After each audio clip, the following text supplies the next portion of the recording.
Earth, the origin of our ancestors.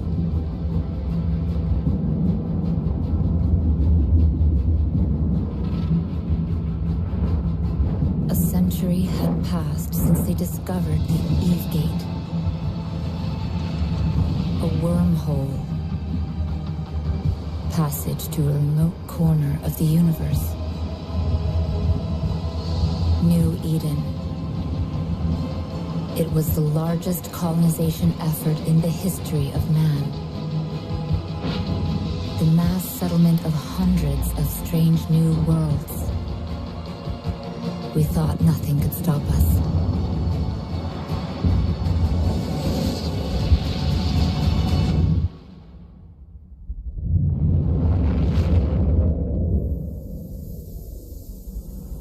After the Eve Gate collapsed, countless colonies perished. The scattered survivors forgot the old world. Fragments of mankind, light years apart, lost contact. Thousands of dark years passed until humanity rose again to be with the stars. In different corners of New Eden, great empires had evolved. 4 different faces of humanity. When they clashed, the wars were merciless.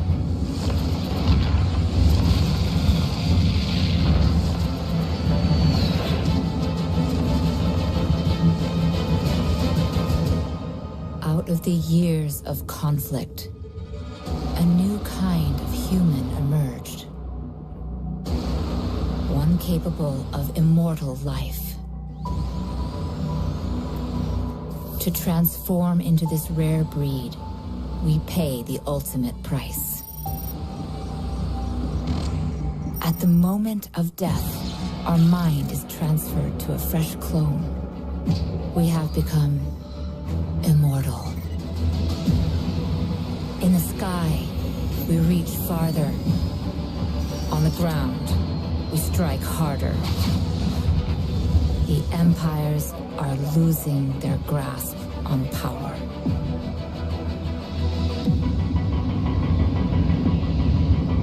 And as our age begins to dawn, they will learn to fear us.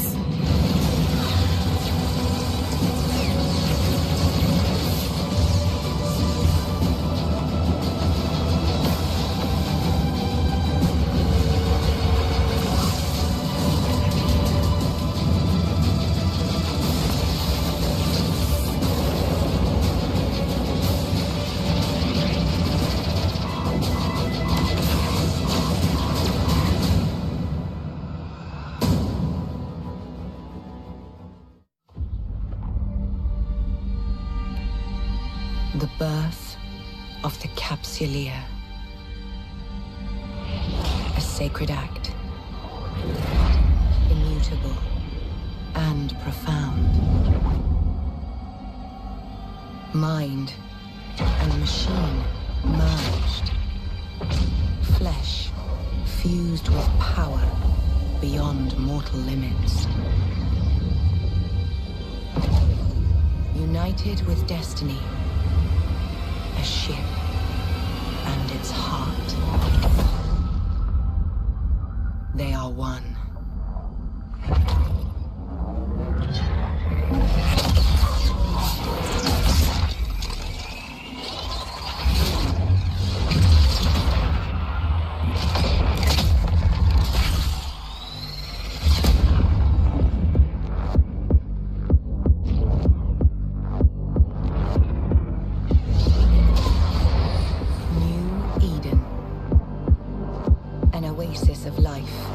Uncharted void. A galaxy where power and wealth spur humankind. Where 4 great empires see the fractured renaissance of man. Wielding vast fleets, They carve their ideologies into the stars. The heroism and treachery of capsuleers is woven into the fabric of New Eden. A story of industry, exploration, and conquest. However you choose to forge your destiny, do so with heart. New Eden is yours to shape. This is where your legend begins. The vastness of space intrigues and terrifies us. Seemingly unconquerable and unending, the universe dares us to explore. While most seek comfort in security, an exceptional few defy their fears and accept the challenge. They venture into the dark, driven by a desire for knowledge, wealth, and power. Because unlike the others, they have the courage to face the hidden dangers of the unknown. They know that with great risk also comes great reward.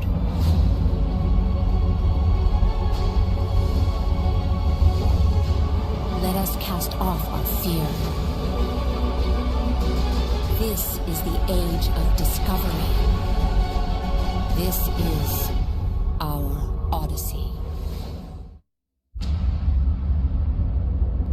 From the formless void, there springs an entity more primordial than the elements themselves.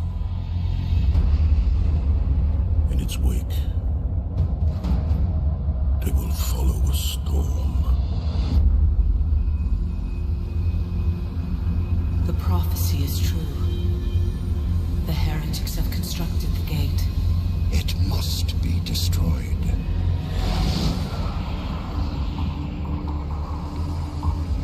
Commanders, it is the dawn of a new era.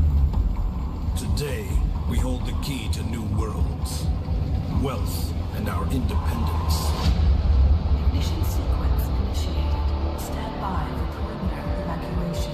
Once the gate is active, we'll change our world forever. The fleet awaits your command, my lord.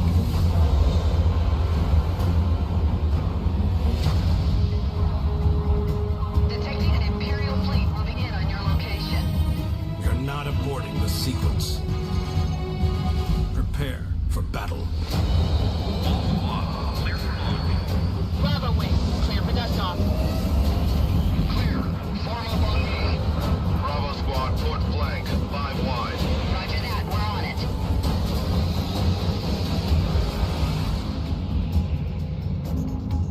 All wings in position. Blockade is ready.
its wake, they will follow a storm.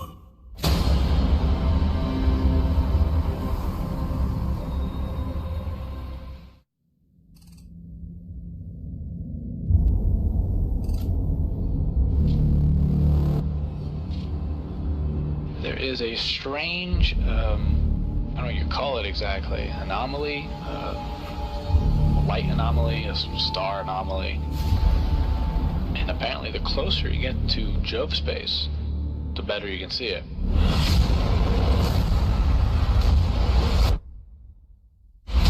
It has been nicknamed Caroline's Star. Whatever happened there, it's massive. What caused that whole thing to happen? Jovian stargates have gone offline. The circadian sleepers have also been appearing. All those things have been scanning everything that comes near them. The unidentified structures that have been popping up and disappearing. They are listening to you. Preparing to explore, preparing for war. Is it possible that the sleepers have found a way to break away from the construct? There's no telling what they might do out of self-defense. Maybe the sleepers are the ones needing the body parts so that they can reconstruct bodies, because their actual bodies have withered away.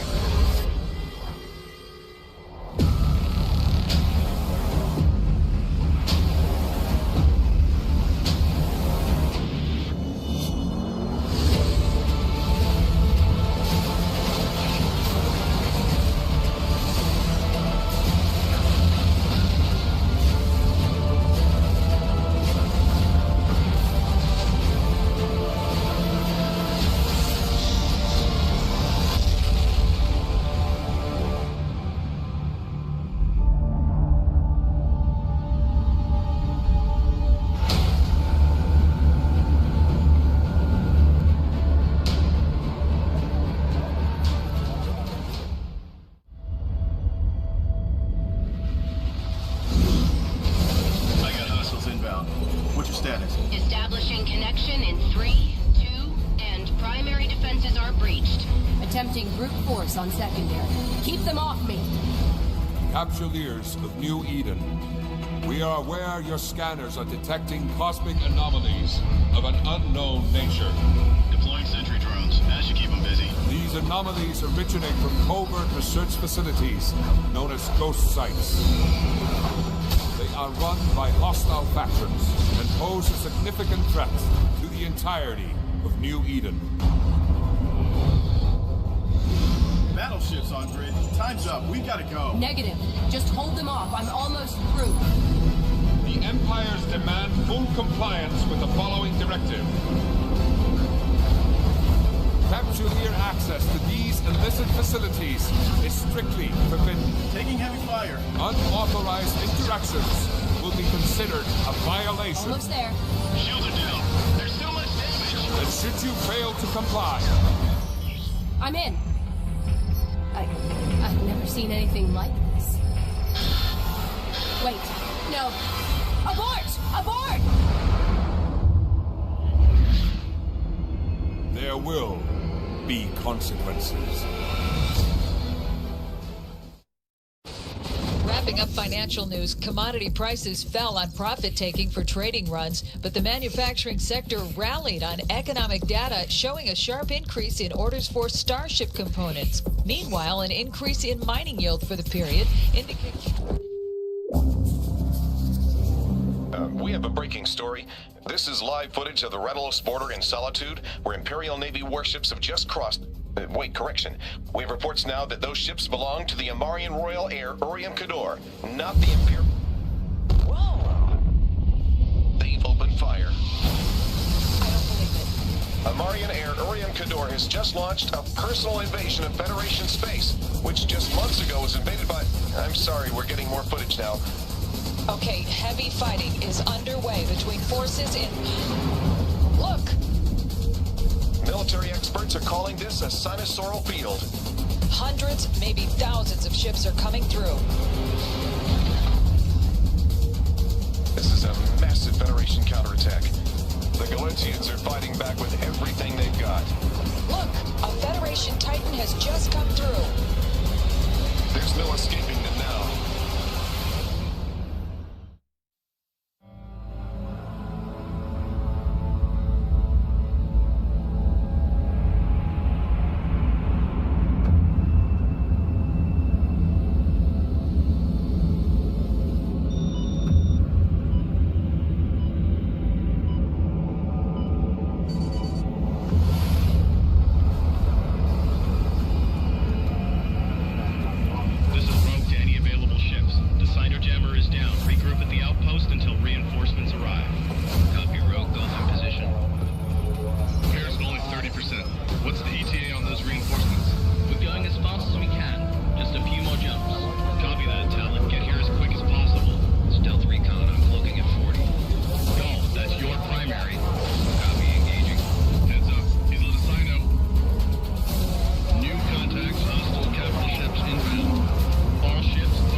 it is often a necessary evil.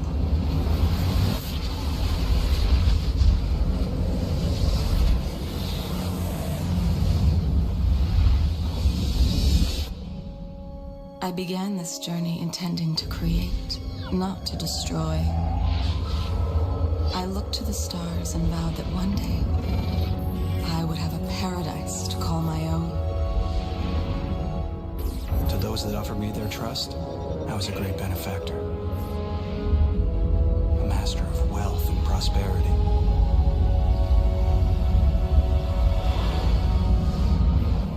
World by world, we would build an empire. Reach heights that were once unimaginable. But the spread of influence takes an iron will. Your interests might align with some, and with others, collide with the force of suns. You are much more powerful than you think. Creation is so precious, and greed so destructive.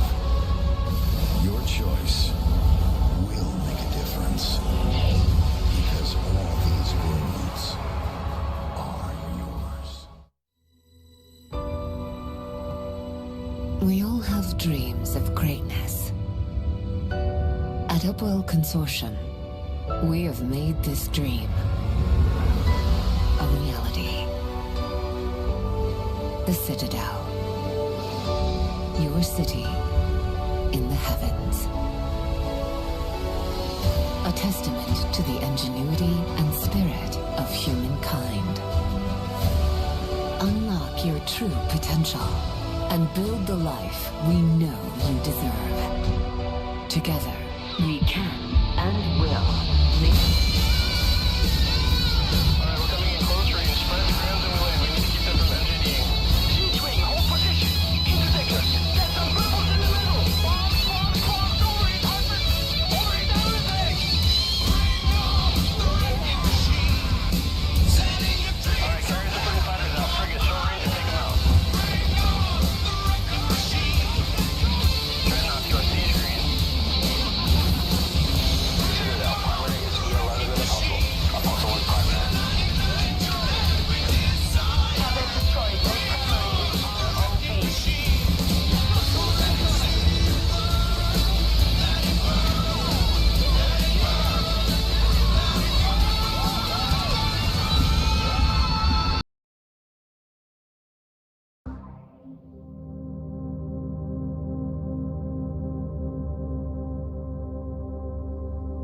These recordings, released by Concord, show the capture of a heavily damaged ship found drifting a few days ago in the system of Anomalies. No information has been released on the whereabouts or the fate of its crew, but within hours of being boarded, the ship was towed to the Concord Directive Enforcement Department headquarters in Ulai.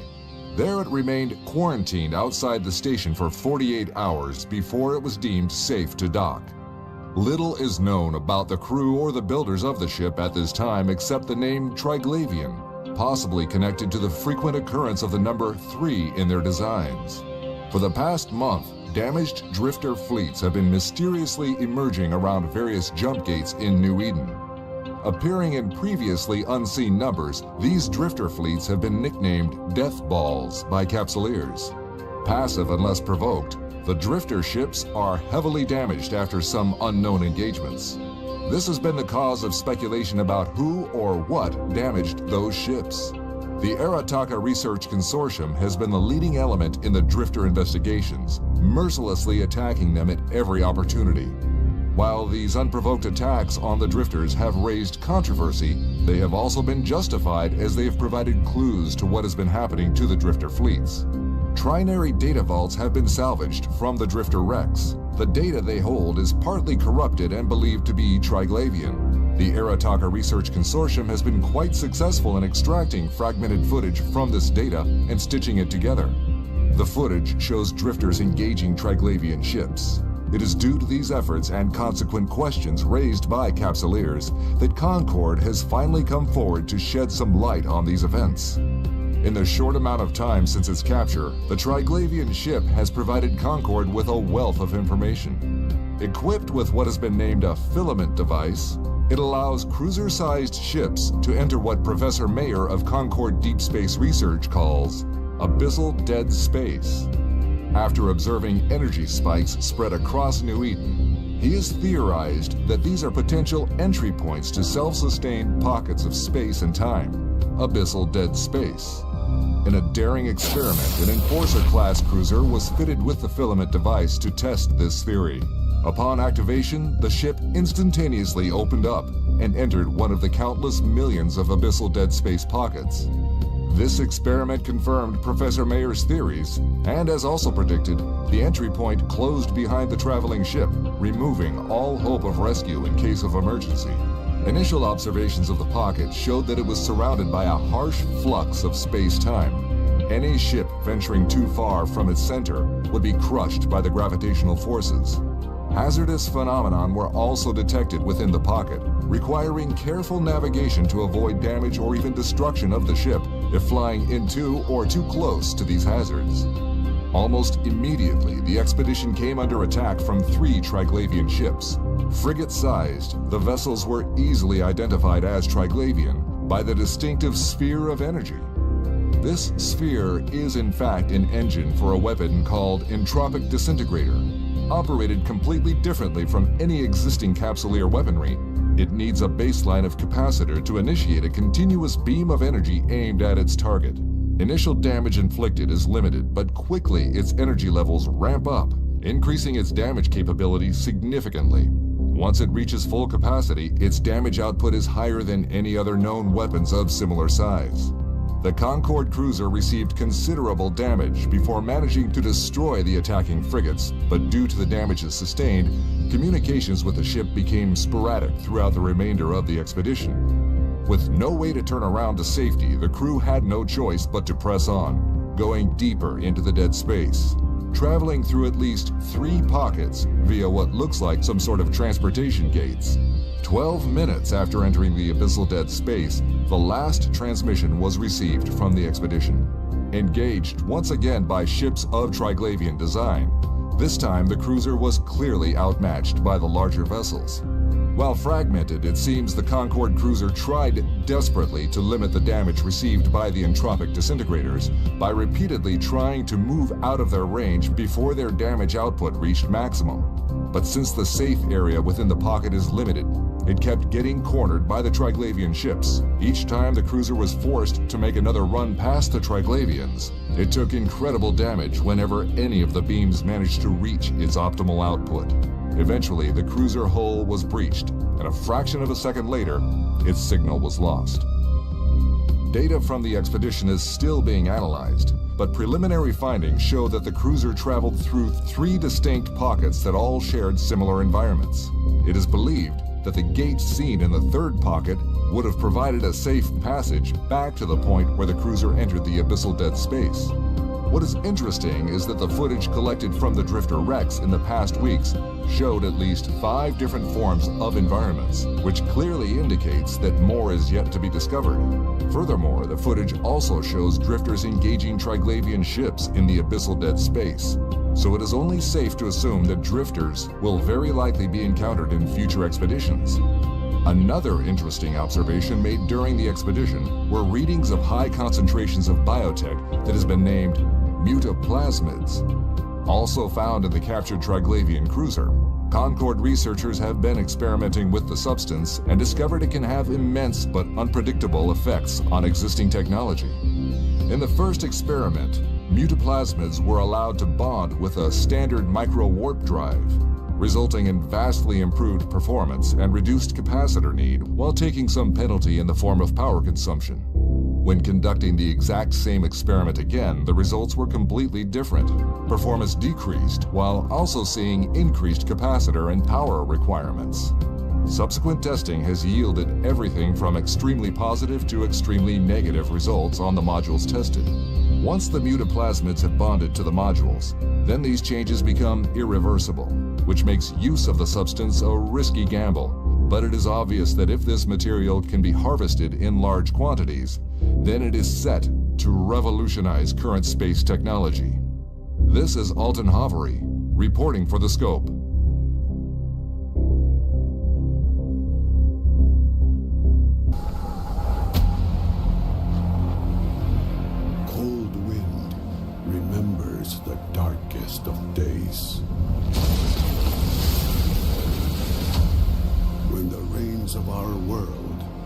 became laced with fire.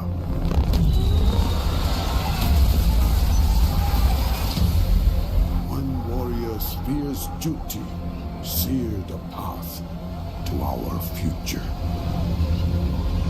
The ultimate sacrifice made in blood and steel.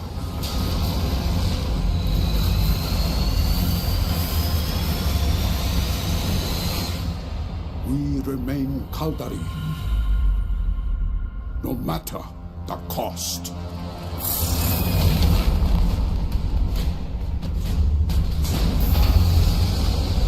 Everything we are, we owe to our ideals. They fuel our rise as the heart of a raging storm. A beacon of strength and a shrine to our identity.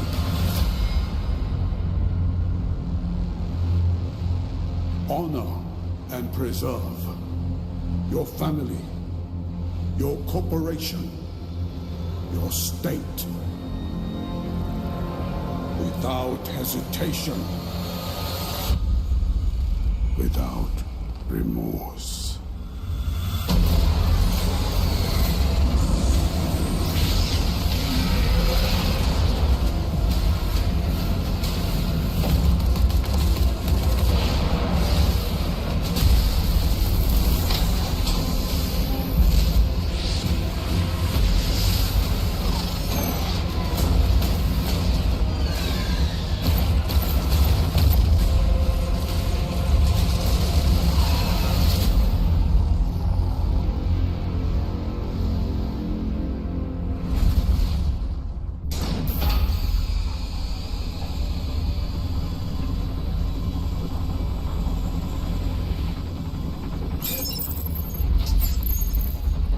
Legacy. It is more than just wealth or power. It's the impact we've made. Starting from nothing, we set our goal.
Online is a vast universe.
EVE Online is a vast universe, alive with the unrelenting activity and combined history of its players.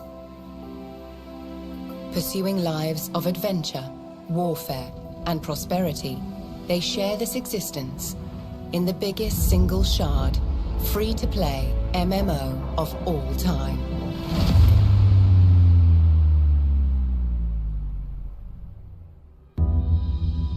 Set 21,000 years in the future, EVE takes place in a distant cluster of over 7,000 star systems known as New Eden. It is a rich and diverse universe featuring densely populated havens of relative safety governed by 4 great empires. Hostile systems where player alliances make the rules. Even regions of anomalous and unexplored space that hold their own secrets.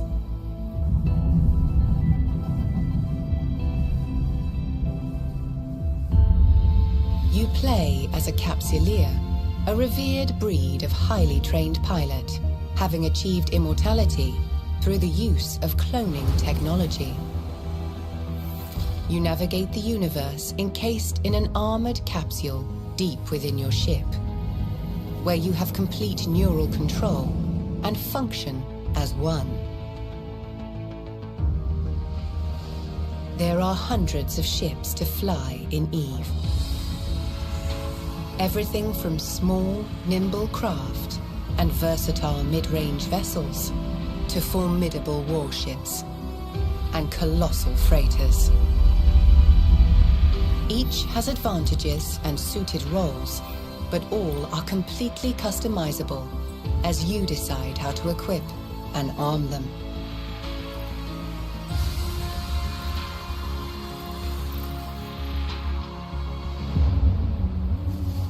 What you do in New Eden is entirely up to you. EVE's immense sandbox gives you the opportunity to choose between multiple professions and activities. The key to this unique customization of your playstyle is skill training. This is a passive process, and it continues whether you are in or out of game. As a new player, you can focus on one specific area in order to quickly reach the same level of specialization as a veteran. So be adventurous and explore new avenues of development for your character, as you can always change role and reinvent yourself if desired.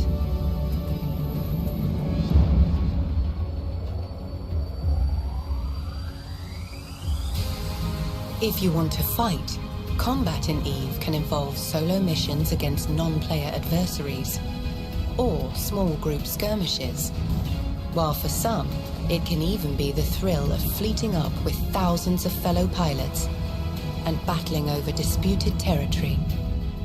If you want to explore, then the discovery of uncharted space and ancient regions that promise riches, danger, and adventure await you.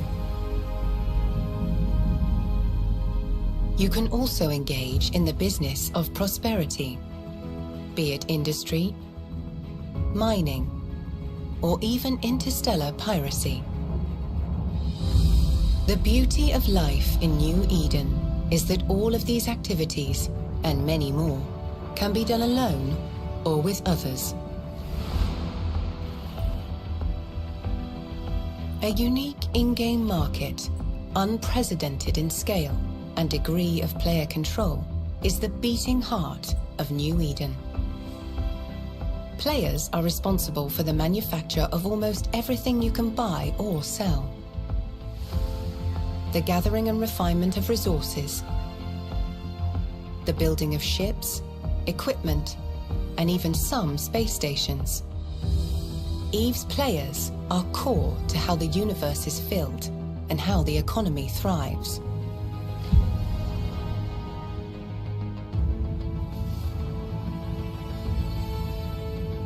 Players in EVE can band together to form corporations where they can enrich their experience, learn new elements of gameplay, and share their wealth and goals. When these player-run corporations grow to become larger entities, they can merge with other corps to form alliances. Powerful alliances regularly compete for control and influence over large areas of space, waging wars and engaging in record-breaking battles. Even taking down well-defended, sprawling, player-built space stations.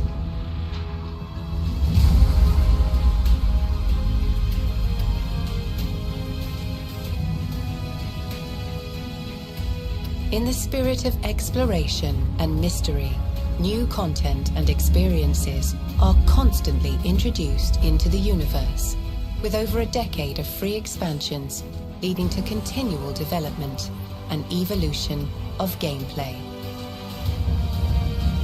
While every action and decision has consequences for the universe and its hundreds of thousands of players, the game remains very much about your unique adventure and story. A story that will forever be woven into the fabric of EVE.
these glittering spires, these golden fleets, these beams of holy fire.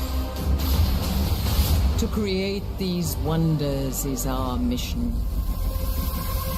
To reclaim the wayward and deliver them from evil is our calling. We are the chosen, and by the hand of the one true God, our destiny is written in these stars.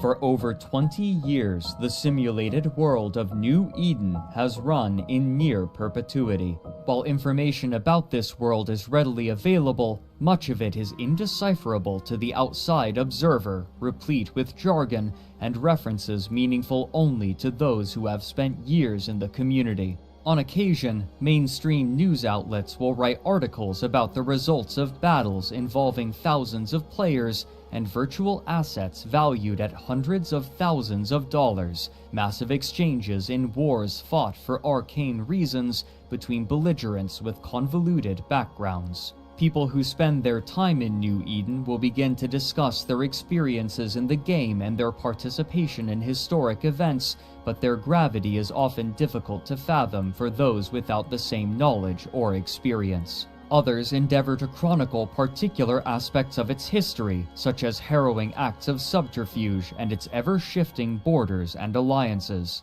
Many who hear about this world agree that, while fascinating, they would never attempt to join it themselves, citing its complexity and depth.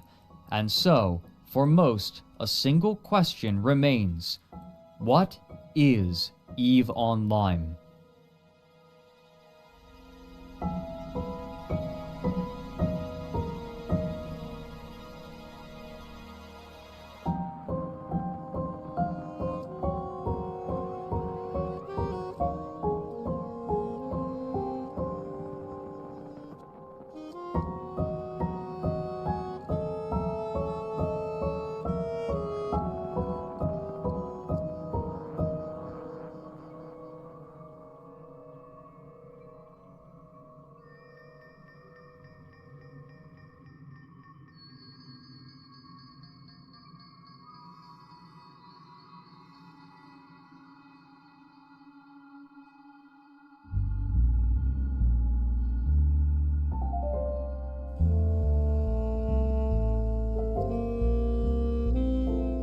During the early 1990s, software developers were exploring the possibilities of the internet, a relatively new invention at the time. Interactive online spaces such as multi-user dungeons and forums were shared by millions of people, but it was clear to everyone using and creating these spaces that there was much more potential. Internet technology was rapidly improving and changing, and developers had to make certain that their creations could keep pace. Even more difficult, however, was balancing the ever-changing needs and desires of users with the services being created. As personal computers became more widespread and their rendering capabilities increased, developers grew more and more interested in simulated, three-dimensional environments shared over the internet as the natural progression of forums, and of these developers, there were few as ambitious as the Icelandic company Oz Interactive and their creation, Oz Virtual. During the preceding decades, cyberpunk novelists had envisaged immersive, multi-sensory virtual experiences enabled by powerful computers networked with one another, and software developers had used these stories as inspiration to create worldwide web browsers that allowed users to explore websites in 3 dimensions, utilizing a coding language called the Virtual Reality Markup Language, or VRML, as opposed to the Hypertext Markup Language, or HTML.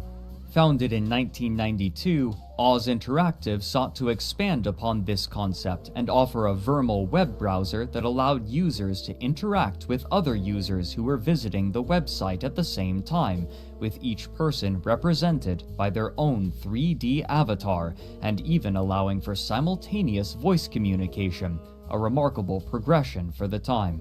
However, their location made development difficult. Iceland's internet was connected to the rest of the world by a single modem, and the country would turn off this modem during the night when few people were using it. Still, development would continue for the next 4 years until 1996, when they finally launched the beta version of Oz Virtual. Soon, other companies began forming partnerships with Oz Interactive, including Time Warner, Ericsson, the Van Gogh Museum, and Atlantic Records, to create bespoke worlds within Oz Virtual for them. Most notably, Intel cooperated with Oz Interactive to recreate a New York nightclub in Oz Virtual, then utilize a motion capture system on the performers at the club to host a party in both the real and virtual spaces simultaneously. However, the company soon realized that the concept of Oz Virtual, like many others of its ilk, was a product developed too early for the market, and a small group of developers and artists, as well as a single historian, left Oz Interactive to found their own company in 1997, which they named Crowd Control Productions, or as it is commonly abbreviated, CCP. Where this small group had once spent their time developing tech demos, they were now interested in creating a finished product, and so they decided that they would develop something remarkably different: a board game. Leveraging the design experience of its initial members, they quickly constructed their game, which they christened Hættuspil, or Danger Game. Produced in conjunction with Alcoholics Anonymous, the game saw players fighting against one another and occasionally making tenuous alliances as they attempted to break the cycle of addiction to various substances. Core to the game's mechanics was a focus on sharp consequences for failure and the ability to interfere with others' play. In the game design documents, the first line read, "Death is a serious matter." Hættuspil was widely successful in Iceland, and soon it had sold a copy to 1/8 of households in the country, bringing this small, independent company of designers a significant influx of capital. But rather than continuing to make board games, the company returned to the concept that had driven them to work together in the first place. While the design and technology they had made for Oz Virtual was produced too early for its initial purpose, they envisaged a game made with the same concepts and some of the same technology. And so, in 1999, using the money they had earned from Hættuspil, they began work on a space-themed massively multiplayer online game. At first, the designers attempted a two-dimensional style, but the team decided quickly that they wanted to create something more reminiscent of a movie, and soon they settled on a three-dimensional style that placed the player in a ship out in space against a backdrop of planets and stars, and they began releasing trailers in the year 2000. Publishers were initially unwilling to believe that the graphics in the trailers were rendered in real time, but after they had been convinced, CCP was able to secure the funding they felt necessary to make the game that they wanted, which they named EVE Online, the second Genesis. Their ambitions, however, were far more than graphical. Supporting the core gameplay would be a complicated system of economics described as hyper-capitalistic by its CEO. All resources available in the game would be gathered, traded, processed, and utilized by players with little management from the company. Like their board game Hættuspil, the first line in the design document read, "Death is a serious matter," and, invoking biblical language, this game world was given the name New Eden. When development began in earnest, the company had approximately 20 people, most of them from Oz Virtual, while most others were direct contacts of the initial members from Oz, including some whose relationship had been made by playing Ultima Online with them, another early MMORPG. One of the most challenging aspects of creating EVE would be its scaling. Rather than splitting the player base into multiple different instances to reduce the load on servers, the team decided that they would place everyone in the world onto a single massive instance, or game world, with thousands of stars, using different servers for different in-game regions. In an interview with gaming magazine IGN, the lead designer and art director, Rainier Harderson, said, quote, "I would say the hardest thing to implement must be the server backend. Apart from that, the biggest challenges in doing Eve would be that there are so many things that we are doing in the game that have never been done before. This means that there are a lot of conceptual problems that we have had to solve without having any reference to in previous games. For instance, when we started out, the only third-person space game we had seen was Homeworld, and that was a real-time strategy game. So that meant that we had no reference whatsoever in how to navigate spaceships from a third-person viewpoint. Another example are uncertainties that rise due to the technical limitation of being a massively multiplayer game. How is collision detection handled on the server? How will the physics model run? Will real solar system sizes work in the game? Yes, they do, to an accuracy of 30 centimeters. Million security issues, etc." End quote. During production, the team decided upon an iterative process which, while effective, was arduous. Early on, we saw immediately that this couldn't be done in one go. So we decided to do 11 games, basically. We would do Eve 11 times over, each version progressively moving forward to the main goal, but not try to do Eve in one step. So the first step was very simple, just get the basic client-server architecture up and running, and then we moved over to having a 3D client, and then we added all the content which had been created, and then we sort of added on and on. Probably did a total rewrite 5 times, and partial rewrites about 6 times. And for each rewrite we did, there were always some components which were good enough to make it across the rewrites. But the first 5 versions were almost rewrites from complete scratch. Still, the developers determined that they would be able to overcome this and every other challenge in due course and with time to spare. Their confidence, however, would prove misplaced. At first, the team at CCP believed that they could deliver the game in late 2001 or early 2002, but as the date approached, the conclusion quickly became that they would need twice as much time to complete the first iteration of Eve. With no other recourse in mid-2002, CCP called a company-wide meeting and informed their staff that there was no more money remaining and that they were unable to procure any further investors for the moment. Despite this, driven by faith in the project, some of the members of the team stated that they would continue working to finish Eve. According to Hilmar, quote, "There was a turning point, I think, around the time the company was running out of money, which I think gave people this belief.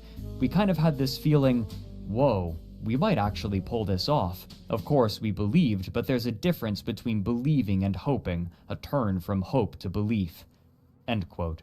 This team would continue work while management scrambled to find more investment money.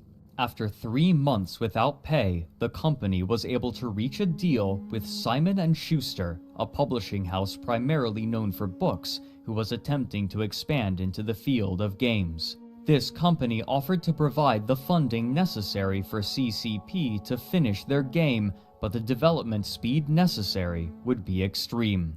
For nearly a year, the employees would all work brutal hours, sometimes 100 hours a week, desperately attempting to finish the game before the money ran out again. It was during this period that a small cadre of players were able to test a limited version of the game for the first time. For many, the concept of Eve and its simulated world of New Eden were a dream made manifest. While Eve promised many possibilities, there was no prescribed definition for success, leaving players to define success and failure for themselves. Eager to explore this sandbox, space game enthusiasts congregated online to have a chance at testing the game early. Game development is often divided into 3 phases: an alpha stage, where the developers are still experimenting with mechanics and features, a beta stage, where the game's core mechanics have been determined and the developers are seeking to refine their game, and a final release to the general public. Some studios allow and encourage prospective players to have access to the game during the alpha and beta stages to test features and search for bugs in order to, theoretically, have a more polished release, and this practice is especially common for space games, whose players are particularly enthusiastic, often spending significant amounts of both time and money on their hobby. And here, the space game enthusiasts found a system ripe for exploration and experimentation. The first and most important aspect of each ship was its hull, which conferred different benefits depending on its size and specialization. Among myriad other smaller factors, each hull also had its own capacitor, which, like mana or stamina in other games, would be depleted as the ship performed actions, such as firing weapons, repairing allies, or mining asteroids. But in order to perform these actions, the ships had to be equipped with components, and each hull had a certain number of slots for these components, which were divided into 3 types: high-power slots, mid-power slots, and low-power slots. The high-power slots were typically where the most defining parts of a ship were located. Here could be found every kind of physically damaging weaponry, such as lasers and projectile turrets, as well as logistical components which allowed ships to repair one another in the middle of combat. The mid-power slots were where ships received much of their utility. For example, most ships were fitted with propulsion modules, which consumed power in order to drastically increase speed. The tools to ensnare targets were also placed in mid-power slots, including stasis webifiers and warp disruptors, which were necessary for preventing an opponent from escaping. Low-power slots were usually used to help support a ship in its given role. For example, a cargo ship might have fitted inertial stabilizers in order to travel more quickly and evade targets, while a tougher combat ship would fit components to further strengthen its armor or actively repair itself. Many mid and low power slots simply offered passive benefits to the ship, such as reducing incoming damage with no capacitor cost. However, each ship also had power grid and CPU limitations, meaning that a player could not simply fit the most powerful components. Rather, they had to carefully balance the different components to create the most powerful combinations for the lowest cost possible. Once completed, flying the ship itself was a relatively simple matter.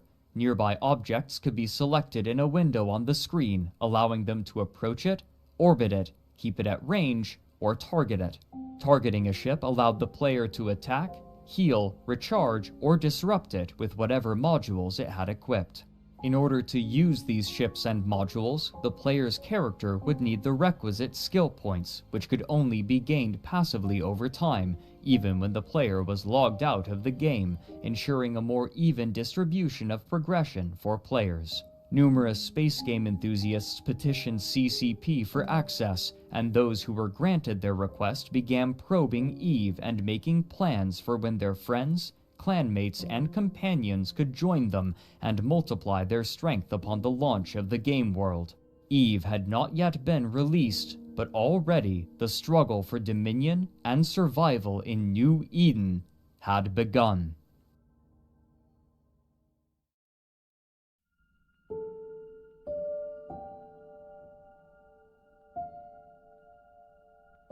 Despite EVE's unwelcoming nature, the promise of such a cinematic multiplayer experience was enticing to a wide breadth of players and drew a significant audience long before it had been released. Starting on October 24, 2002, a blurb appended to news releases would proclaim that the game would, quote, allow up to 100,000 gamers to compete simultaneously across a full 3D galaxy of 5,000 solar systems. Currently, EVE Online is in Phase 3 of beta testing, with thousands of gamers playtesting the game daily, trading in more than 300 fan and player corporation sites. To date, there are more than 80,000 gamers signed up for the beta test, and at least 50,000 are estimated to participate before the game is launched. Just like in the real world, money will be the commodity of choice. Players can earn cash by accepting work from non-player characters who will reward gamers with cash which can be traded for goods or other items.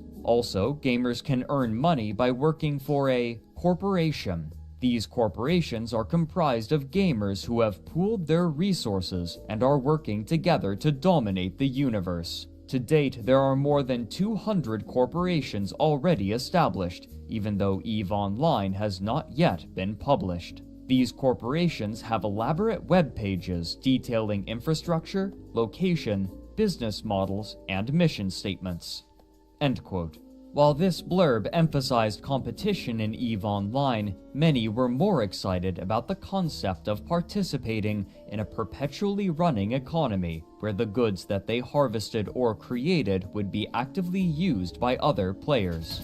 It is really free form. You can choose from a lot of possibilities. You can be a market operator, you can be a transporter, miner, you can operate a factory, you can research, you can operate a big corporation. Can have careers within a corporation about being by being the military arm or being the accountant of a corporation. And the current games sort of more focus on having people going up against monsters, maybe in small groups, whereas EVE sort of focuses on building a society and supplying the tools and the rules to operate it.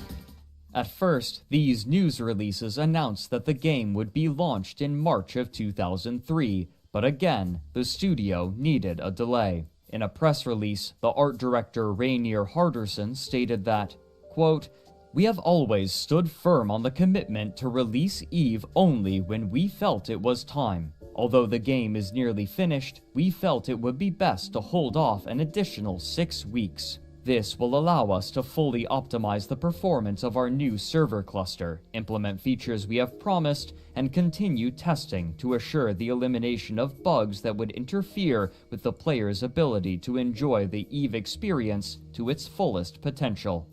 End quote. These delays likely made prospective players nervous. Space games at the time had a notorious history of ever-extending delays and under-delivering on promised features. However, the iterative nature of MMOs such as EVE meant that any missing features could be added later, and because many players were able to test the game early, they could see how many features were being tested and what would likely be available. As promised, the team at CCP were able to meet their release goal and had sent the client to be printed by their partners for physical release in late April, and finally, on May 6, 2003, players were able to play the final release of the game, which featured a total of 5,201 star systems. But those who had participated in the alpha and beta were not novices. Their months spent testing the game had given them significantly more knowledge and experience than those entering New Eden for the first time, and they had spent months strategizing with one another to decide how their first hours, days, and weeks would be utilized in order to make the most money and establish their presence most solidly. As a cheeky nod to their home country, the abbreviation for Icelandic kroner and the game's currency, interstellar credits, was the same: ISK. Many of the most organized groups scattered away from one another and prepared to lay claim to their own territory. However, they could not simply do so anywhere. EVE's star systems are connected in a web-like pattern with stargates, which may be used to traverse from one star to the next. In the center of this vast web is Empire Space, an area controlled by the non-player empires where people may fly their ships in relative safety. The safety afforded to players is determined by the star's security level, given a rating anywhere between 0 and 1, divided into 3 basic categories: high security, low security, and null security, or as they are typically called, high sec, low sec, and null sec. In high security space, the Empire police forces, named Concord, would intervene in any aggression between players, affording some level of safety in these areas. In contrast, aggression would not summon protection in low-security space, but the offending players would be granted a suspect status that would make them a target both for players and Empire forces. However, for the groups looking to establish their own presence in space, the most tantalizing area was nullsec, surrounding Empire space in a large ring. Here, there were no laws, no rules, and no protections other than whatever the players could enforce, and many were eager to establish themselves in this new and vast frontier, rich in the most valuable resources. But holding on to these regions would require work and coordination, and so, the corporations that had organized before the release of the game began to establish themselves in particular regions of space that they found enticing. The factors involved in these choices varied from proximity to Empire space to what resources were available. First, though, the corporations would require ships, and to buy and equip these ships, they would need resources and money. While the EVE developers wanted to provide a world where the trade of goods was managed almost entirely by players, they realized that in the early stages of the game, no player economy would be established yet, and so they allowed non-player characters to buy and sell some of these commodities in order to stimulate the player economy. This provided an early revenue stream to players, who quickly devised a plan to make significant amounts of capital during this crucial early stage. This plan was based around the daily server downtime, which occurred at 11 a.m. UTC. Andrew Groen detailed what he called the merchant races in his seminal work on the history of New Eden named Empires of Eve. Quote, "Back in the earliest days of EVE, one of the best ways to make money was by buying and selling commodities in different markets across the game. Later, EVE would place all of its emphasis on a player-controlled market, but in the early days, players could buy items and wares from characters in stations all over the game and then sell them elsewhere. What resulted was a daily series of early morning races along the most profitable trade routes. Merchants would log in as quickly as possible after the server came back online from the daily maintenance shutdown and fly down the trade routes to the most profitable destinations." End quote. Trading was far from the only profession that players were looking to exploit. The factories required to build ships in EVE were a limited resource, and so, upon the release of the game, players scrambled to buy these factories as quickly as possible. However, there was an issue. Due to its worldwide release, players in the UK were able to purchase the physical copies of the game before anyone else, and therefore they could buy the factories much earlier than anywhere in the world. These buyers were more than just hopeful industrialists. Many of the factories had been purchased by real estate speculators, hoping to sell these factories for a higher price with no intention of constructing ships. According to early player Ramin Shahrazad, quote, "Within days of the retail launch, all factories have been bought up and idled by speculators, who were charging $300 to $400 per factory, without any way of knowing if they really owned the factory or not." End quote. If speculators were idling the factories, then that meant fewer ships, restricting players from accessing the core mechanics of the game. This illustrated two challenges that the developers of EVE now faced: managing a complicated economy to keep the game fun and interesting, and struggling against the black market. Black market economies for MMOs like EVE are not only common, but inevitable. While developers typically will include clauses in their terms of service that stipulate against it, players are usually undeterred from trading in-game assets for real-world currency, and the consequences for doing so only tend to involve an easily circumvented ban, which is only implemented if they're caught. And so, many of the factories intended to fabricate ships for players remained dormant upon the release of the game. But this was far from the only problem that new players faced.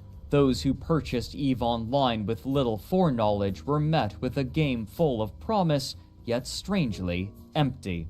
Played primarily through various menus, it was difficult for new players to decipher what their next steps would be. What's more, the game world was almost preposterously massive, especially for the time, and players were spread thinly across New Eden. But according to Hilmar Pettersson in an interview for Down the Rabbit Hole, this was in part by design.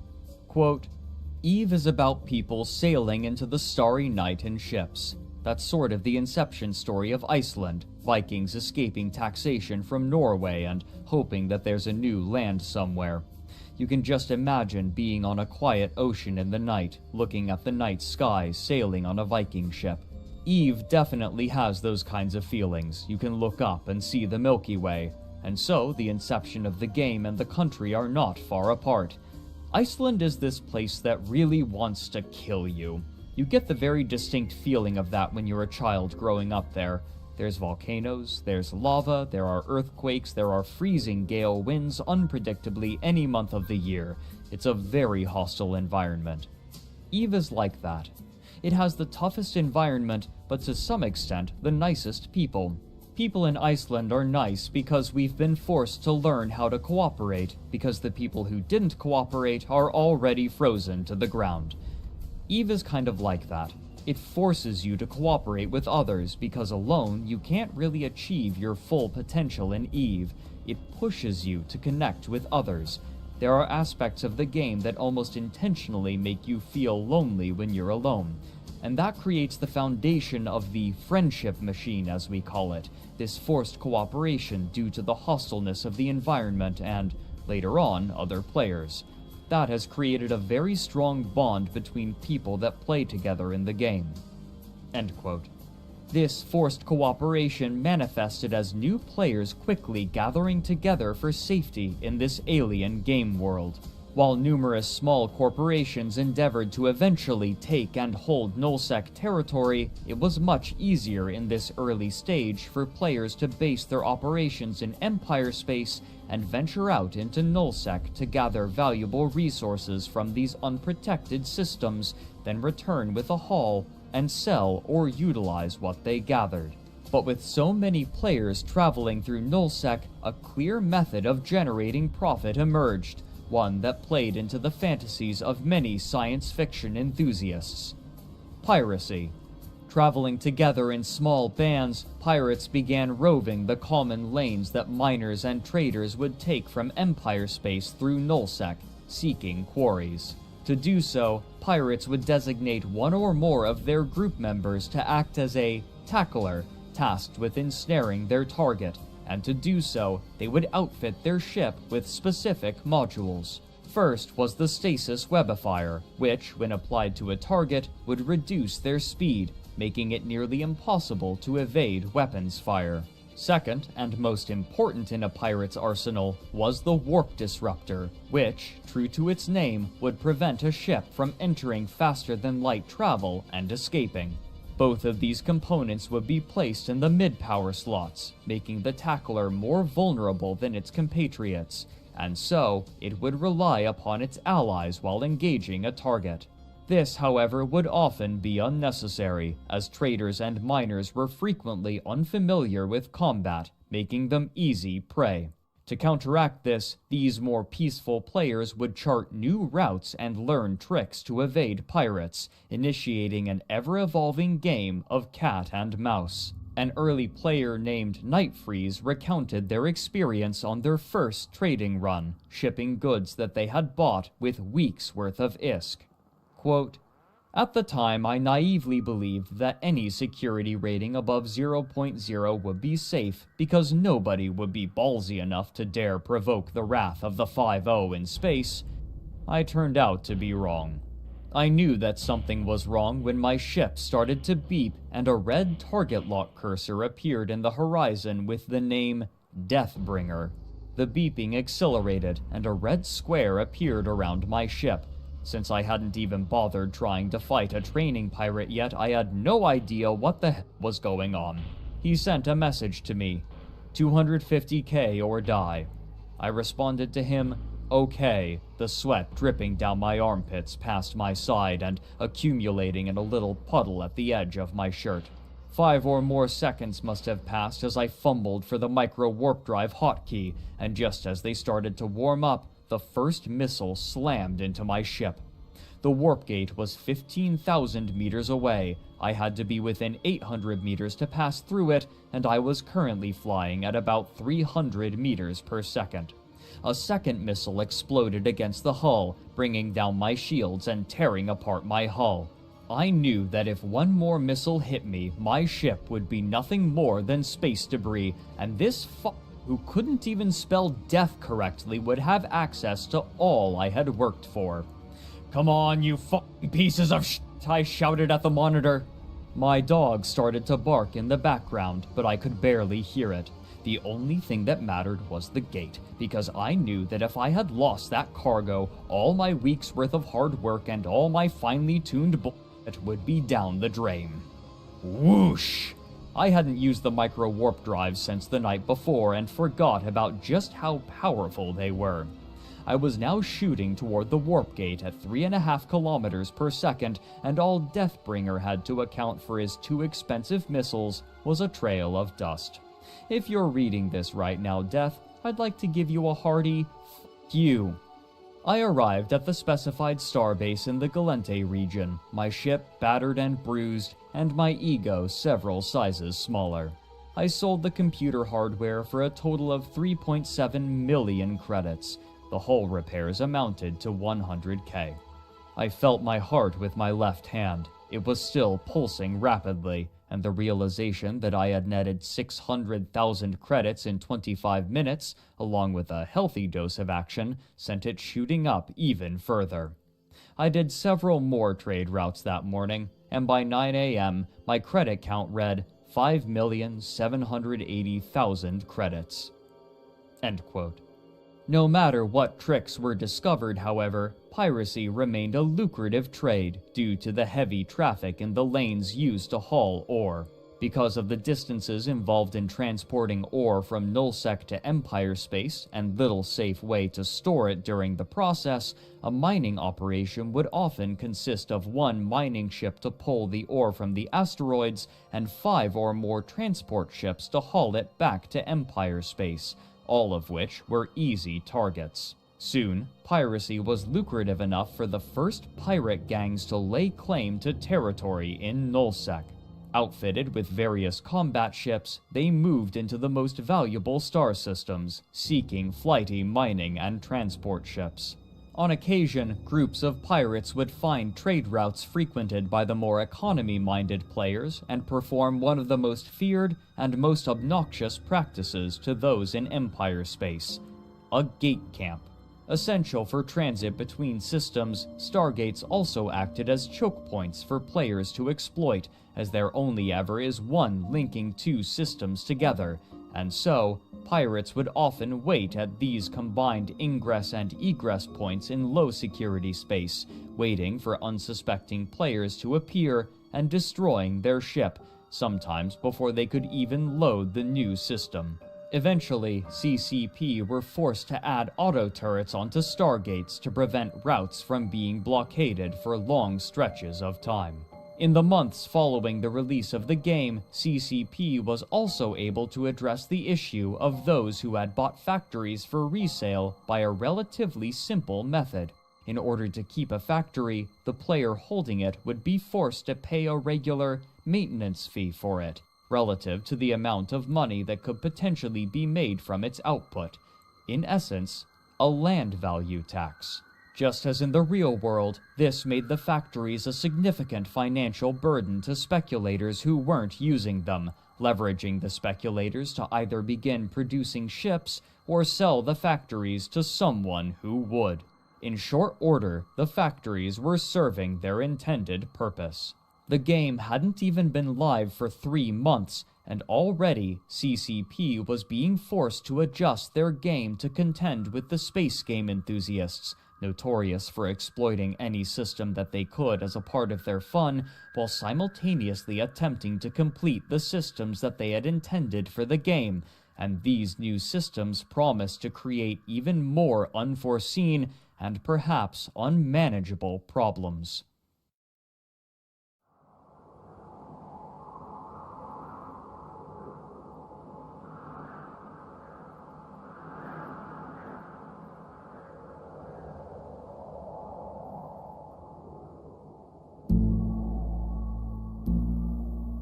Over the following months, the more adventurous corporations began to establish themselves in Nullsec, and already the diplomatic situations in different regions were developing in distinct ways. These early groups of players, typically no more than a few dozen people, would form the first alliances with one another to stave off competition, typically naming themselves after the region of space that they inhabited.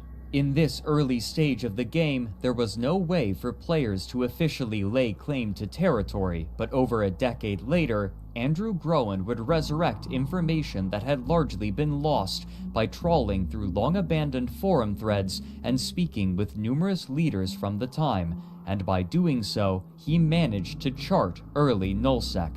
To the southeast was the pirate nation of the Curse Alliance, who frequently warred with the rigid and authoritarian Stain Alliance.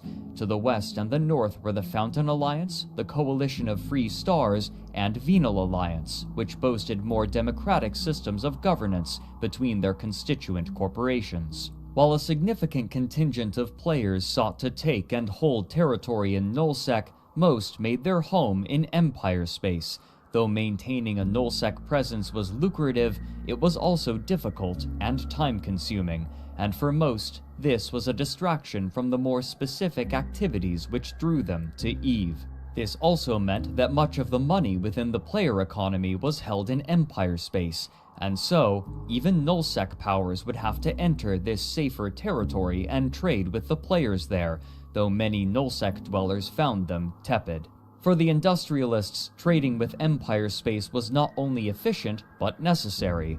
While the most valuable materials were in Nullsec, the basic materials required for all ships could only be found in Empire space, and so it was impossible to maintain a Nullsec presence without some sort of supply line to Highsec and Lowsec.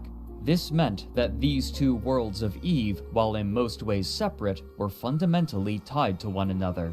And while the flow of resources between the two was imperative, the most stark example of this interplay was illustrated in the mercenary corporations. Varying widely in terms of background, these mercenaries would take contracts to harangue whatever target was desired, and during this early stage, their prices were often cheap, with the thrill of the fight being a part of the reward. The people or corporation issuing the contract could also be kept secret at their behest, and in this way, competitors could be weakened or eliminated without any fighting on the part of the buyer. Pirate gangs were eager to loan out their services for interstellar credits, but many of them were unaccustomed to attacking targets that fought back, and so a niche began to develop for players who had experience not only trapping vulnerable targets, but engaging in proper fleet-based combat. As the demand increased, various new mercenary groups were beginning to form, often out of ragtag clusters of players who were more familiar with the praxis of combat than theory. But sometimes it was simply enough for a player to be familiar with combat to disrupt the supply lines of more economy-oriented corporations and allow their competitors to surpass them. Such aggression meant that most every corporation needed to be prepared for a fight, and so they began to learn the methods by which to defend themselves, along with hiring their own mercenaries to protect their ships, meaning that anyone paid to disrupt another corporation had to expect pushback. While miners often weren't familiar with the finer points of combat, many already had the most important equipment necessary to participate: a battleship. During this time, there were no ships dedicated to mining, and so miners chose the ships with the most available high slots for mining lasers. A particular favorite was the Apocalypse, which boasted 8 high slots and a large capacitor. All the miners had to do was trade their mining equipment for weapons, and they were ready to defend themselves in a minimal fashion. What had once effectively been paid piracy was more and more becoming obsolete, and in its place was mercenary work. Among these early mercenaries were a few corporations that attracted attention. Unparalleled were the Masters of Ownage, or Mu, who had become infamous after their gate camp in Mara and Pasari that shut down trade in the north for weeks, but there were a few smaller corporations that were beginning to gain a reputation, namely Body Count Inc. This group, led by the charismatic Celine, was one of the first to dedicate all of their corporation's time to handling mercenary contracts, and while they accepted paltry sums to begin, their fees grew as both the demand for mercenaries and the demand for body count ink increased. But as mercenary corporations fought one another, there was a surprising effect. Since warfare never resulted in the permanent deaths of any of the players, it was possible to fight against particular enemies repeatedly, and as they did, they grew familiar with one another, especially those who could fight exceptionally well. Such exemplary pilots would sometimes impress their enemies so much that they would be invited to join those they had fought. And so, a core tenet of EVE Online was discovered. In the words of Celine, quote, "The best way to recruit people is by shooting them." And so, the best pilots in the game began to conglomerate into groups and charge hefty prices for their services, prices that corporations were more than willing to pay in this key moment in the history of the economy of EVE. During the production of the game, one of the envisioned roles in EVE Online was that of a trader, traveling from location to location in order to find places to buy goods low and sell high based on an asymmetry of information. Players would only be able to see the goods on offer in their current region, and then they would have to travel to the station where the good was being sold. But as players traded with one another and the player economy began to establish itself, the need for a centralized hub of commerce grew. In order to maximize visibility and convenience, many chose one particular system from which to base their trade: EULAI. EULAI was a natural choice, given that it was a high-security system with the maximum value of 1, meaning that trading there was remarkably safe, but more importantly, it resided at the precise center of Empire space, making a trip to EULAI a reasonable distance no matter where a player was. Soon, all manner of players were traveling to EULAI in order to buy and sell goods, and almost anything could be purchased there. This posed a problem. So many players in a system taxed the game servers heavily, and if too many people began to use EULAI as a trade hub, then the servers would be unable to accommodate them. But soon, an even greater existential threat to the game would appear.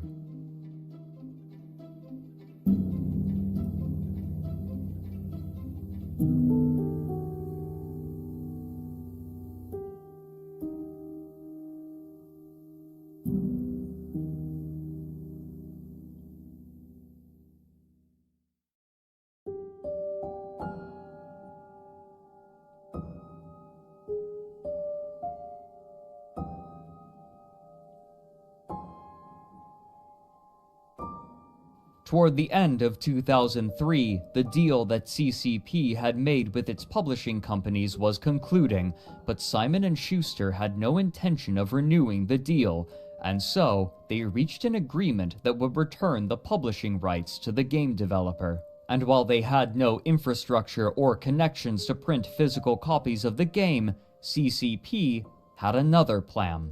On December 3rd, 2003, CCP made an announcement on their website.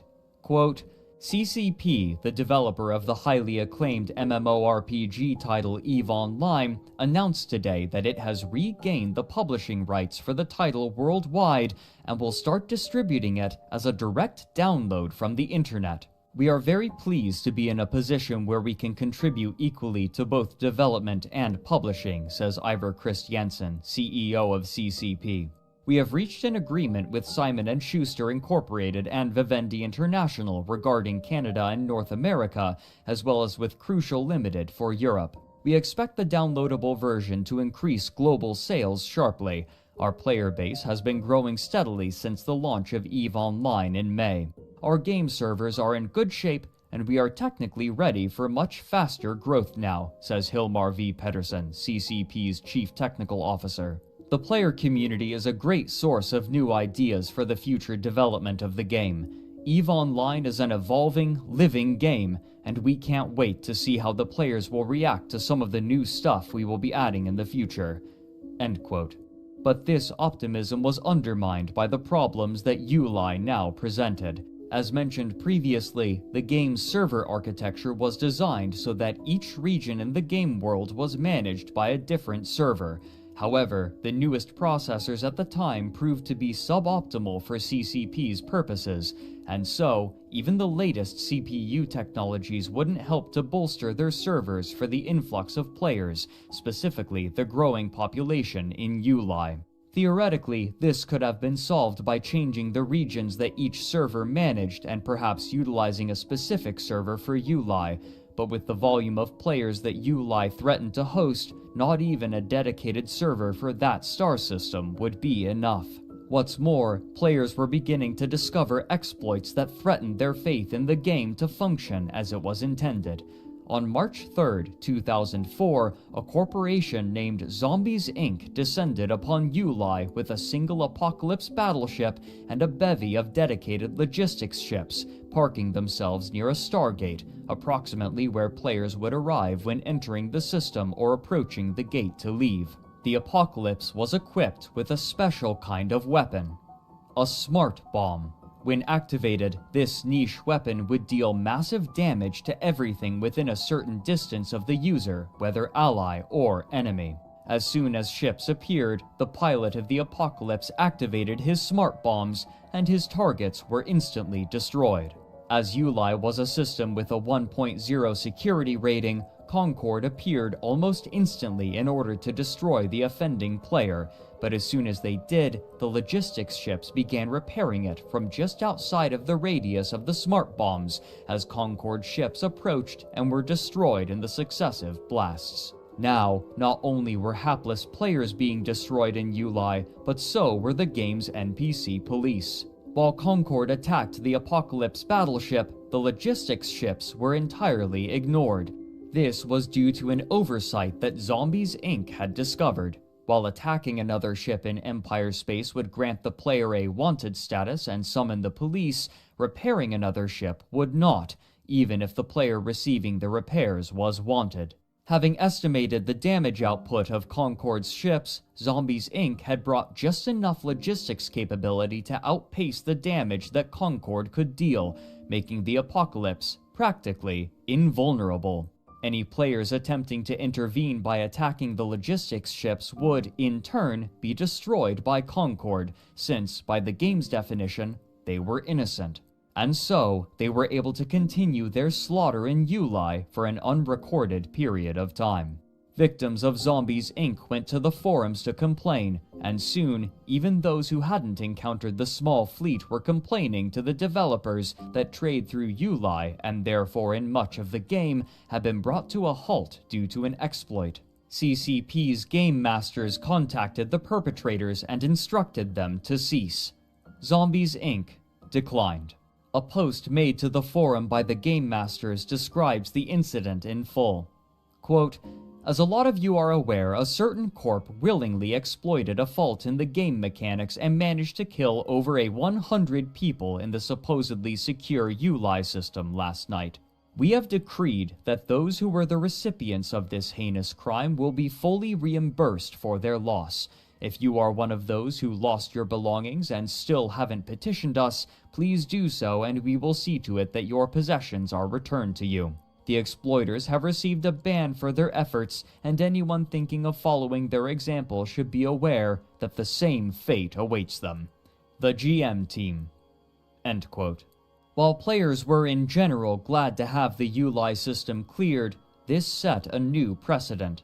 With pompous rhetoric, the game masters declared that they would not allow players to bend the rules farther than CCP dictated, but how much was too much was left unspecified. In this case, a rule was codified and enforced as an event was taking place, namely that players were not allowed to survive indefinitely against Concord in high security space. Anything that allowed them to do so would be considered an exploit, and therefore a bannable offense. However necessary it may have been, and however popular the decision may have been with players, it established the company in an adversarial role to many of its players, especially the ones most interested in experimentation. Though trade could once again travel through Uli, this did not lead to the rise of any powerful high-sec corporations due to a particular mechanic. While players were safe from wanton attacks from other players in high-sec space, and players in low-sec space were risking their lives by attacking other players, there was a way for players to attack one another safely, even while Concord was present: a war declaration. By paying a fee every week, a corporation could declare war against another and be granted the right to attack any of their ships on site, often referred to as bribing the police. This meant that, whenever a high-sec corporation became powerful enough, other corporations would band together to check it and prevent it from becoming too powerful and affecting a monopoly. Even so, there were enough individuals and small corporations trading out of Uli that the servers began to lag. This was not a difficult threshold to reach. Despite boasting about high potential player counts, EVE Online required less than 100 players to be present in the system before problems began to manifest. But as Crowd Control Productions was contending with Uli, the initial powers of nullsec were beginning to fracture, and soon divisions would spark conflict that would push their server infrastructure to its limits.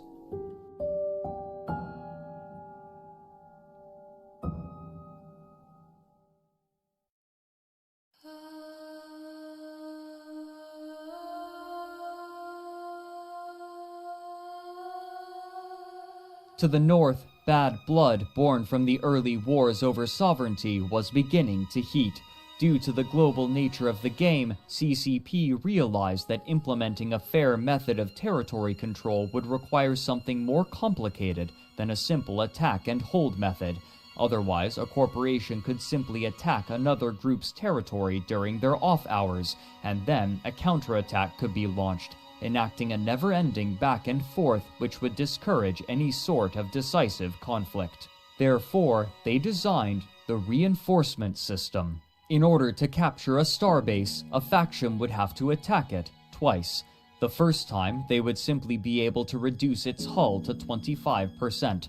Upon reaching this number, the starbase would enter reinforcement mode, during which it could not be damaged for a length of time contingent upon the amount of strontium fuel with which it had been equipped, with more strontium meaning a longer reinforcement period. Most importantly, since strontium gradually was depleted, the amount could be manipulated in order to bring the starbase out of reinforcement mode during active hours for the defending alliance. In this way, holding starbases was feasible without always having players online. But these stations were more than just static buildings. Player-owned stations, or POSs, were designed in such a way as to allow a defender an advantage. Most immediately, a station could be equipped with automatic weapons that required no player input, adding firepower to any defensive endeavor. Even unequipped, however, the stations still boasted a wide shield which could only be passed if the player had the correct password.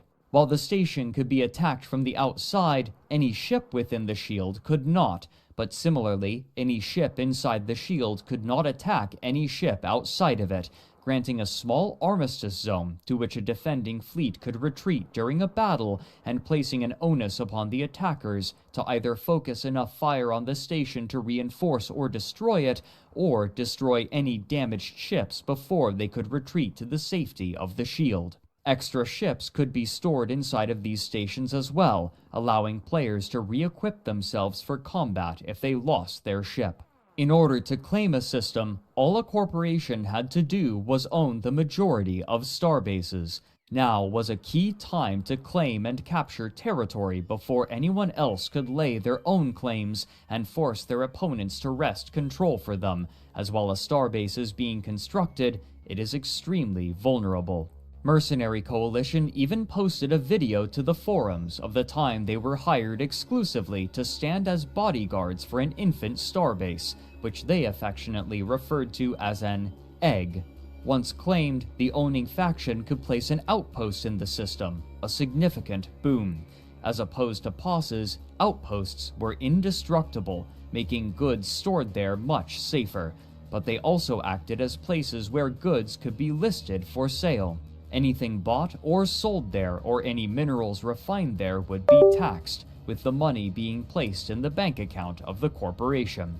Taking territory now, before other alliances could place their star bases and claim control over systems, was vital, and it would lead to a war that the servers of EVE Online could scarcely handle.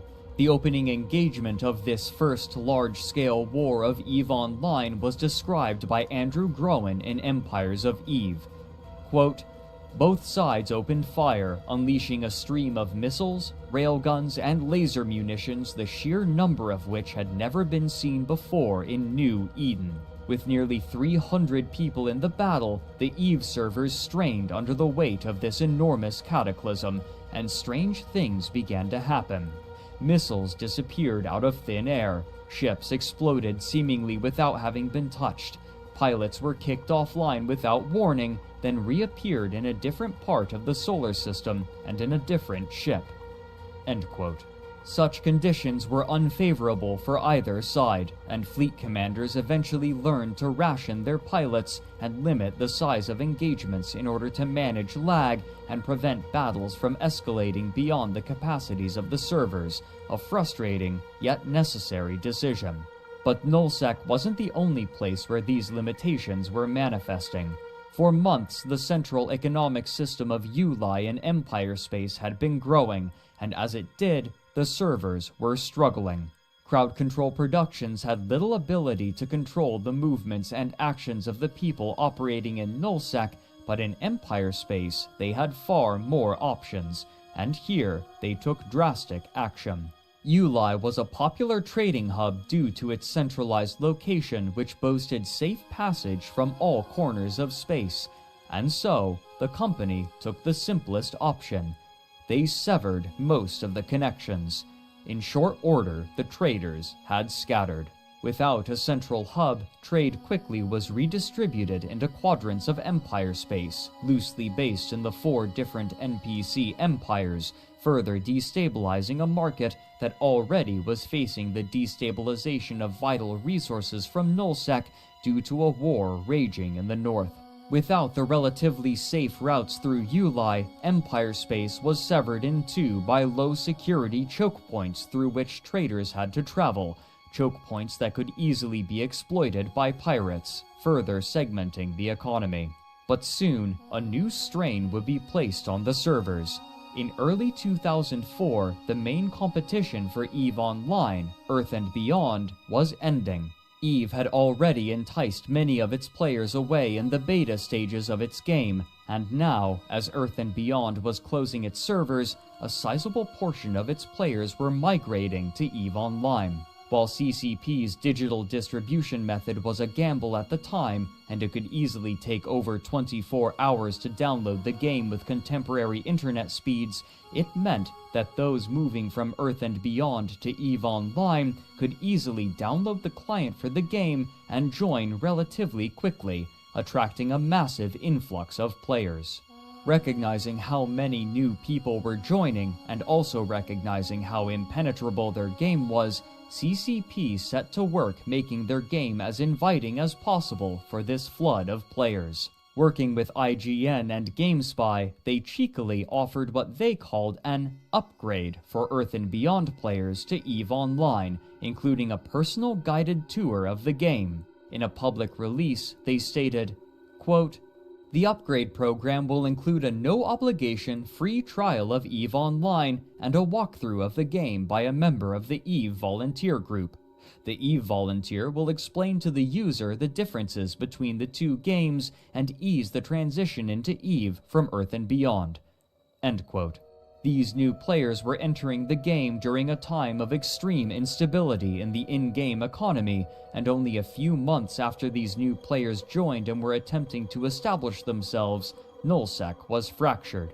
The offer that CCP had made to Earth and Beyond players proved to be a resounding success, and many groups in the dying game moved wholesale from one game to the other, providing them with an immediate source of manpower. However, those more aimless players coalesced into a new corporation which they named Celestial Horizon. With thousands of players, the already massive Celestial Horizon had a far larger population than the vast majority of other corporations in New Eden, and even though they were inexperienced, their numbers alone quickly made them into an industrial superpower who spent their early months in Empire space stockpiling liquid assets, their size making them largely unassailable. This chaos meant opportunity for many new players, and some of the loudest were the Goons. Goon is an epithet worn proudly by the early internet users posting on the Something Awful forums, a group known for their irreverent, provocative manner. As online documentarian Bernie notes in his history of the site's operator, even the name Goon originates from the letter of an angry web admin who had been featured on the Something Awful website and subsequently harassed by its forum members. Noticing the extremely accessible method of distribution that CCP had adopted, some members of the board began posting threads encouraging other members to download the game and join. However, due to their inherently chaotic nature, it was difficult to wrangle them toward any common goal, and over the months, numerous Goon-led corporations congealed and collapsed due to petty infighting. Andrew Groen chronicles the early months of the Goons' presence in the game, where, after numerous attempts, one leader was able to coax enough of them into a single corporation, which was named Goonfleet. Their capabilities, however, were obviously lacking, given that almost every single player entering the corporation was entirely new to the game, with their only qualification being that they were a member of the Something Awful forums. They even paid to have banner advertisements displayed on Something Awful encouraging members to join Goonfleet, hoping to attract a large volume of players, regardless of skill. When a new member joined Goonfleet, they would immediately be given a ship and a personal lesson on how to play the game, but even so, they were woefully ineffective. This was a feature that they owned and incorporated into their fleet tactics. Rather than trying to field effective ships, they simply would outfit themselves in some of the cheapest ships and modules that the game had to offer and swarm their target. The majority of the time, this would end in failure, but because so little capital had been invested, the losses were never substantial, and so they would throw themselves wantonly into battles, declaring their motto in the local chat, "We're terrible at this game." Their practices, however, gave them a particular reputation with the rest of New Eden. Only those who had an active account at least 3 months old on the Something Awful forums were allowed into the corporation, but those who applied weren't always simply rejected. Responding to a thread from someone looking to join a corporation, one player said in the EVE Online forums that, quote, "Goonfleet don't recruit in-game. Any advice you get to the contrary will be from a goon trying to swindle you out of your assets. They'll charge an application fee or some such. Then, when you are successful, they will offer to courier your ships down to Nullsec. After you hand over your property, you will not hear from them again." End quote. Another player responds, quote, "If by some strange and bizarre miracle you do get into Goons, you will be forever shunned by the rest of the EVE community. Once you join Goons, that's it. You can never leave to join another corp or alliance. You simply cannot be trusted in any other corp or alliance. You might as well just delete your character and start over if you want to leave Goons." End quote. While this was somewhat hyperbolic, it captured the general sentiment of New Eden. There were the Goons, and then there was everybody else. While their money wasn't boycotted, few wanted much to do with them besides trade. As Nullsec grew more competitive, it became clear that the Goons would need allies, and so they created a larger alliance under which all Goons and those corporations within the game who wanted to join them could participate. Goonswarm. The work The History of the Great Empire of Eve, an Outsider's Perspective, speaks to the reputation of the Goons. Quote, "To best understand Goonswarm, you must first understand Goons. The Goons are not native to EVE Online, but rather are a form of invasive species. The defining psychology of the community is that there is us and there is them. Non-members are inferior to members, and many goons delight in the misery of non-members, or pubbies. EVE Online is not the first game to be visited by the goons, nor will it be the last. The goons move like locusts between online games, establishing themselves quickly and attempting to conquer the game in order to inflict the most misery for all those not part of the swarm. Almost every major competitive online game has a clutch of goons, deconstructing the game and their enemies." End quote. These alliances that established themselves were taking advantage of the final period of time in which a new alliance could feasibly capture and hold territory for years to come, and the radical shifts in the fundamentals of the game would establish what would become the first great empires, bending their industrial might for control over weapons that could decide an entire battle with the press of a single button. What is Greg's perfect for later in the day? Correct! Greg's is open later than you think!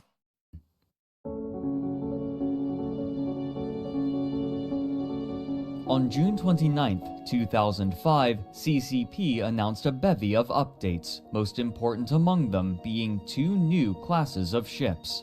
Dreadnoughts were a specialized class that wielded weaponry designed to attack the stations that had become vital for warfare. Controlling a station allowed the fighters of a defending or invading force to shelter in a safe hub from which they could launch their fleets, and dreadnoughts wielded the firepower to assault such bulky emplacements. Much larger than battleships, formerly the largest class of ship in the game, dreadnoughts could enter siege mode, which would render them entirely immobile but grant a significant firepower increase. Constructing a dreadnought, however, was a massive undertaking, requiring new starbase modules called capital ship assembly arrays. Rather than assembling the dreadnought in full, there were multiple parts, each of which had to be fabricated separately and then combined to create the completed dreadnought. In order to move the massive amount of materials required for such a ship, the second class that they announced was the freighter. Significantly larger than their older counterparts, these freighters were capable of moving materials on an unprecedented scale. But while they were typically well armored, they would still be obvious targets for pirates and saboteurs.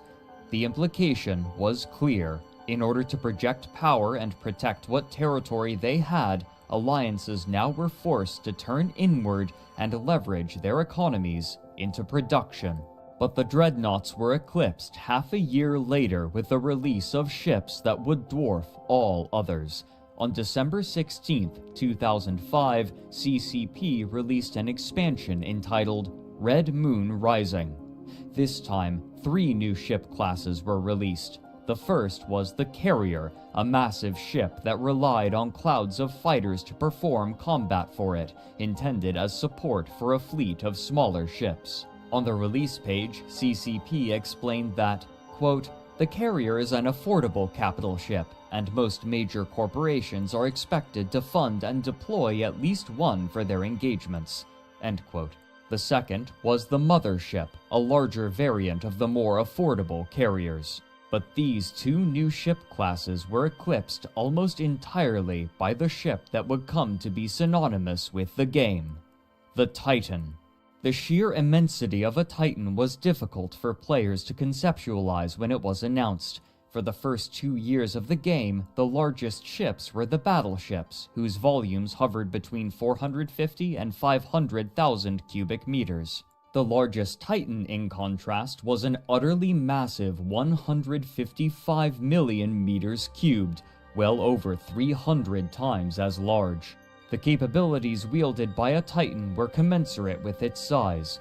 The first key feature was the ability to open a jump bridge. While Titans were able to utilize the traditional Stargate network outside of HiSec, they also could be used to coordinate massive fleet movements. If another specialized ship could light a cynosural field, then the Titan could use it as a beacon and jump directly to its location, whether in the same system or not, bypassing the Stargate network entirely, as long as the stars were close enough. This meant that, although the Titan was a ponderous ship, it could still rapidly relocate with proper coordination, sometimes directly into a fight, suddenly shifting the balance of power. What's more, other ships could join the Titan in this jump, meaning that it could be used to move an entire fleet at once between stars in great strides, without being forced into the natural choke points of the Stargate network. But the more tantalizing capability of the Titan was the Doomsday device. While CCP was mum about the specific damage numbers, what was known was that a Doomsday device would inflict massive damage in a 500-kilometer radius, centered on a location of the Titan's choosing. What's more, the Titan would not even need to be present in the fight to launch the Doomsday. If another ship could light a cynosural field, then the Titan could fire its Doomsday through it, as long as it was still within the same star system. Many suspected that the first alliance to field a Titan would wield unprecedented power and become nigh unstoppable. Due to its area of effect, the power of a Doomsday scaled with the number of fighters on the battlefield, and over time, battles involving hundreds of players had become more and more common, further emphasizing the imminent importance and dominance of the Titan. Beyond these more immediately impressive features, the Titan also served as a mobile platform from which war could be prosecuted. Players who died could respawn inside of the Titan and take a new ship stored in its hangar to join the fight once again, meaning that a player whose pod was destroyed would be able to rejoin combat immediately, as long as supplies were available. But before their incredible might could be wielded, one would have to be built. Much like the dreadnoughts before them, the different parts of the carrier, mothership, and Titan would need to be constructed separately in different capital shipyards, then brought together and assembled. No power based in Empire space would have the resources or capital required for such a massive undertaking, and even if one did, they would have war declared upon them immediately, and their capital shipyards would be divested from them. But even in Nullsec, Andrew Groen notes that there were only 2 alliances who could feasibly produce the first Titan, and they so happened to have laid claim to territory immediately next to one another. The warlike band of brothers, who had earlier crushed the alliances in the north, and the overwhelmingly massive Ascendant Frontier, consisting of former players from Earth and beyond.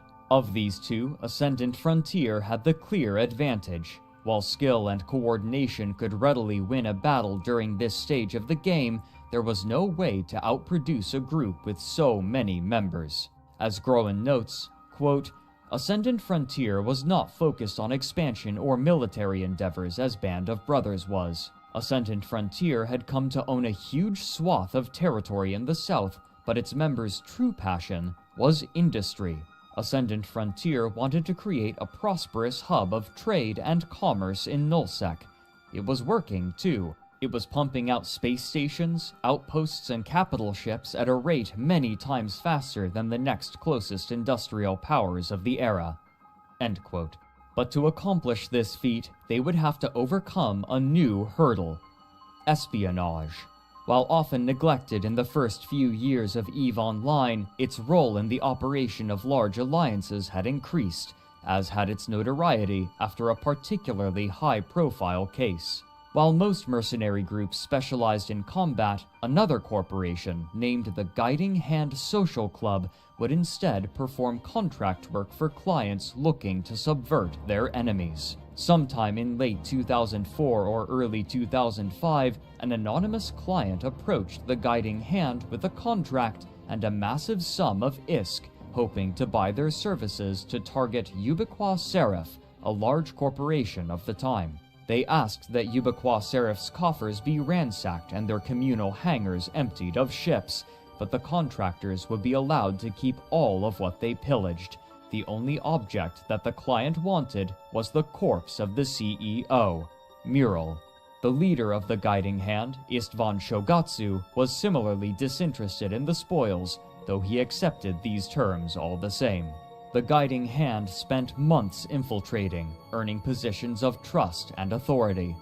They were more successful than their client could have dreamed. Multiple members found themselves entrusted with much of the corporation's assets, and one agent, named Zemdal, found themselves as one of Mural's lieutenants. Istvan explained, quote, Arenis Zemdal is what we call a Valentine operative. Essentially, his job is to seduce and entice an objective into a state of trust and confidence. As such, we'd call Mural's relationship to him moments before the strike endeared. End quote. On April 18, 2005, the code word was sent to every agent: Nicole. Immediately, the corporation was drained of all of its liquid assets and much of its stores of supplies, and Zemdal collected the CEO's corpse along with a squad of guiding hand members who had rendezvoused to help deliver the killing blow. Istvan made a public announcement shortly after, with characteristic flair. Quote, "Greetings, everyone. It has been some time since I last stood behind a podium and made a public announcement, so you'll have to forgive me if I'm somewhat out of form. The reason I stand here before you is to announce that my mercenary outfit, the Guiding Hand Social Club, has completed its most ambitious contract to date.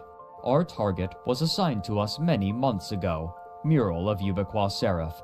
Our task was to carry out that which the Guiding Hand Social Club has now become known for, to utterly demolish Mural and bring all who followed her to their knees in one fell swoop.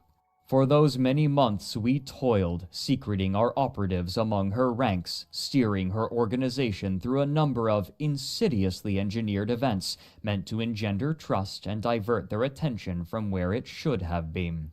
Early this morning, our hard work bore fruit.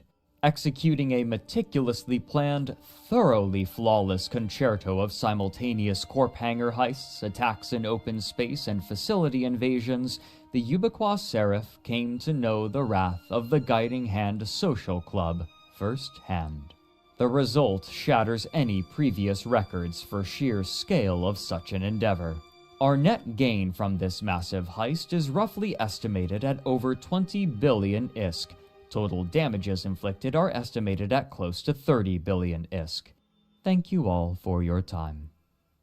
End quote. This would be far from the final major act of the Guiding Hand Social Club, though they would be more covert from this point forward. This level of metagaming, however, wasn't shared by all people. Most role-players, for example, would attempt to play the game as a character within the game world, but those who didn't roleplay often regarded them with derision and saw them as potential targets, either for ridicule or aggressive action. While discussing EVE Online for her podcast This Game Changed My Life, Aoife Wilson posits that, quote, "The people you're talking to don't know that the talking part is a game too. You're going in, you're making friends, you're gaining their trust, you're spending a lot of time with them. They're being nice or whatever, and you know you're lying to them to the point of screwing them over." To which her co-host, Julia Hardy, replies, quote, "When you play a game, you are aware of what the structure and the rules of the game are because everyone's playing by the same rules. That's how you know it's a game. But then, if someone comes in and completely changes all the rules but no one else is aware of the new rules, then it just doesn't seem like a fair game." End quote. These early years began to establish the rules by which people would play EVE Online. Where other games of its ilk were played mostly within the game world, and this was generally respected by the other players, real-world duplicity was gradually becoming a normal and expected part of New Eden, whether the existing players wanted it or not. Many of the first capital ships were destroyed before even being completed, thanks to the spy networks and scouting work from rival corporations, but finally, on September 25, 2006, 9 months after Titans were first introduced into the game, the refugee players from Earth and Beyond and Ascendant Frontier completed the first Titan. Triumphantly, their leader, Sivok, flew it into the capital system of the Alliance, allowing everyone to marvel at the finished Avatar-class Titan, which he named Steve. The origin of this name is in contention. Most sources believe that it was named after the late Steve Irwin, who had died earlier that month, but Andrew Groen recalls that Sivok attributed the name to a scene from the animated film Over the Hedge, released 4 months prior, in which the squirrel character Hammy comedically proposes naming the massive, newly erected hedges Steve. Whatever the origin of the name, the completion of Steve heralded war. Immediately, their enemies and band of brothers invaded, but the power of Steve the Titan blunted their advance simply with the threat of its presence until December 11th, 2006. During a large-scale battle, Psyvok unleashed his doomsday safely through a cynosural field, then jumped to a safe point 20 systems away. But what happened next would change the paradigm of players for years to come, and would pit Band of Brothers against the rest of New Eden. More importantly, though, it would also begin a process that would sour the relationship between the developers of EVE Online and its players.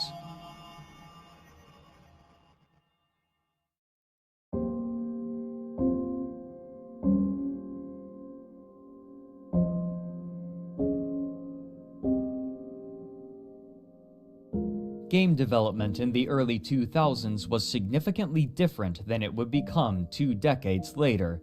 Developing a game typically took only a few years at most, and once a game was completed, it was common for the studio to immediately begin work on something new. MMOs were no exception. Most of them would run for a few years, then die as the player base moved on to play something else. This had already happened to EVE's main competition, Earth and Beyond, and the developers all expected that EVE would suffer the same fate eventually, as a matter of course. But as the game approached the 4th year of its lifetime, it seemed that it was only growing. CCP had created plans to continue adding features, and what's more, they were preparing to launch the game in China, a massive new market, though China would have its own instance separate from the rest of the world. While this was good news for the company, many of the original developers were beginning to grow restless. They hadn't expected to work on EVE for more than a few years, and a number of them were looking forward to making something new. While CCP had plans for other projects within the EVE intellectual property, they were in need of new developers, and so they decided to hire some of their staff directly from their player base. In many ways, this was a logical decision. Hiring players meant that they were passionate and knowledgeable about the game, and they would be conscious of concepts and problems of which an outside hire might otherwise be ignorant. It also meant that they would need less training to learn about the intricacies of EVE.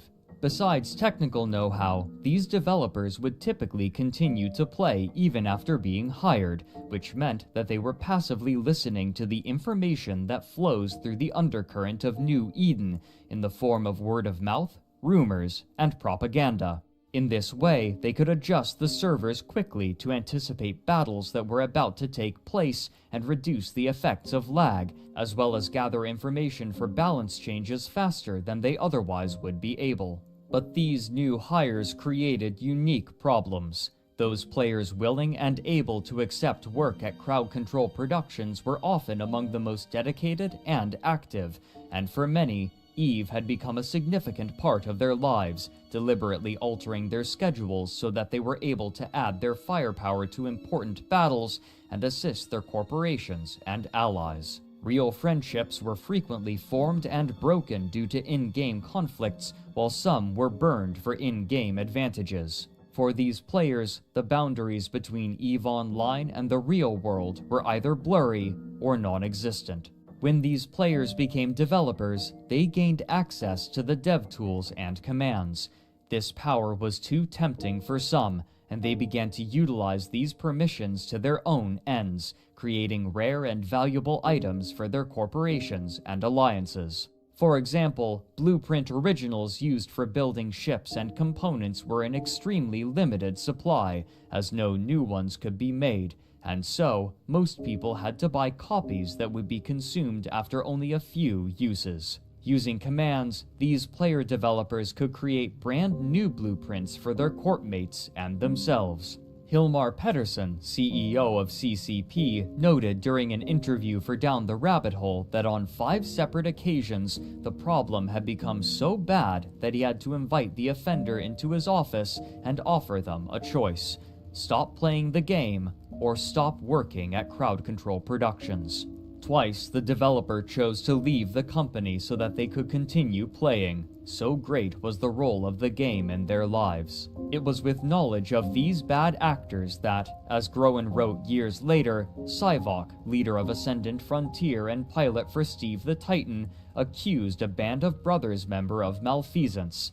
In an interview for a Swedish radio program translated for Empires of Eve, Sivok said, quote, "Suddenly, one of the CCP Interstellar News Corp ships just appeared out of nowhere and started to orbit my Titan. 2 seconds later, I was bumped offline, a total coincidence I am sure, and about 3 seconds after that, so was my alt." End quote. Those who are more dubious of Sivok's claims noted that after a recent patch, it had become much easier to scan for Titans, and so, while finding Steve by pure chance was unlikely, it was still technically feasible.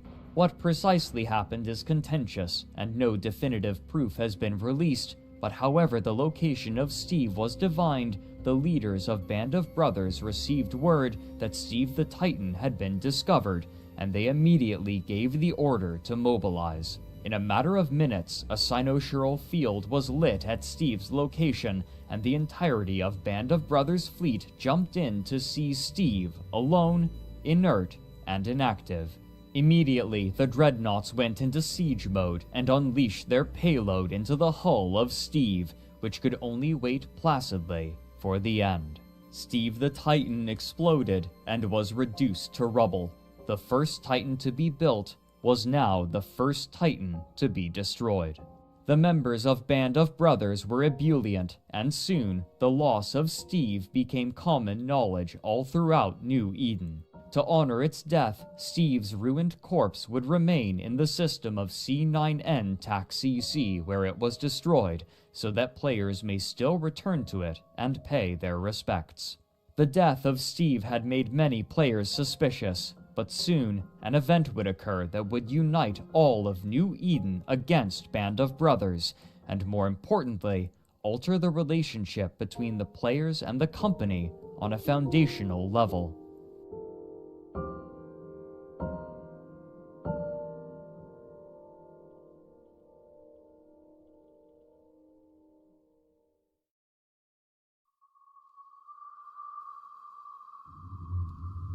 In January of 2007, a hacker responsible for releasing private information on Goonfleet, going by Kugutsumen, approached them, offering to hack their enemies for free after his client from the Coalition of the South refused to pay him for his services. Among those targeted was Band of Brothers, and included with strategically important pieces of information, he discovered logs proving that one of the members of Band of Brothers was a developer and was granting his alliance rare goods.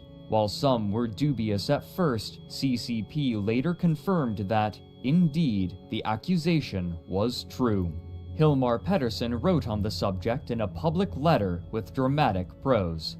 Quote, "Throughout our history, there have been a handful of cases where our employees or members of our various volunteer and partner programs have taken advantage of the proprietary powers they are granted through access and knowledge. These cases have been investigated, prosecuted, and judgment rendered.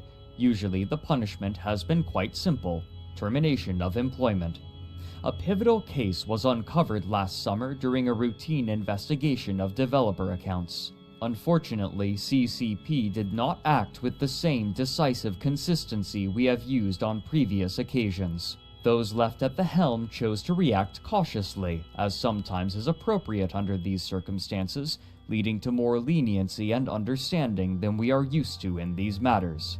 This particular case, involving a single developer, underlined where improvements needed to be made, and we have since focused our efforts on reinforcing rules and processes so that consistent ruling is assured. It is no trivial thing when corruption takes place. In our case, it's no different than the injustice of public servants in the real world feathering their own nests rather than ensuring the prosperity of the many. Living in a country of a comparable population as the world of Eve, Iceland only has 300,000 inhabitants, I sure know how it can feel when governance is not balanced and feeling powerless to stop it. I am certain that members of the EVE community are now going through similar emotions. I am sure that we all appreciate that it is no coincidence that Dante reserved the lowest level of hell for the worst of those who betrayed their benefactors. In our case, I would regard the EVE community as our benefactors.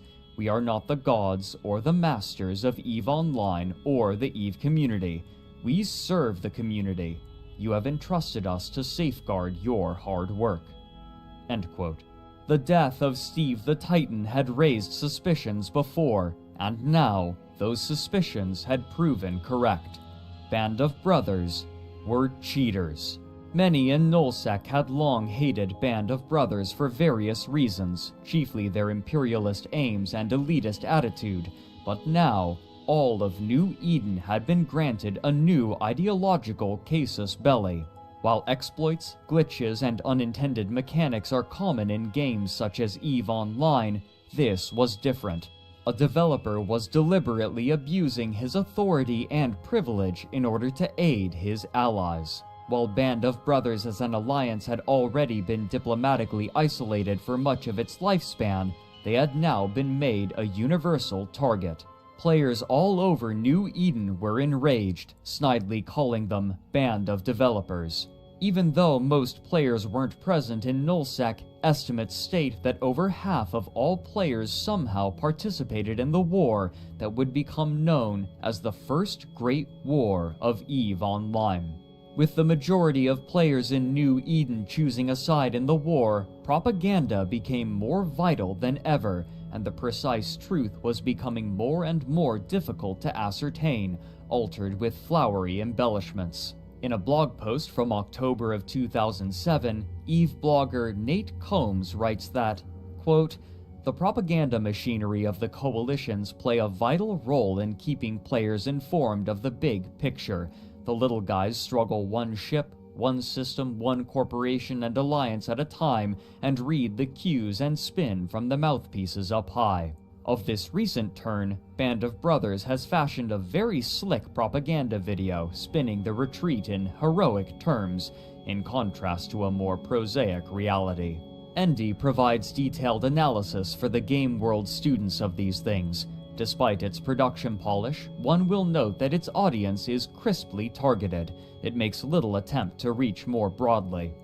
The important takeaway for a general reader might be this: how would the foot soldiers in a large-scale, information-complex, distributed game spanning the real-world globe and 24 time zones have any clue how their system-by-system struggle fits into the big picture, were it not for, well, something like an EVE Online Alliance propaganda network?" End quote.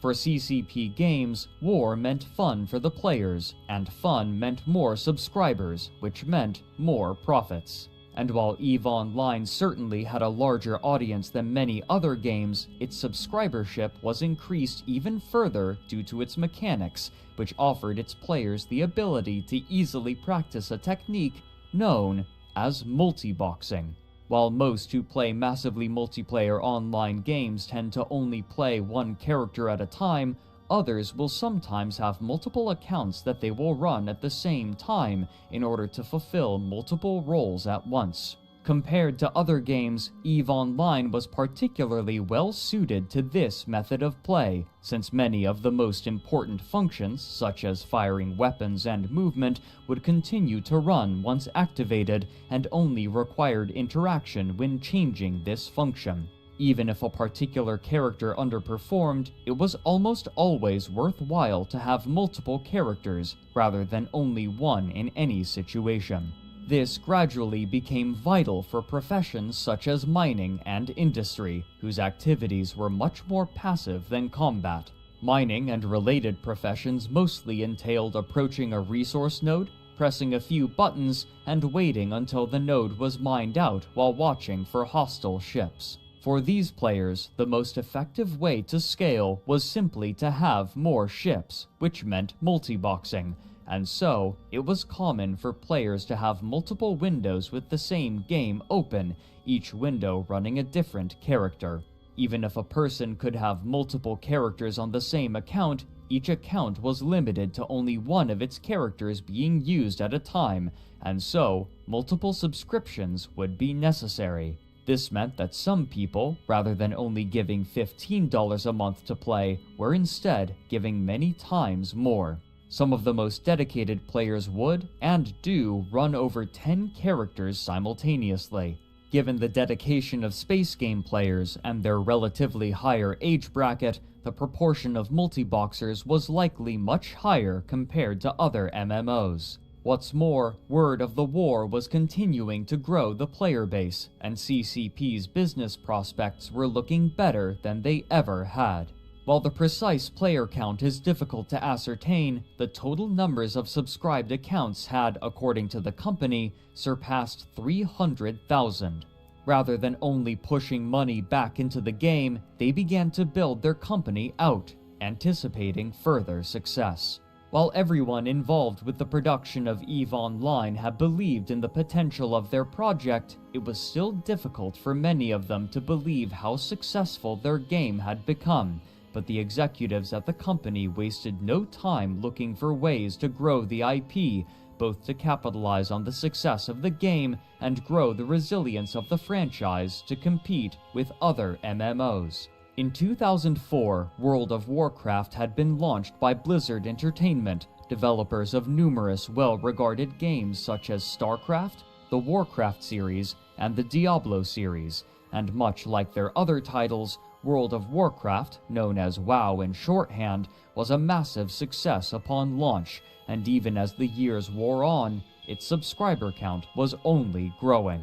There was some speculation about whether or not WoW would swallow the entire market. The foundation of these fears is dubious. World of Warcraft and EVE Online occupied drastically different niches. WoW is what is now known as a theme park MMO, guiding the player through a series of set pieces in an expected sequential order and progression. EVE, in contrast, is known as a sandbox, granting the player a variety of tools and the decision of what they wish to accomplish with these tools. Similarly, while players of any particular character level in WoW will typically only be seen with others of the same level bracket, it's commonplace for a fleet in EVE to be comprised of players with widely different character skills accumulated. Still, there was a significant fear that the harsh and hostile nature of EVE would push players into the much more inviting World of Warcraft. The dedicated EVE player base took to referring to WoW pejoratively. An oft-repeated insult was that an EVE player leaving for World of Warcraft increases the average IQ score of both games. But soon, Crowd Control Productions would begin competing with Blizzard in an entirely different way. In 2006, CCP announced a new collectible card game named EVE: The Second Genesis, identical to its namesake game on launch. During this time period, many creative companies were looking to emulate the success of such properties as Magic the Gathering, Pokémon, and Yu-Gi-Oh!, and the developers of EVE Online were no exception. Hoping to build excitement, Crowd Control Productions organized a 128-player pre-release tournament at Gen Con, a large gaming convention. At the same convention, Blizzard was giving a similar sneak preview of their own upcoming collectible card game, simply called the World of Warcraft Trading Card Game. Then, on November 11th, 2006, less than a month after the launch of the card game, Crowd Control Productions announced that they were acquiring White Wolf Publishing, a prolific and well-established publisher of tabletop RPG games, including the popular Vampire the Masquerade. In 2005, CCP had quietly approached White Wolf, looking for assistance creating their collectible card game based on EVE Online. Later, in an interview with Shack News, White Wolf marketing director Kelly Barnes-Herman stated that, quote, "Because of our history in managing the award-winning Vampire the Eternal Struggle collectible card game, White Wolf was able to make suggestions and provide some initial guidance to CCP in the first stages of the game launch, and now we are looking forward to working on the first expansion set in 2007." End quote.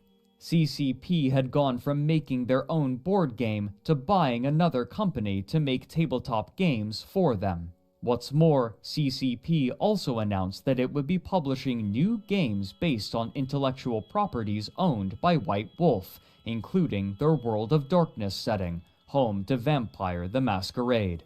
The immediate hope was for a sequel to the beloved cult classic Vampire the Masquerade Bloodlines video game, a significant and undoubtedly costly undertaking.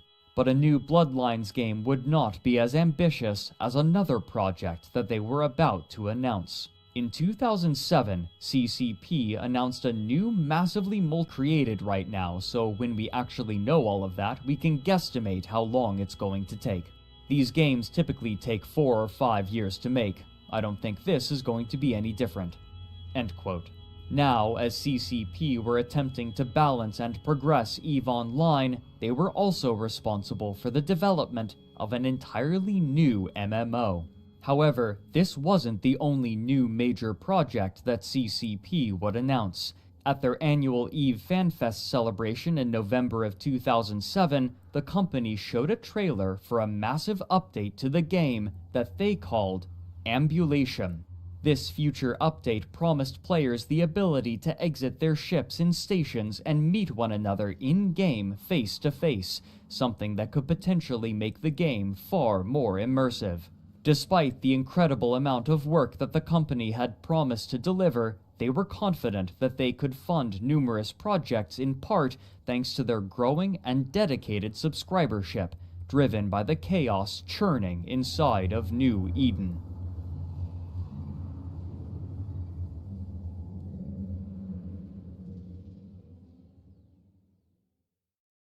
As the wars in Nullsec raged and EVE's player base grew, reporters within the gaming industry were beginning to take notice. Consistently, stories of battles with dozens, if not hundreds of players were beginning to leak out into gaming forums and early social media websites. Those hearing about such battles might have acknowledged mentions of the struggles with lag and server instability with which fleet commanders constantly had to contend, but such complaints were quickly forgotten when the scale of certain battles was shared.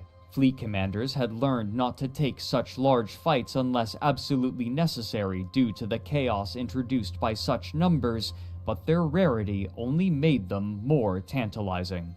What's more, these battles were given context due to the persistent state of the game, with corporations and alliances vying for power, territory, and wealth in a constantly evolving drama.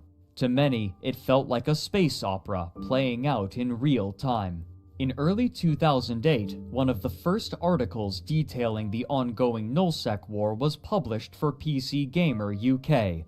The author, Jim Rossignol, opened by writing, quote, "There's a war going on. It's one of the most bitterly contested conflicts imaginable, fought over many months by an international cast of veteran warriors. An entire galaxy is at stake. You probably even know someone who is caught up in it, fighting for his life and those of his comrades. As many as 20,000 people have fought in its battles. This war is the Great War of EVE Online, the largest virtual conflict ever waged. Unlike the 20-minute conflicts that characterize other multiplayer games, this is a deathmatch that has taken place between fleets of hundreds in a continuous process that has lasted years. It is the greatest imaginary conflict yet conducted, and in what follows, I'll be tracing its glories and mapping its horrors." End quote. This sort of romantic prose would quickly come to characterize most of the writing about New Eden, and while they occasionally would acknowledge the more technical and practical issues that players and their leaders faced, these passages were nearly always diminished in favor of telling stories of epic campaigns and pitched battles. The results and aims of these large battles, however, were difficult to communicate due to the inherently intricate nature of the game's mechanics. What could easily be communicated, however, was sovereignty.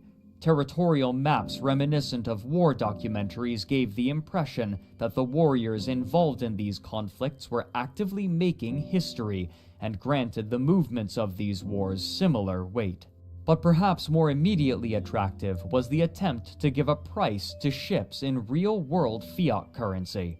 Partway through his article, Rossignol writes a relatively short passage about the loss of Steve the Titan. Quote, "It's not hard to see why Band of Brothers would want to attack the biggest alliance in the game. The riches were there for the taking, and the alliance leader, one Sivok, piloted the first and then only Titan-class ship in the game. It was a giant behemoth that has been valued in real-world cash at around 4,000 British pounds. Band of Brothers seized the first Titan kill in controversial circumstances and sealed the fate of Ascendant Frontier." End quote. This passing attempt at an approximation of price would become a tradition in coverage of the game.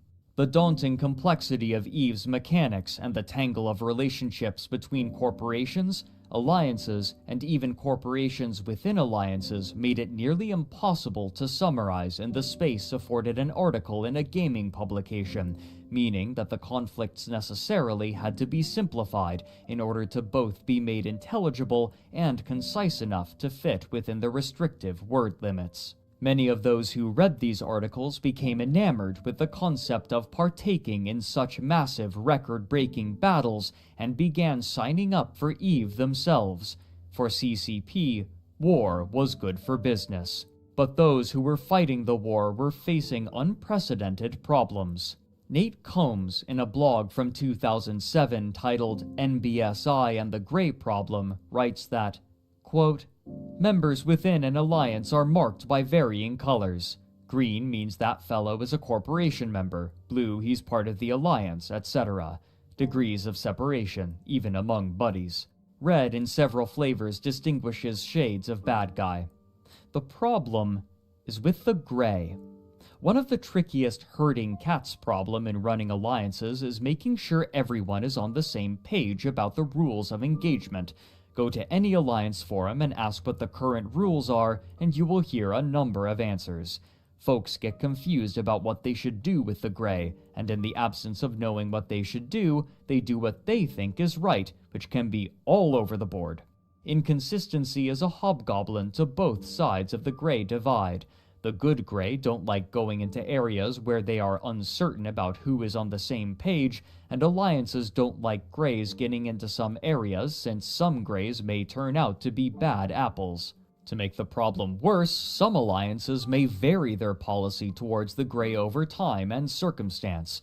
For example, when tensions are high, an alliance may enter lockdown mode, and its policy becomes one of shooting the gray first and ask questions later. During more peaceful times, the policy may be changed to be nice to encourage trade. It gets worse. Some of the very large alliances may have different policies for the different regions it controls. Talk about a headache if you're one of the few players, e.g. traders, who might travel great distances. Another problem with the gray is that it is an alliance/corp-centric perspective. It is a first-person measure. You are neutral to me now. I may be, however, enemies to your friend, and that can lead to a more complicated relationship." End quote. These problems were only growing greater. Trade had been a key element that allowed the early nullsec corporations to build their first titans, but the war raging was now making them more and more wary of neutrals, who could be traders or enemy infiltrators. But these problems were being amplified in an important new way. After the collapse of Uli as a trade hub, traders returned to the 4 different corners of Empire space in the north, south, east, and west. In particular, they gravitated towards stations that hosted the best mission givers. While trading NPC goods had gradually been phased out and the player economy was allowed to supplant it, players could still earn money from NPCs through missions, and they tended to congregate within the stations that housed the highest earning missions. Entrepreneurial traders would offer weapons, ammunition, and ships for sale in these stations, hoping to sell to the wealthier mission runners at these convenient locations. However, more than just the mission runners were searching for these goods, and soon, a wider clientele was congregating around these stations as well. Recognizing this, more traders looking to sell their goods began placing their contracts alongside the others, even if they were unrelated to running missions, hoping to sell to those visiting the station. And so, the trade hubs established themselves and grew. Of the different trade hubs, the one that received the most traffic was the Caldari Navy Assembly Plant, located around the fourth moon of the fourth planet of Jita.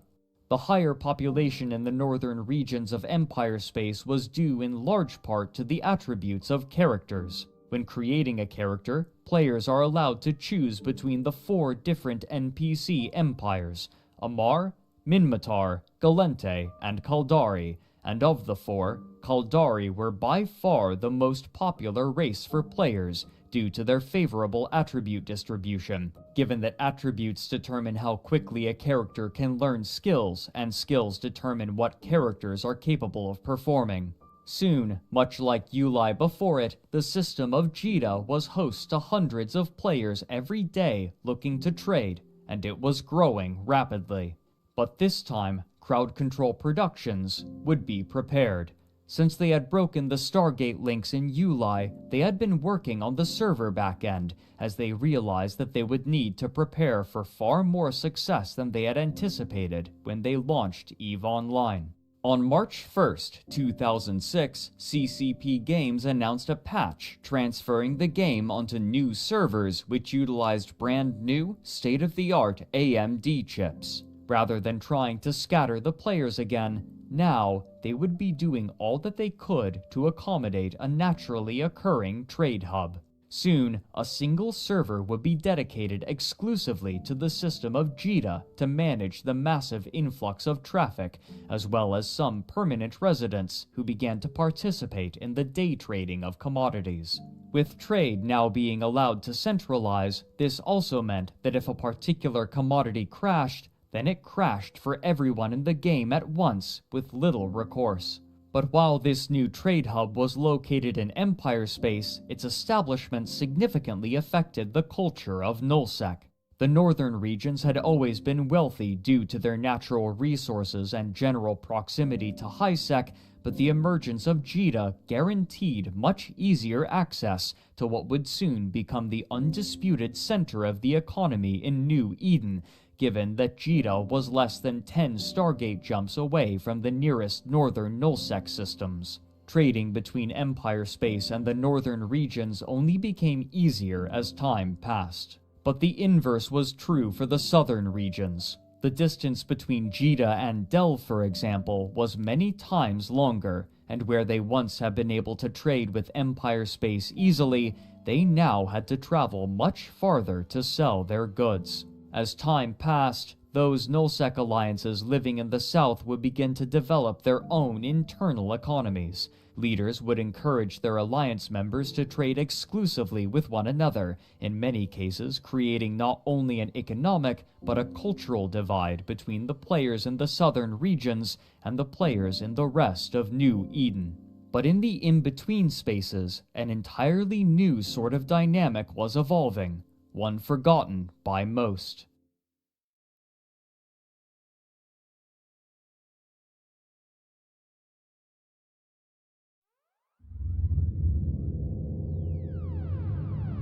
Over the years, the dynamics of the game had shifted radically. As players gained more and more capital, and as the merchant races were supplanted by a full player economy, piracy was no longer making nearly as much money, and often players would lose more money than they gained by hunting other players.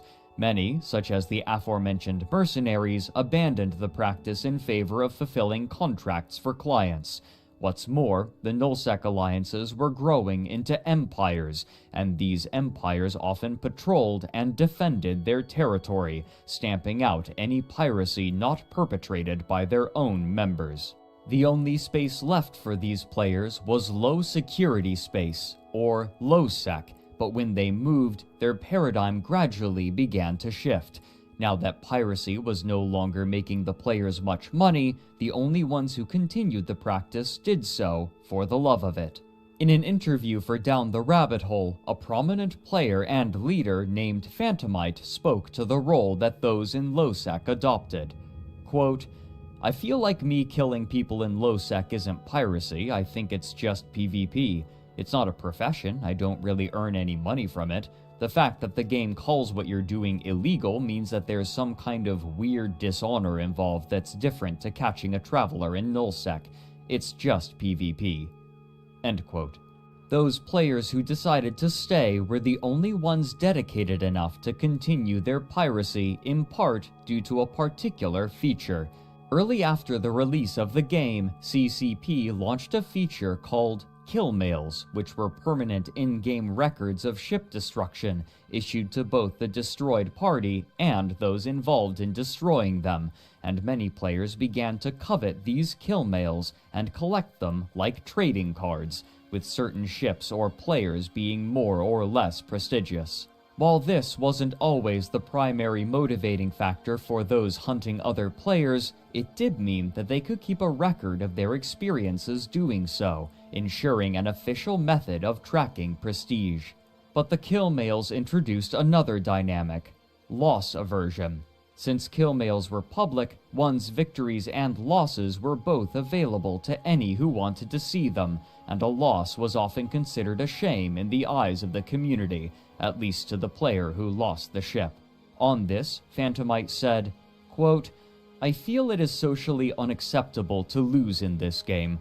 If you lose a fleet fight to begin with, in local, the winning side will almost always jeer at you and be a bad winner, mock you for having dared to lose a fight in EVE Online. It's not congratulations on winning, it's you idiots, you lost, how stupid do you feel right now? Especially as group sizes get larger, there's a lot of bitterness on both sides." End quote. On the opposite end of the spectrum, a group of players have been growing in size, prominence, and role in the greater EVE community. Early in the game's lifetime, a help chat was implemented so that players could offer assistance to other players learning the game, but many found that this limited forum was insufficient due to the complexity of EVE. And so, a new player-run institution was formed, EVE University. Its primary impetus was to assist new players by teaching them the basic mechanics as well as good practices with hands-on experience. While other corporations would sometimes invite new players and assist them so that they could swell their ranks and achieve greater goals, EVE University had few such aspirations. Rather, uniquely, it declared itself a neutral body who would not take sides in any wars, though its members, known as students or unistas, were free to do as they pleased whenever they chose to leave. Many years later, in an interview with the online EVE news site Crossing Zebras, a new CEO, Asmodeus Valar, said that, quote, "EVE University exists to give new players a place to learn about EVE in a supportive community. We maintain neutrality so that our students can move on to whatever section of EVE interests them." End quote. But this neutrality would quickly come to be a limiting factor.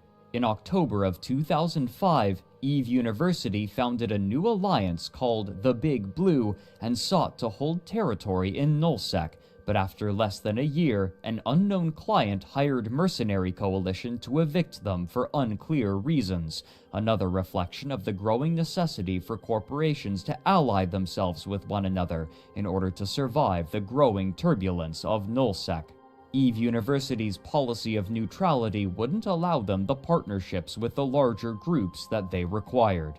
Unwilling to compromise on this defining feature, EVE University decided to base themselves in high-security space instead, and partnered with other corporations in a new alliance which they named Ivy League, in part to protect themselves from the vast number of war declarations that they were suffering. As a group comprised primarily of new players learning from a smaller number of more seasoned players, declaring war on EVE University was an easy way for more aggressive and less discerning players to gather easy kill mails. Despite these hazards, EVE University began to grow as a foundational part of New Eden's social landscape, with corporations seeking out those who had spent time learning in it.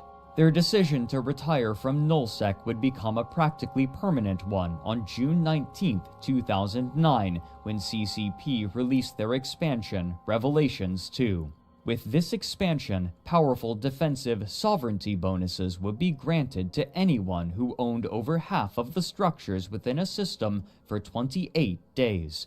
Once this had been achieved, a structure called a Sinojammer could be built in the system, disallowing any player from lighting a cynosural field within the system. While capital ships could use stargates, they were choke points in which they could easily be caught, and the only practical way of bringing a capital ship into a fight was through the use of cynosural fields. By restricting their use, it meant that any alliance attacking a system with a high enough sovereignty bonus could only do so with subcapital ships, an effectively impossible task against any active alliance. This meant that nullsec alliances were now much more stable in their ownership of territory, as long as they possessed enough capital ships.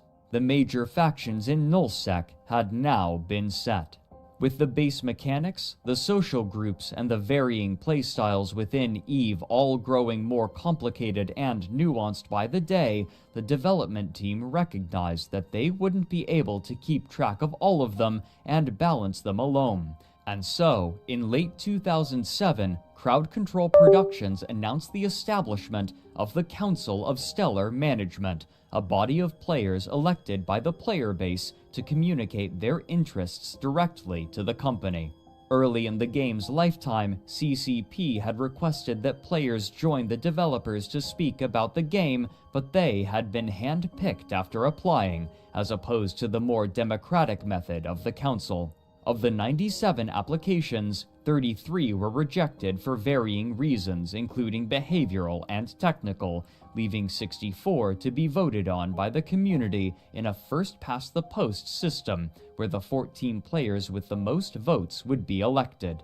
A PDF document written by CCP representative Petter Johannes Oscarsson details the role and responsibilities of the Council of Stellar Management, but not before spending over half of the document on what he called a comparative analysis of real structural social evolution with the virtual society of EVE Online. In the opening paragraphs, he wrote, quote, "The only consensus in the study of socio-cultural evolution is that no single theory can aptly describe the universal development and progression of any society. Myriad factors ranging from geographical location to religious beliefs and even weather conditions, prevailing or roguish, all complicated the analysis. Introducing the most subtle variable could drastically alter the course of two societies that would have otherwise evolved along similar paths.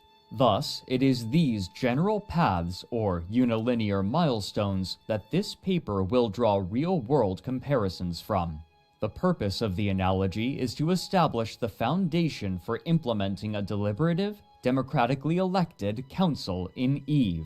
This is by no means an endorsement of any social evolution theory. A comparison with actual civilizations is beyond the scope of this analysis. But it will demonstrate the striking similarities between this theory of real-life societal development and the virtual society evolution of EVE, while also relying on one key assumption about individuals in both realms, that they are motivated by the pursuit of value, the core of which is driven by their instinct for survival." End quote.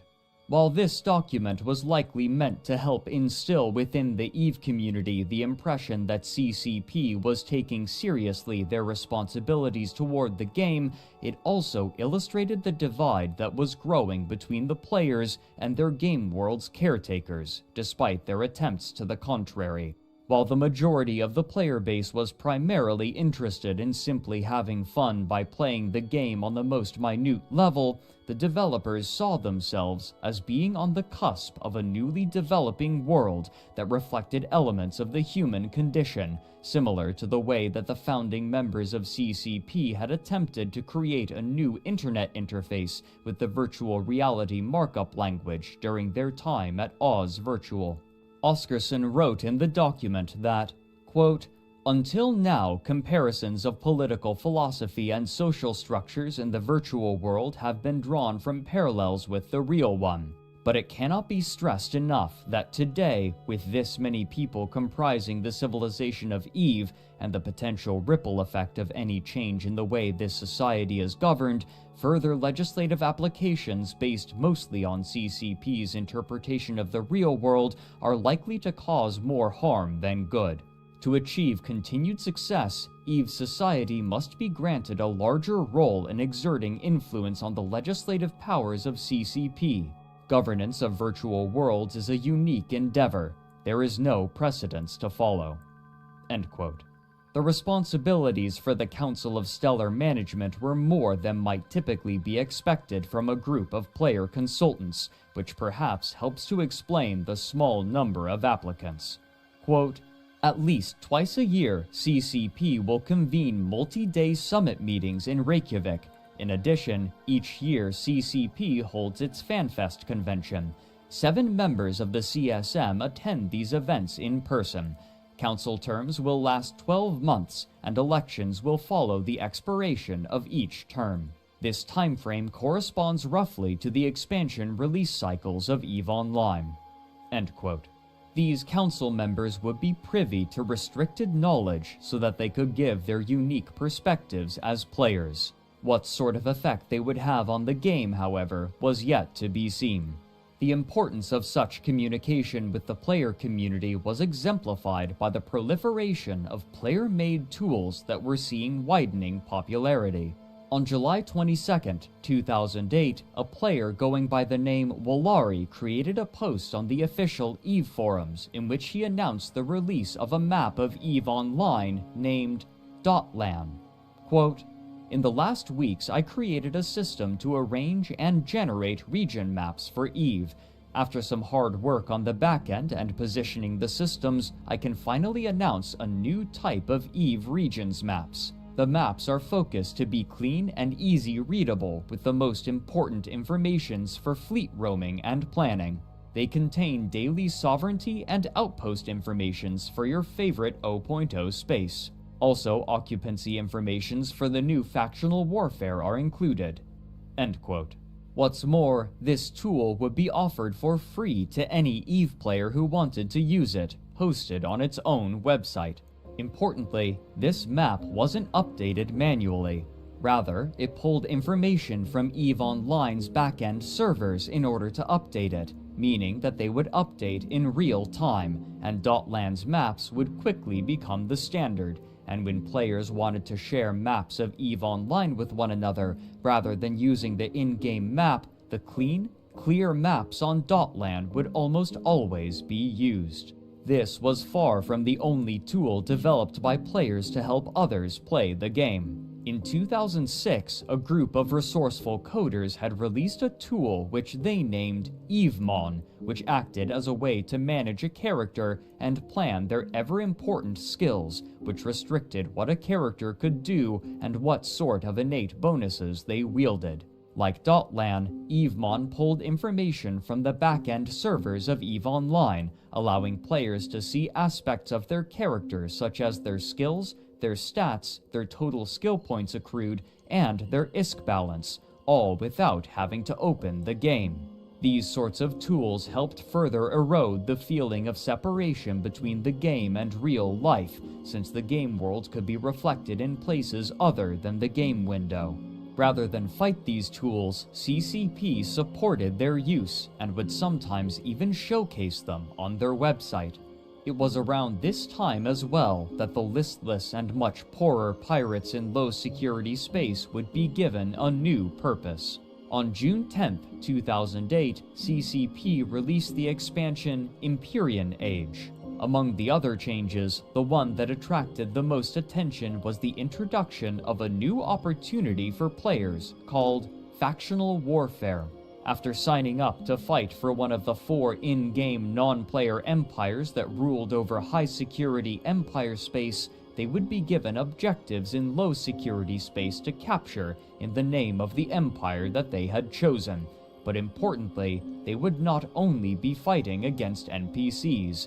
they would also engage other players who had sworn allegiance to a different enemy faction.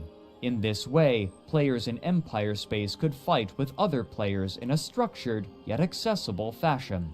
While factional warfare itself held little interest for the pirate corporations in Lowsec, it meant that far more players would be ushered into their domain. As the less experienced players from High-Sec wandered into Low-Sec in order to complete their objectives, roving bands of Low-Sec pirates would catch individuals and small fleets unaware, swooping in to rapidly dispatch those looking to engage in factional warfare.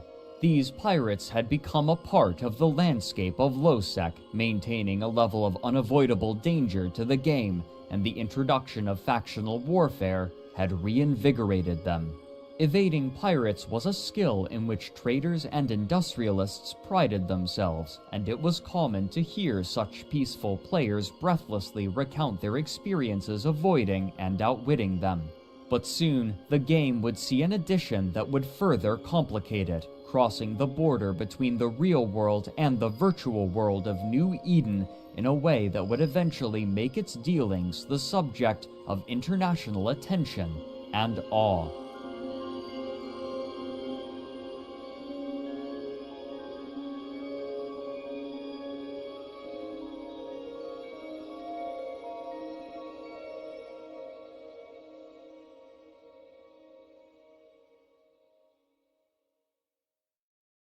In November of 2008, CCP announced the release of a new form of currency.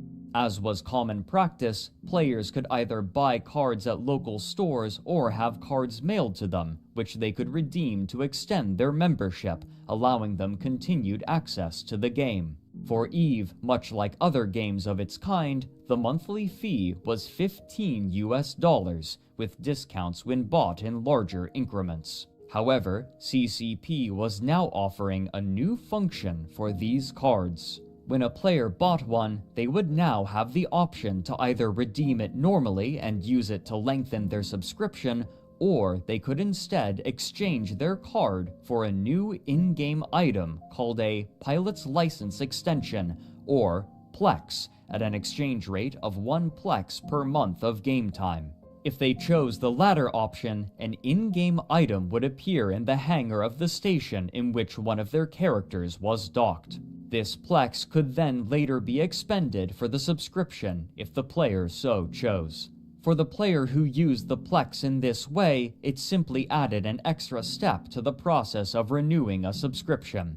But there was one major, important difference. Since the Plex was an in-game item, it could be bought and sold on the player market, and whoever bought the Plex could redeem it for their own character, meaning that a player with enough in-game money could effectively pay for their subscription by buying Plex from other players with in-game money.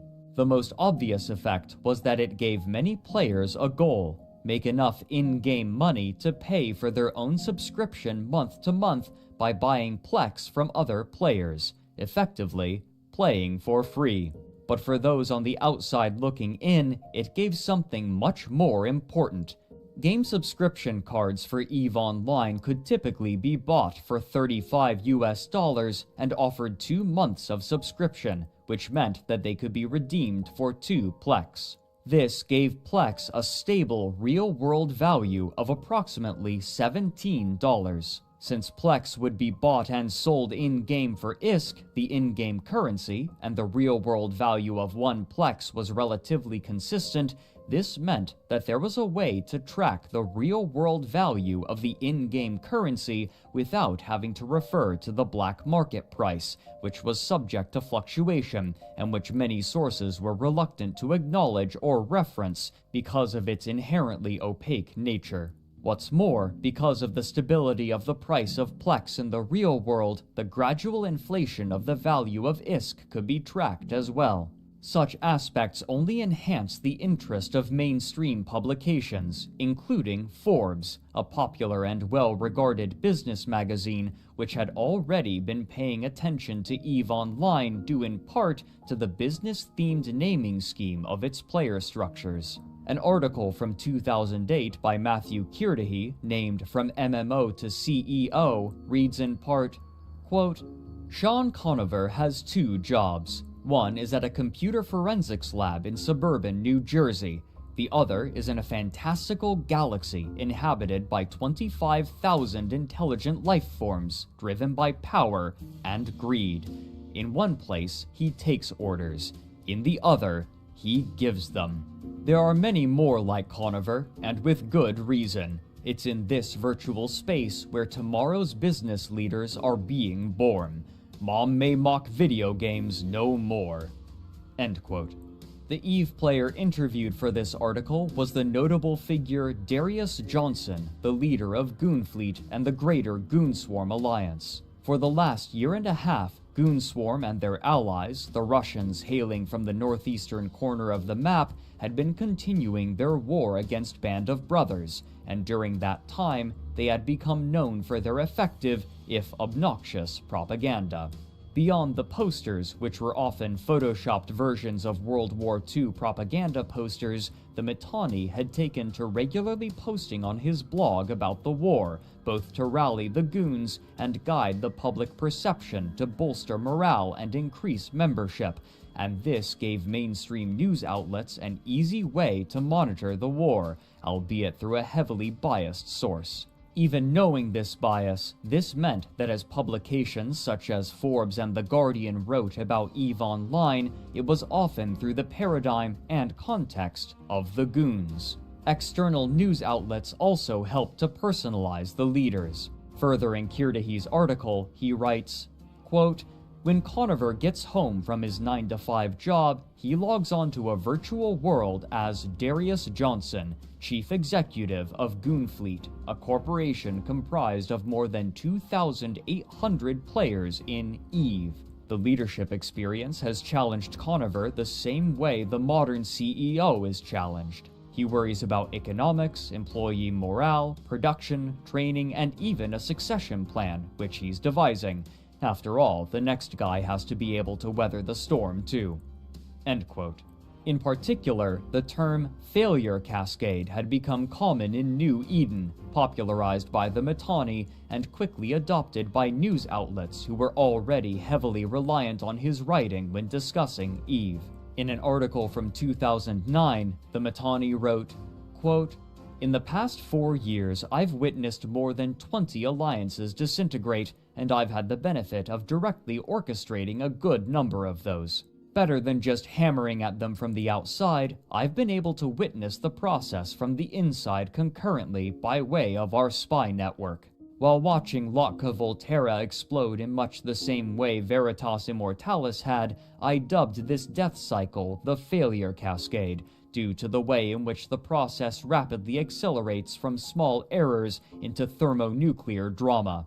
Delightfully enough, even our most vehement enemies have chosen to use my nomenclature, as well as the more traditional media. Apparently, the term has some pre-existing engineering use, but Googling it now turns up mostly yammering about spaceships.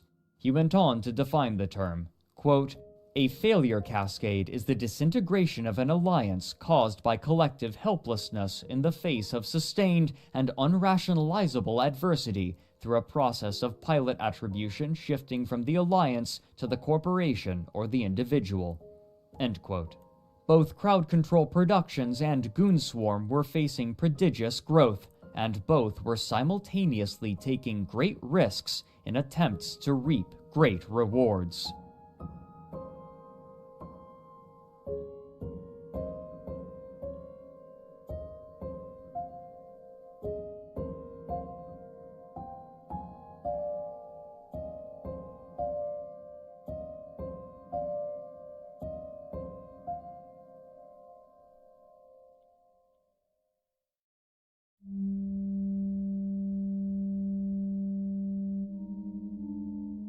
It had been over 2 years since the death of Steve the Titan, and still the war in Nullsec continued, involving every major power, and after numerous movements of the battle line back and forth, Band of Brothers had been pushed all the way back into their home region of Delve. To their north, the Northern Coalition had recovered from total destruction, retaken territory, and went on the offensive after fighting back the forces of Mercenary Coalition, who had been fighting the war for Band of Brothers, but eventually abandoned them in order to establish themselves in new territory and continue their existence as guns for hire.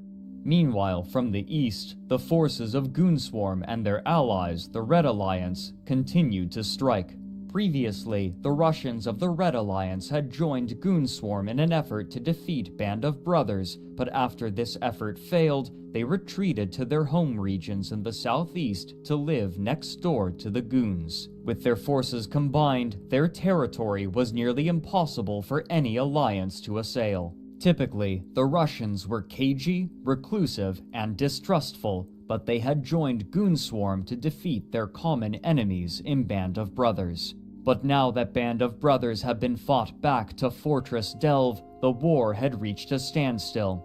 Delve's epithet was well earned. It had served as the home region for Band of Brothers for years now, and was nigh unassailable due to the coordination of Band of Brothers' fleets and the system's solid sovereignty bonuses, which practically restricted any enemy fleet from fielding anything larger than a dreadnought in Band of Brothers territory. Multiple Titans had been lost by both sides, but Band of Brothers still had enough capital ships to bounce back any assault on its borders. And if the smaller capital ships weren't enough, then the combined might of 8 simultaneous doomsday blasts from Band of Brothers' 8 remaining Titans would be enough to turn any fight. Without the ability to field their own Titans, the rest of Nullsec could do little to penetrate into Delve. But in early 2009, this state of affairs suddenly and radically changed. One of the high-ranking members of Band of Brothers, Hargoth Agamar, had tired of the other leaders and joined Goonswarm, offering to help them in whatever way they could. After some rumination, Goonswarm's spy master, the Mittani, devised a plan of action. Andrew Groen chronicled what transpired in Empires of Eve. Quote, "On the night of February 4th, 2009, Hargoth Agamar logged into EVE Online and docked his ship at the headquarters of Black Nova Corporation, one of the main member corporations of Band of Brothers. From Band of Brothers, Hargoth stole 15 dreadnoughts and an entire ship hangar containing hundreds of smaller ships. He also stole a huge amount of strontium, starbase and dreadnought fuel. With a few clicks, he stole everything his corporation owned. In the empty hangar folders, he left just a single item, a note with one sentence written on it. The Mittani sends his regards." When he was done with his theft, he went to work, ending the entire alliance. He removed the other directors from their positions and closed the alliance. With no alliance on record named Band of Brothers, every one of its sovereignty claims was instantly dropped. Band of Brothers had claimed sovereignty 4 in every system in Delve, but after Hargoth Agamar struck, there was no longer an alliance called Band of Brothers. As a result, all of the starbases owned by Bob went offline without an alliance to control them. Their capital systems were no longer invulnerable, and they had no way to stop enemy alliances from bringing heavy artillery right into the heart of Band of Brothers' empire." End quote.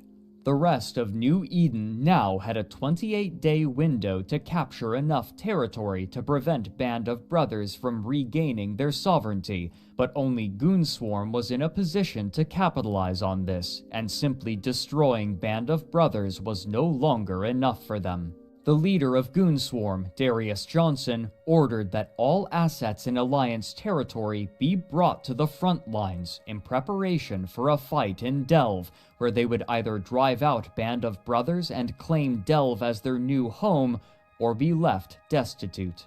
This would also help to fend off enemies, at least for a time. During the war, the general unpleasantness of both the Russian alliances and Goonswarm had resulted in enough feuds that they had broken their treaties with one another, and a significant contingent of Russians had joined forces with Band of Brothers, sandwiching the Goons between the two.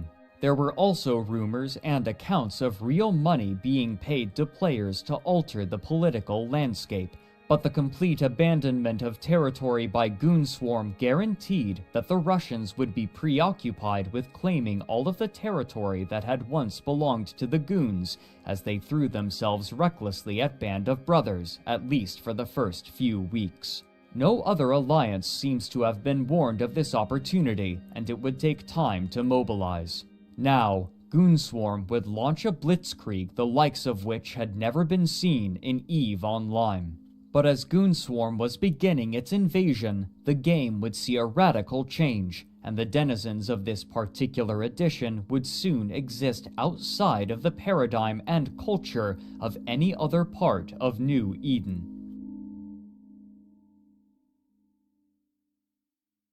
On March 10, 2009, CCP announced the release of the Apocrypha expansion. Among other changes, including a higher tier of specialized ships, this update introduced wormholes. These anomalies, functionally, were short-lived entrances into an entirely new cluster of star systems, but the wormholes would only survive for a maximum of a few days before collapsing permanently, and new ones would spawn unpredictably both in New Eden and in this new region. These systems boasted no stargates. Rather, they were connected to one another and the normal stars in New Eden exclusively with a network of wormholes, and the transient and unpredictable nature of these wormholes created an ever-shifting labyrinth. Despite the vast new territory now made available, players were tentative to venture into it for several reasons.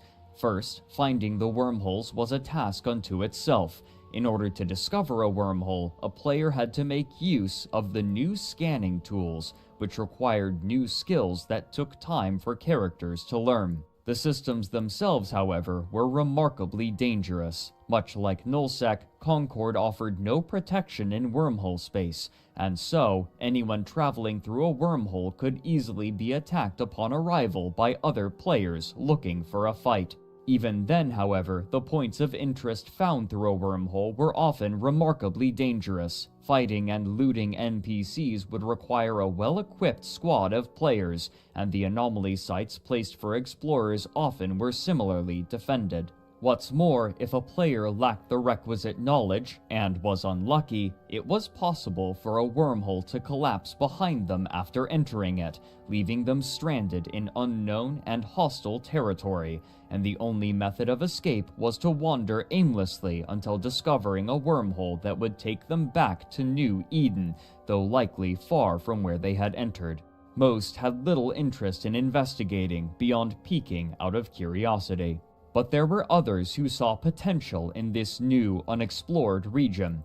Though the danger in wormhole space was higher, the materials there were commensurately valuable, as the gases required to make the new highest-tier ships could only be found there, and so, mining gas clouds became an important, if small, part of the EVE economy. Paradoxically, due in part to the random nature of wormholes, gas became a reliable resource, as it was difficult for aggressive players to attack others harvesting gas. Much like wormholes, gas clouds would spawn randomly and had to be scanned down with probes before their location was revealed, meaning that a reasonably attentive gas miner could spot the probes with a directional scan and escape long before any danger manifested. Beyond these more systemic limitations, there was another hard limitation that restricted the use of overwhelming force in wormhole space.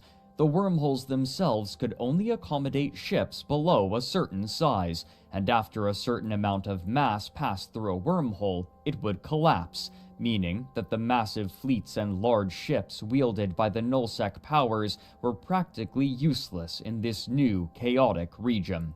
The ease and safety with which gas could be harvested, and the difficulty that established corporations would have utilizing their vast wealth and resources, meant that this territory was far more accessible to less wealthy players and corporations, in contrast to Nullsec, which was now crowded with belligerent and exclusive factions. Most large corporations were also still embroiled in the ongoing war against Band of Brothers and had few resources left to engage with wormholes. Given this and the wide breadth of territory now available, smaller groups of players began to move into these wormholes and establish presences there, deploying starbases and storing fleets of ships. Those who chose to live in this territory were given a simple moniker: wormholers.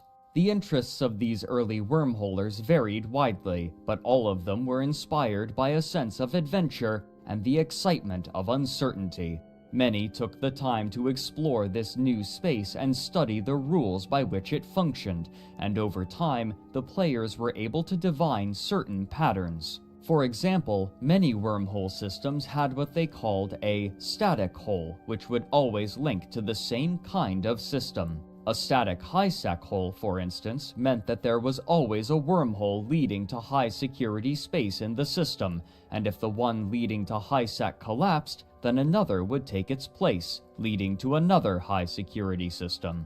However, such static holes to high-sec were at a premium, and so, sometimes, multiple small corporations would deploy starbases in the same system, but since few had the resources to prosecute any sort of significant conflict, and nobody would benefit from harassing one another, many of them entered into gentlemen's agreements to not attack one another unless agreeing to fight for sport.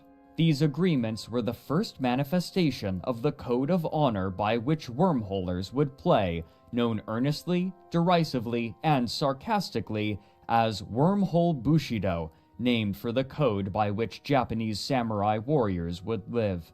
But while players were exploring the new aspects of EVE Online, Crowd Control Productions was working on an entirely new game. In August of 2009, CCP Games announced their next project set in the EVE universe, a first-person shooter named Dust 514. Speculation about the gameplay was overshadowed by the fact that Dust 514 would do more than share a setting with EVE Online. Events in Dust 514 would directly impact those playing the MMO, and those playing the MMO could affect battles in Dust. The gaming news publication GameSpot quoted Hilmar Pettersson as saying, "The primary gameplay features brutal ground combat that takes place on the surface of planets. Dust 514 is the infantry, and an EVE Online player can contract a Dust team to go in and take control of a planet. The fleet does the flying, the infantry does the dying." End quote. Guy Cocker, writing for GameSpot, went on to say that, quote, "The game has been under development for 3 years at CCP Shanghai, with input from other CCP studios worldwide. We questioned Pettersson about the platforms the game is being developed for, as well as subscription details, but he declined to comment at this time. But it was confirmed that the game was being developed for current generation hardware." End quote. After revealing some gameplay at the annual FanFest in October of that year, Hilmar Pettersson proudly spoke with IGN further about the game. Quote, "Dust 514 is first and foremost a first-class FPS mixed with real-time strategy elements and persistent world components, which are innovative in their own right. Still, the biggest innovation in Dust 514 is that the outcome of battles directly affects the resource and power controls in EVE Online. This will significantly enhance the gaming experience that our current 300,000 subscribers enjoy by adding a whole new level of gameplay elements that they can affect." At its core, Dust 514 is a first-person shooter with run-and-gun gameplay, but there is a heavy emphasis on vehicular combat that layers tactical and strategic dimensions within each battle. In addition, weapons and modules are upgradable in real time, which we believe pushes Dust 514 beyond what has been seen in the market so far. End quote. Notable features were map sizes measuring 5 kilometers squared and, perhaps most importantly, the ability for Dust mercenaries to take control over certain regions of planets for corporations in EVE Online, or for Dust corporations to take those sections of planets for themselves. Early gameplay footage shown at FanFest was promising and elicited excited reactions from the crowd despite its limited scope. But as players were anticipating the new battles to be had in Dust 514, the years-long war in Nullsec was finally reaching its conclusion, and the aftermath would permanently alter the social landscape of New Eden.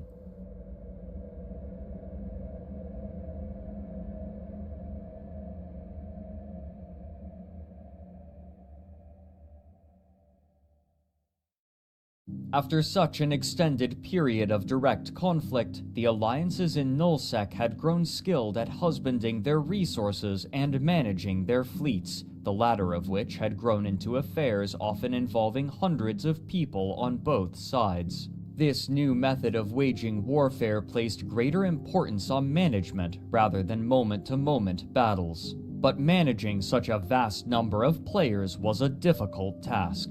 Unlike an army of professional soldiers or paid employees, the people who comprised the fleets in EVE Online were playing in their spare time, and the most effective way to form a fleet was for the fleet commander to put out a call to their alliance, asking for people to join for a potential fight. The number of people who joined was never certain. The attendance of individuals could change due to real-life factors, interest in the upcoming battle, or simply due to the waxing and waning of engagement with the game, making morale a key factor to the cohesion of alliances. If morale dropped low enough, then people would simply not answer calls for fleets or even leave their corporations entirely.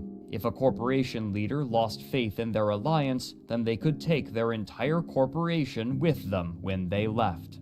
Despite the overwhelming importance of morale, the most effective ways to wage war in EVE Online were often far from entertaining for the individual. It was common for a fleet commander to call for a fleet, form up in position, move from location to location, or even keep the fleet stationary for hours, and then disband the fleet due to a lack of need. As fleets grew more expensive and the need for strategic dominance prevailed over the desire for action, the impetus to engage in equal fights or even slightly favorable fights diminished due to loss aversion, and given the responsibilities bestowed upon fleet commanders, there was little incentive to risk the large ships now demanded by war. This loss aversion worked similarly for the individual player as it did for the corporation and alliance. Few people would be willing to risk their most expensive ships in a large fight where they had little say in the outcome. A player who lost a capital ship once may simply have decided that it wasn't worth the risk of joining a fleet. To mitigate this, many corporations enacted measures called Ship Replacement Programs, or SRPs. When a player lost a ship while participating in operations with the corporation, they could submit a claim and be reimbursed for their loss, either in part or in full, paid with the money gathered from passive income, such as moon mining. This passive income was part of the reason why Band of Brothers could fund such an extensive war while fighting on multiple fronts and maintaining morale. But now that Goonswarm, through subterfuge, had eliminated the sovereignty that insulated Band of Brothers from its enemies, it would soon become nearly impossible to maintain a solid line of defense for its vulnerable economic center. What's more, Goonswarm had ensured the morale of their members by abandoning their own territory and claiming that of Band of Brothers as their own, drawing from the classic Chinese treatise The Art of War. As translated by Lionel Giles, one prominent section reads, quote, "Throw your soldiers into positions whence there is no escape, and they will prefer death to flight. If there is no place of refuge, they will stand firm. If they are in hostile country, they will show a stubborn front." End quote. It is with this tenacity that Goonswarm descended upon the territory of Band of Brothers, striking at all constituent corporations at once, attempting to break their will before the sovereignty bonuses returned and once again made invasion impossible. This would be expedited by a massive mistake made by Band of Brothers. Andrew Groen details the mistake in Empires of Eve. Quote, Band of Brothers ordered every one of its capital ship pilots to log off at an open NPC-controlled station in PRTAC 8CA in Delve. However, Goonswarm spies found out about the massive stockpile of warships and called in their allies to organize a massive blockade of the station. They were able to surround the indestructible NPC station, trapping every last one of Band of Brothers' dreadnoughts and carriers inside. The blockade around Band of Brothers' fleet held for 30 days straight." End quote. By the time the Russians came to assist, it was far too late. Delve now belonged to Goonswarm, as did its vast natural resources, and this readjustment of power would come to shape the game in ways that players could scarcely predict. But even as the massive war in Nullsec was finally calming, Crowd Control Productions was planning massive additions and adjustments, one of which coincided with the end of the war in Delve. Up until the end of 2009, the presence of a Titan on the battlefield was overwhelming and oppressive due to the sheer power of its Doomsday weapon, capable of destroying nearly any non-capital ship in a 500-kilometer radius, centered on a point of the pilot's choosing. Often, when a Titan arrived, the existence of anything smaller than a dreadnought was invalidated. However, on December 1st, 2009, a significant change was made to the Titan's signature weapon.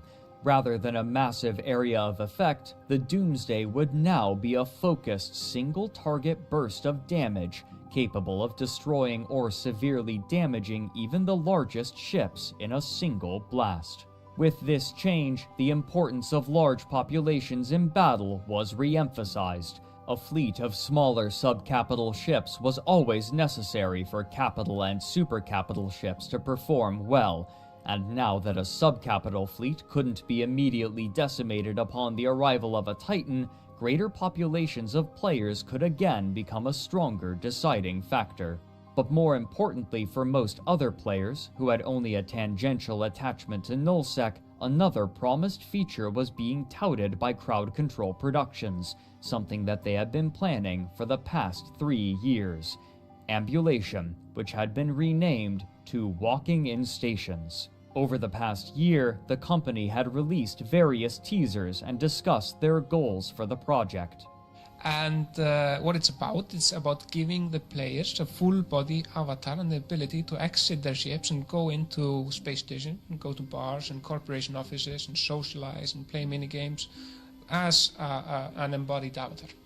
However, there was some question as to the necessity of such a feature. The development time and work required were remarkable, but players were already socializing using various out-of-game methods that were far more visible and already established, such as IRC chats and even the official forums. While there was quite a bit of excitement, there was also trepidation that it would be superfluous or add extraneous requirements to what players could already do. As Crowd Control Productions grappled with how to implement walking in stations, other projects were floundering. The EVE collectible card game, which they had produced in conjunction with the recently acquired White Wolf Productions, had suffered a lukewarm reception after limited marketing outside of conventions, despite positive reviews from gaming publications. The single expansion released in 2007 had suffered a laborious release, reprinted 3 times before the cards were completed correctly, but shortly after a lackluster launch, it appears that the entire card game was abandoned. The company's other projects were also beginning to struggle. A scathing article from The Guardian in 2014 retrospectively described Crowd Control Productions as extremely disorganized when managing the staff from White Wolf. Quote, "Very shortly after initial development began, the company started blurring the lines between the World of Darkness and EVE projects. Repeatedly, staff were shifted over from the former to work on expansion projects for the latter. At times, our sources say, the entire World of Darkness staff was put onto EVE." End quote. The problems within the team itself were numerous. Developers interviewed for the article cited problems in various areas of development, including demands for small changes that required entire rewrites, weak creative vision, poor budgeting, a lack of managerial responsibility, and aggressive, hostile design meetings. Quote, most of the sources spoken to for this piece identified the same problematic CCP manager who had little vision for what the finished game would look like. Not once could he answer any question about moment-to-moment gameplay or areas of focus, says one source. Instead, he preferred to deliver buzzword-laden rambles. It was not uncommon for him to communicate in onomatopoeia.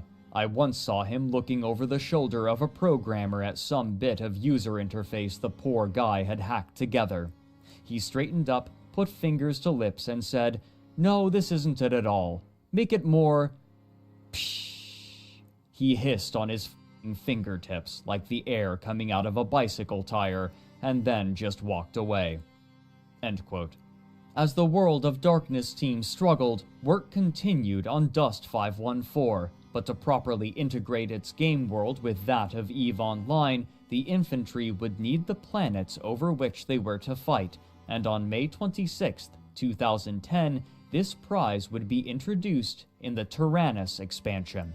With this, the pilots in EVE Online would be able to lay claim to planets and exploit their resources by establishing infrastructure, with the intention of being able to contest them with Dust 514 mercenary groups. Such resources would only increase the wealth of the existing nullsec factions and their growing industries, now able to flourish with the end of the war against Band of Brothers. But who precisely would fight these battles was still uncertain. Since 2009, Crowd Control Productions had been mum about how people would be able to play the game, only specifying that it would be made for current generation hardware, a term typically reserved for consoles. In June of 2011, the concerns of many players were confirmed. Dust 514 would be exclusive to Sony's PlayStation 3 and portable PlayStation Vita consoles. This was a peculiar choice. Beyond the difficulty of creating games for the PlayStation 3, the markets for EVE Online and first-person shooter games for consoles were remarkably different. While both attracted primarily male audiences, EVE's player base skewed older and was more interested in detailed space simulation gameplay, while console shooters were typically played by younger men who desired faster, more immediate experiences, and those in the latter audience were largely unaware of EVE. Many EVE players who otherwise might have had interest in Dust 514 didn't own a PlayStation or were unwilling to pay for the console specifically for Dust. Still, there was hope that others interested in the setting would play Dust to engage with the space sandbox. But the goodwill and hope of EVE's player base would be shaken during an incident that would capture the attention not only of those in New Eden, but the broader gaming public.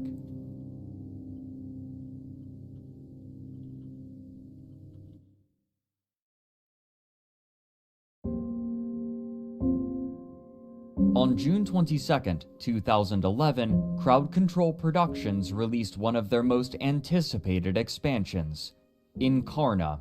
Renamed from Walking in Stations, Incarna promised a new level of immersion for EVE players by allowing them to control their character avatars directly, and after years of advertisement, expectations were high. This was also an expansion that had drawn significant resources from other projects, as many developers had been moved from other aspects of the game and other games entirely in order to create this expansion. Blogger Wilhelm Arcturus writes in retrospect that, quote, "To get this feature, they had to not only forego working on other more core issues to the game, but pretty much had to rob the World of Darkness team of resources as well." End quote. But the immediate reception to the new additions was mixed. Many of the features promised with Incarna were missing to be added at a later date, and what was made available, while tantalizing, was paltry compared to the scope that Crowd Control Productions envisioned and had projected onto the player base. The two main features were a new, robust character customization process, which players could use to update their avatars, and the Captain's Quarters, which acted as a replacement for the efficient menus that players once had in their hangars. Instead, players were now required to ambulate their character models through a special room where finicky menus could be activated. In a game where menuing accounted for much of the experience, this significantly slowed the process. What's more, computer performance in this area was notably worse than the rest of the game, further hampering a now unfamiliar method of gameplay.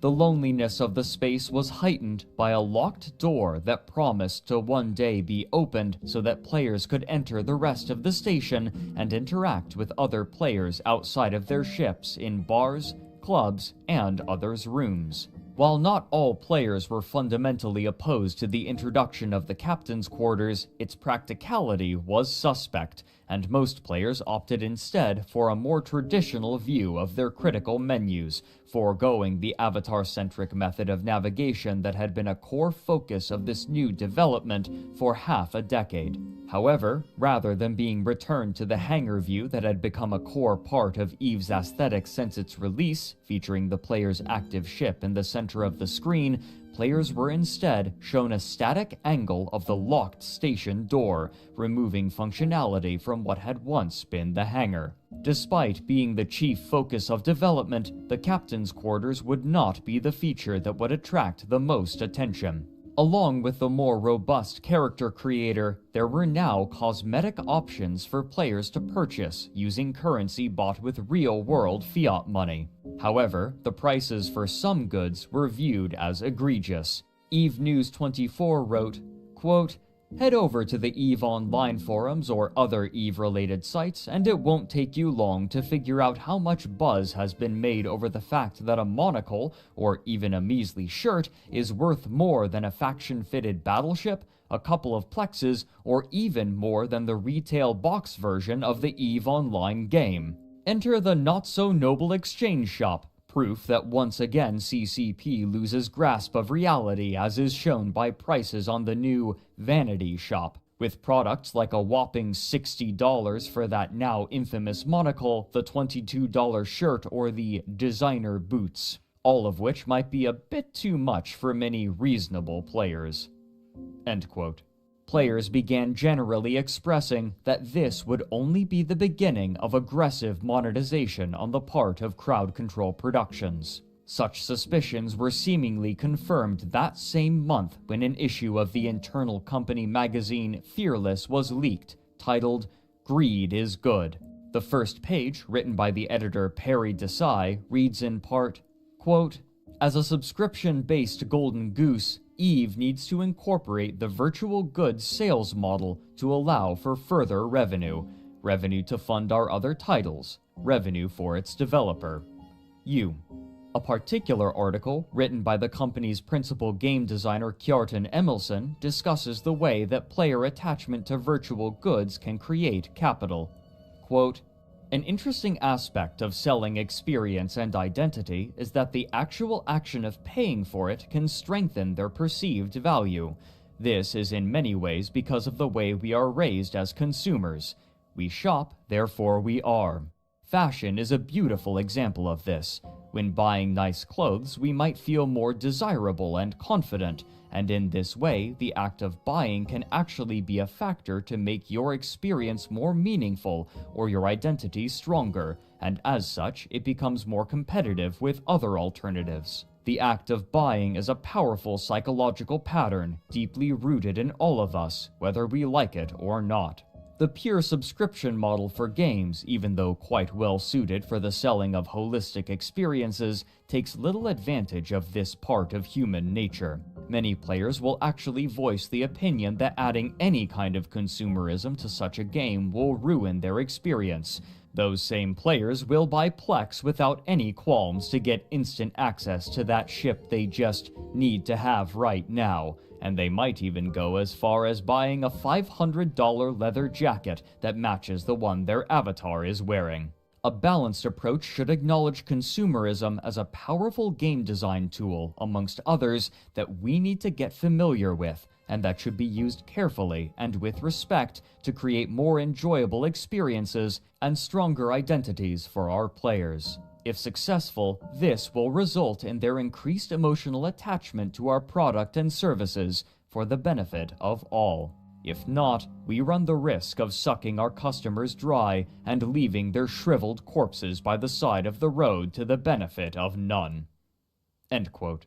The debate portion featured noticeably little debate. Both employees writing for the piece, who had been approached and requested to support a given side, espoused the value of virtual cosmetic sales for real money, disagreeing only on the measure of tangible in-game advantage that should be allowed for purchase. The writer for the yes portion, a game designer named Christopher Toberg, wrote about his experience with the player base and their opinions on the matter. Quote, "I would like virtual goods sales in EVE. In fact, I'd like to sell a lot more than vanity items. Does this mean I'm an evil capitalist that, unless stopped, will cause the entire company to catch fire and be buried at sea by a secret team of Navy SEALs? Let's hope not, although that's the impression I get sometimes when interacting with our customers. There is a pretty overwhelming perception amongst EVE players that these changes are bad. I think they're brilliant, but our players don't. We're going to face an uphill struggle, and the reason many of us never talk about this publicly is that we'd be burned at the stake by the players. I don't really understand the logic behind it." End quote. A later part of the feature states that the company was suggesting selling faction standings, an important limiting aspect of the game. Speaking of Dust 514, a header reads, "Next summer people will be flocking to play Dust 514. There will be an entrance fee, but we will make sure to also provide some proverbial free towels.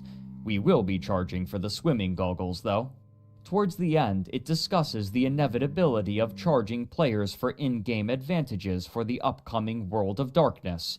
Quote, "Escalation of commitment is another key concept for the value of virtual goods sales. When a person has put time, effort, or money into something, she's more likely to be attached. If players can spend more money directly on our game, their enjoyment will heighten and they'll bond more strongly with it."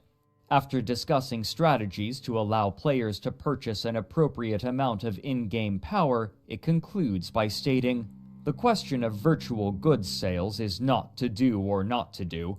Rather, it's how do we do this? For the yet unpublished World of Darkness, the details are foggy, but the philosophy is strong." End quote. When this company magazine was leaked to the public, gaming news outlets immediately began covering it, and the community was outraged. Players took their ships to Jeddah, the trade hub of all of New Eden, and began firing at a prominent invulnerable statue to show their displeasure in a visible fashion. But arguably, the more impactful action was when thousands of players canceled their monthly subscription. Some resolved that they would do so for as long as was necessary for crowd control productions to change their minds, while others decided that, with this new direction that the company was taking, the good days of EVE Online were over, and it was time to move on to other games, or from gaming entirely. When an internal letter from CEO Hilmar Pettersson was leaked, stating that this reaction was to be expected and that the players were simply resisting change, the player base was only emboldened, and the protests continued, beginning what would be known either as the Summer of Rage or the more reductive Monocle Gate, after the exorbitant price of the monocle cosmetic item in the store. Despite the hopes and expectations of company management, the protest showed no signs of stopping 4 months later, even after a discussion with the Council of Stellar Management. In an effort to placate their player base, Hilmar released a long, apologetic letter which opened with plaintive prose. Quote, "Dear followers of EVE Online, the past few months have been very humbling for me.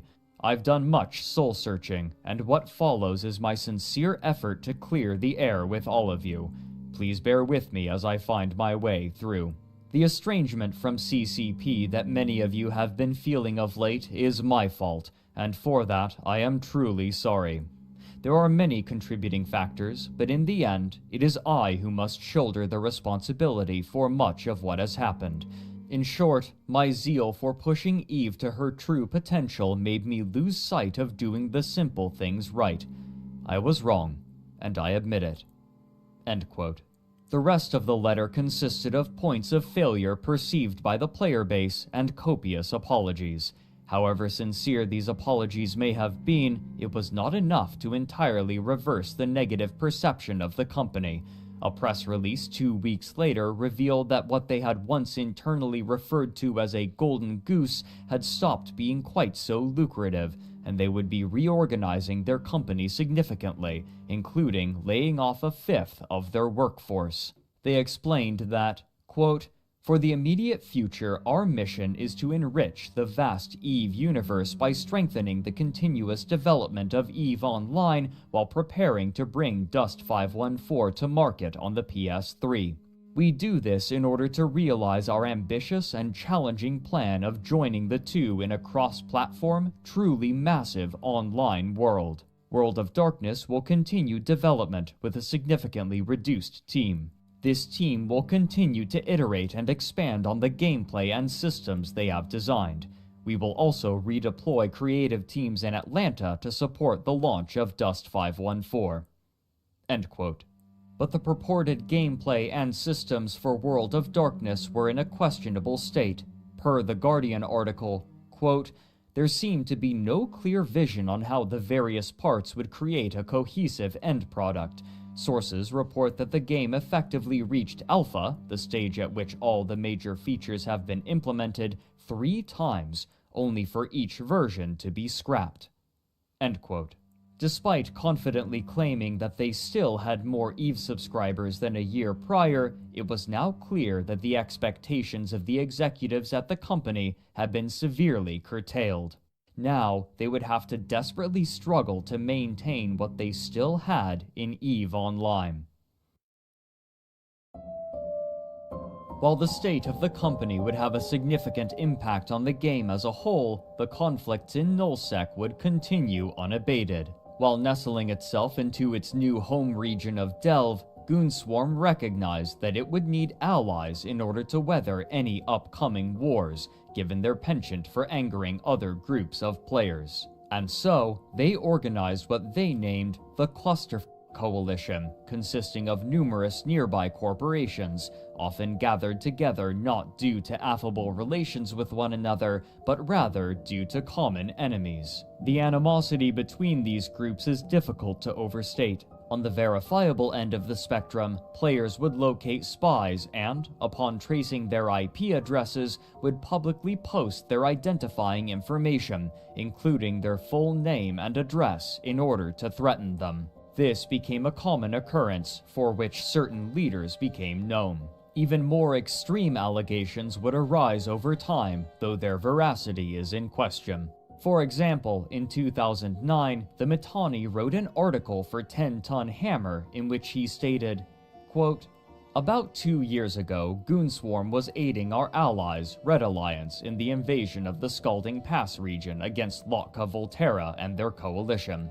Lotka Volterra had unveiled one of the first titans against us to catastrophic consequences, and at the time these profoundly silly ships were nearly impossible to kill through legitimate in-game means. They were essentially invulnerable, with the only titans destroyed through catching the ship while the pilot was disconnected from the game. It was determined that the Enslaver and his Avatar-class titan had to go. I was approached by one of the leaders of Red Alliance to help make this happen, but almost immediately we were down the rabbit hole. Much to my surprise, the Red Alliance director didn't want in-game information from me. He wanted us to use the forensic resources of our intelligence agency to track down the Enslaver's home address. At a coordinated time, armed with this information, a Russian Alliance member would apparently cut the power to the Enslaver's house in the real world, and in EVE, a Russian Alliance capital fleet would assault the abruptly pilotless Titan. Yikes. As one can imagine, I demurred, but the Russian Alliance director didn't want to take no for an answer, and I didn't fancy telling him that I thought he was completely insane. I said that I'd look into it. And that's when things began to get really crazy. Kugutsumen got involved. Kugutsuman is a French national living in Jakarta, Indonesia, who was convicted as a teenager in the early 1990s of freaking the FBI's conference call system and running up $250,000 in international calls. He copped a ban from CCP years ago for breaking the T20 scandal after penetrating the Band of Brothers director forums, but it seems the banning completely removed all restraint on his behavior regarding the game. He set up his own forum to cover the hidden news of EVE by publishing snippets from the forums of other alliances. Why didn't I have to deal with the Red Alliance trying to cut the power to the Enslaver's house to kill his Titan? Because Kugutsuman, out of either idle curiosity or malice aforethought, traced the Enslaver's IP addresses back to Iceland, confronted him on Lotka Volterra's TeamSpeak while under an assumed name, recorded the conversation, and then outed him as a GM and a CCP employee. End quote. But to the northeast in late 2011, the Russians, having once been relatively united, had again split due to internal divisions between the leaders of major powers, often involving what was known as RMT, or real money trading, another name for the black market economy in which wealthy players would exchange their in-game ISK for real money. Accounts from different players conflict on the prolificacy of this practice, with some leaders claiming that it was a rare occurrence, while others stated that nearly every person with a leadership position in every major alliance participated in RMT to some degree. The desire to sell ISK for real-world fiat currency was heightened for those in leadership positions who had accumulated more wealth than they could feasibly spend, and there was always a temptation to raid a corporation or alliance's assets and sell them. Many large alliances were making remarkable amounts of money by renting space controlled by the alliance to smaller corporations. An article for Gamer Tribute describes some of the conflicts of interest. Quote, certain players were rumored to make thousands of dollars in real life through RMT operations, which meant threatening renter space put real-life income sources at risk for some players. End quote. While it's impossible to say for certain, the Russians had a reputation of partaking in RMT far more than other groups, which made a massive heist in July of 2011 only more bitter.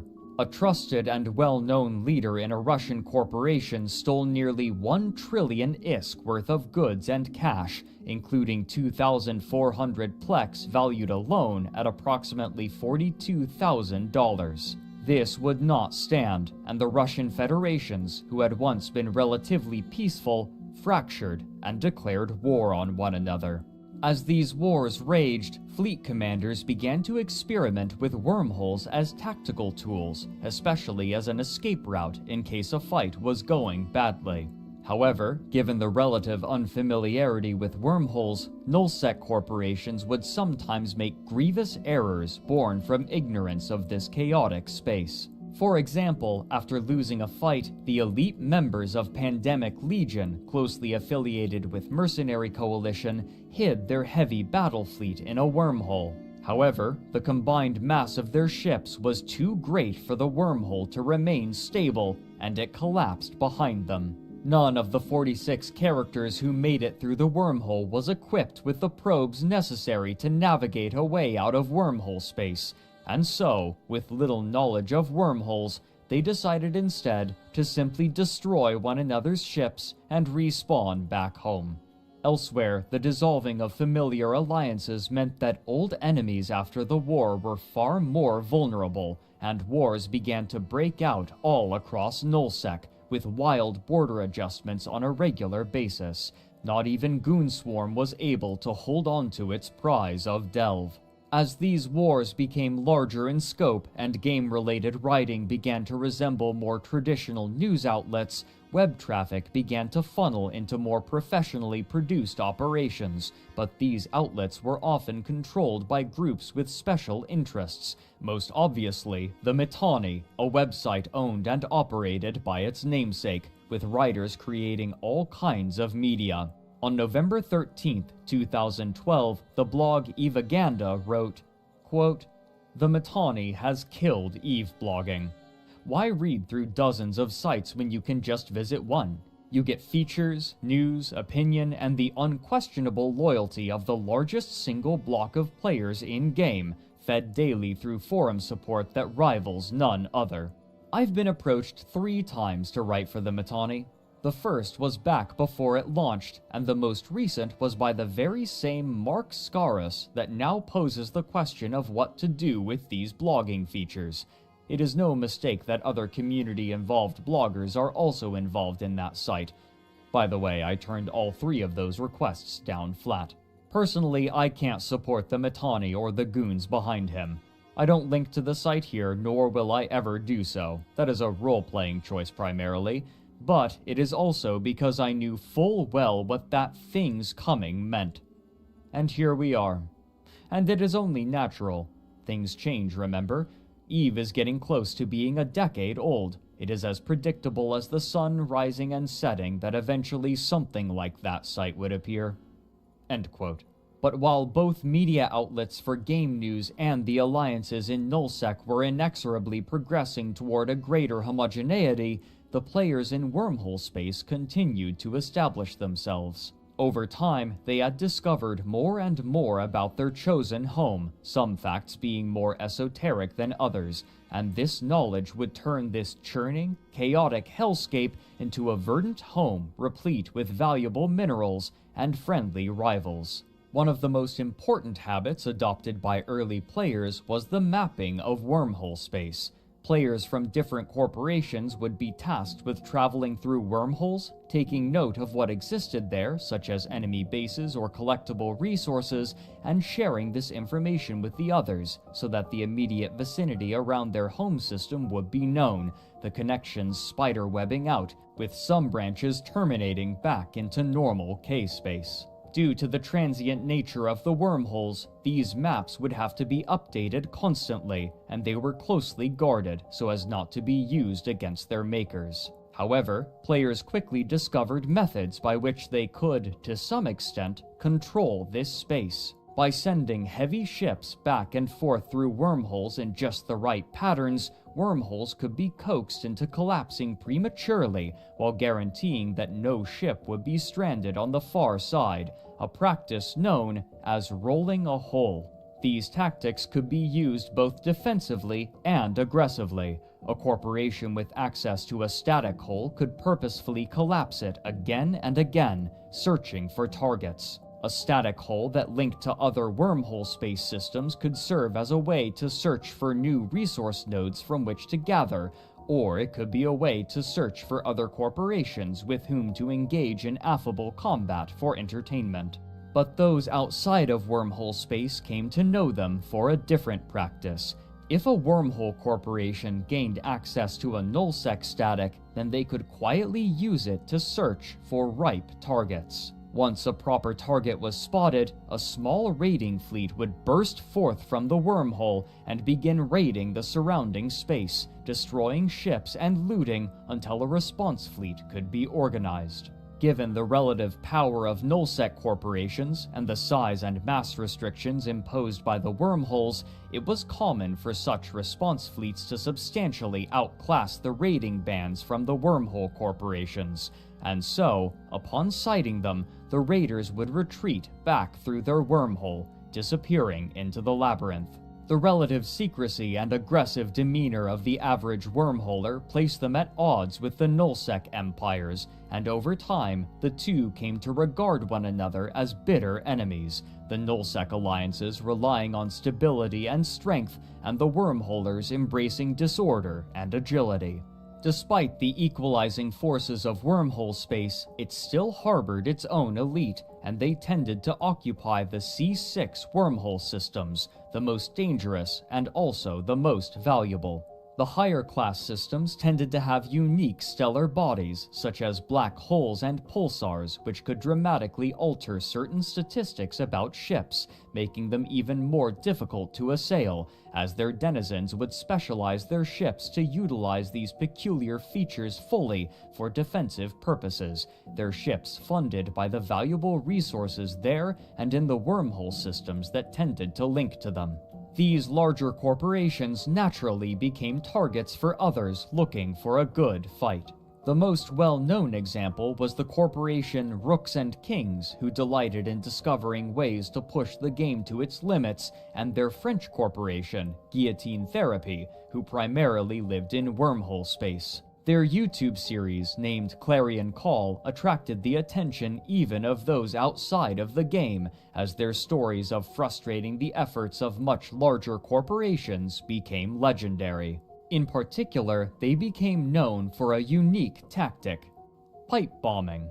By outfitting a small fleet of battleships with smart bombs and equipping defensive modules that allowed them to resist the particular kind of damage that the smart bombs produced, they could effectively destroy any intercepted enemy fleet while remaining mostly intact. This was made possible in part due to the rigid habits of fleet commanders in nullsec corporations, who were predictable enough for these strategies to continue to work for months. But even as great powers were establishing themselves, there was a new, unorthodox section of EVE Online growing faster than any other: the casinos. By sending ISK to trusted banker characters, players could exchange their in-game money for tokens to be used on gambling websites, much like chips at a real-life casino, and soon, players with vast stores of liquid assets and nothing else on which to spend them would gamble large amounts for entertainment. The money being funneled through these websites was massive and only growing day by day. But all of this was contingent upon Crowd Control Productions managing their game while simultaneously launching further games, something that would prove to be a titanic struggle.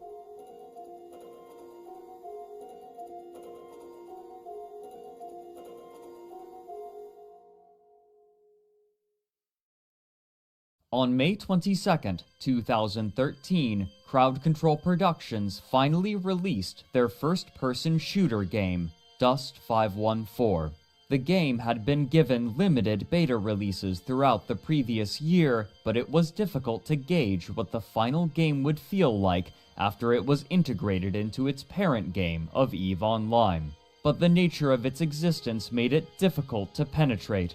For casual players, the links between Dust and EVE weren't immediately apparent, and while the connection appeared to have worked well, the people who were downloading and playing Dust often did so not knowing that there was much, if any, connection to EVE. This could likely be attributed to the game's distribution method. As the game was made free to play by download on the PlayStation 3, many first-person shooter enthusiasts downloaded it to test, with little further understanding or research, expecting familiar fare. But the game that greeted them was significantly less accessible than a typical game in the genre.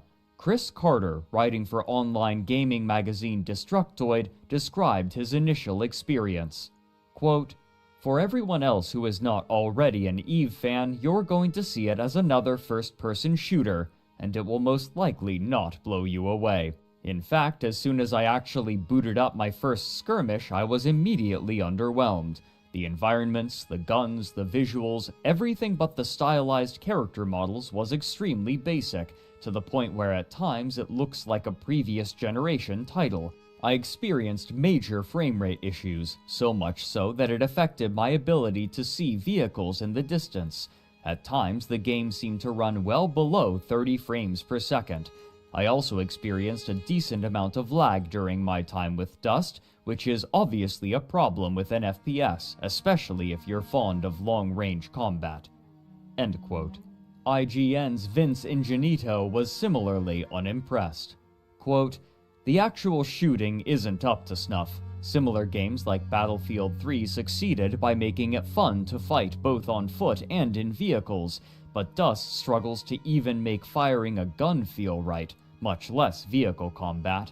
Now, I don't claim to be an expert marksman, but I had more trouble keeping my sights on target in Dust than in any FPS in recent memory. Part of this is due to the mushy aiming controls, which are too sluggish for quick turns, yet too jumpy to track moving targets reliably. Sloppy, protracted firefights result, leaving my enemies and I to dance endlessly around each other, emptying our clips without scoring a kill. After playing with controls as tightly refined as those in Call of Duty, Battlefield, and countless other shooters, Dusts feel terribly antiquated. In fact, very little works or feels like it should in Dust 514. The maps are laid out well enough for combat, with some great verticality at times, but the limited detail and variety of the environments keep it from ever feeling like you're planet hopping for glory and profit." End quote. Even Ian Hertzberg from 10 Ton Hammer, who reviewed the game positively, said that, quote, "So far, I've felt like I was mostly making contact with Dust 514 players and found very little influence from EVE Online spilling over into the game. Which is a shame because the idea of the two games interacting seems cool in theory, but in practice, Dust 514 feels more like a standalone game." End quote. These limited connections between the games hadn't been solved half a year later when GameSpot's Nick Capozoli wrote in December of that year that, quote, "Dust's link to EVE was supposed to provide the context for these endless war games, but the bond between the two games remains ill-defined. Corporations, the lifeblood of EVE, barely receive an introduction in Dust." End quote. The tepid reception of Dust 514 likely had a severe effect on the morale of employees at the company, who had watched 20% of their co-workers be laid off only a few years prior. Significant resources had been redirected from the highly anticipated World of Darkness MMO in order to complete this game, and with the severe impact that the Summer of Rage had inflicted upon the revenue of Crowd Control Productions, those who had been assigned to the project were nervous.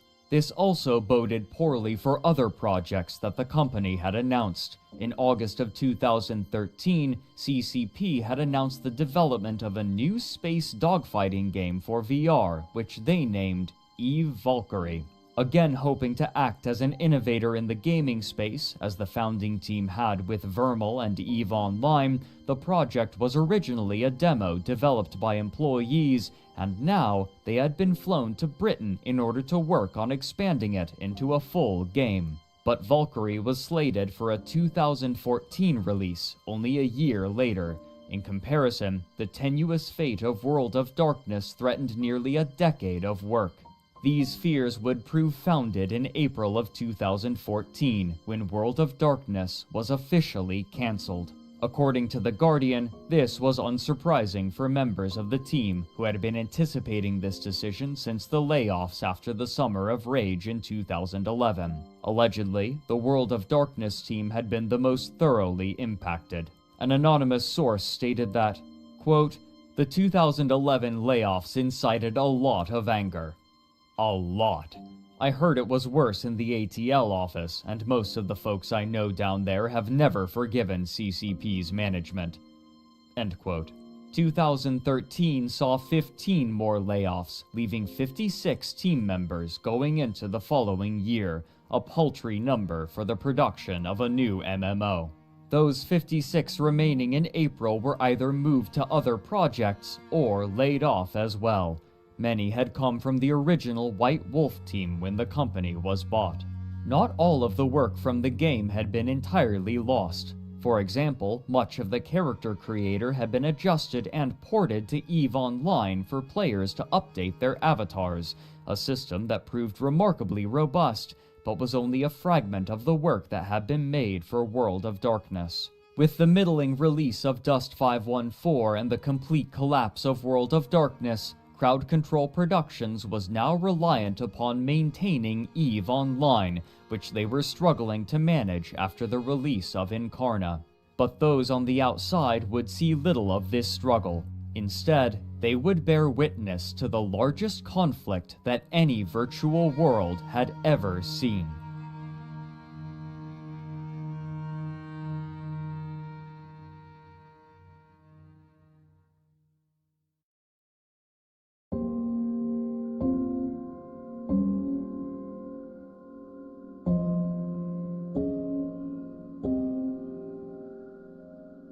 By 2013, the pattern of warfare in Nullsec had been established as a constant state of conflict punctuated by larger-scale wars between alliances and power blocks, and in October of that year, a new war roiled to life once again as Goonswarm's cluster coalition, or CFC as it was known, was expanding.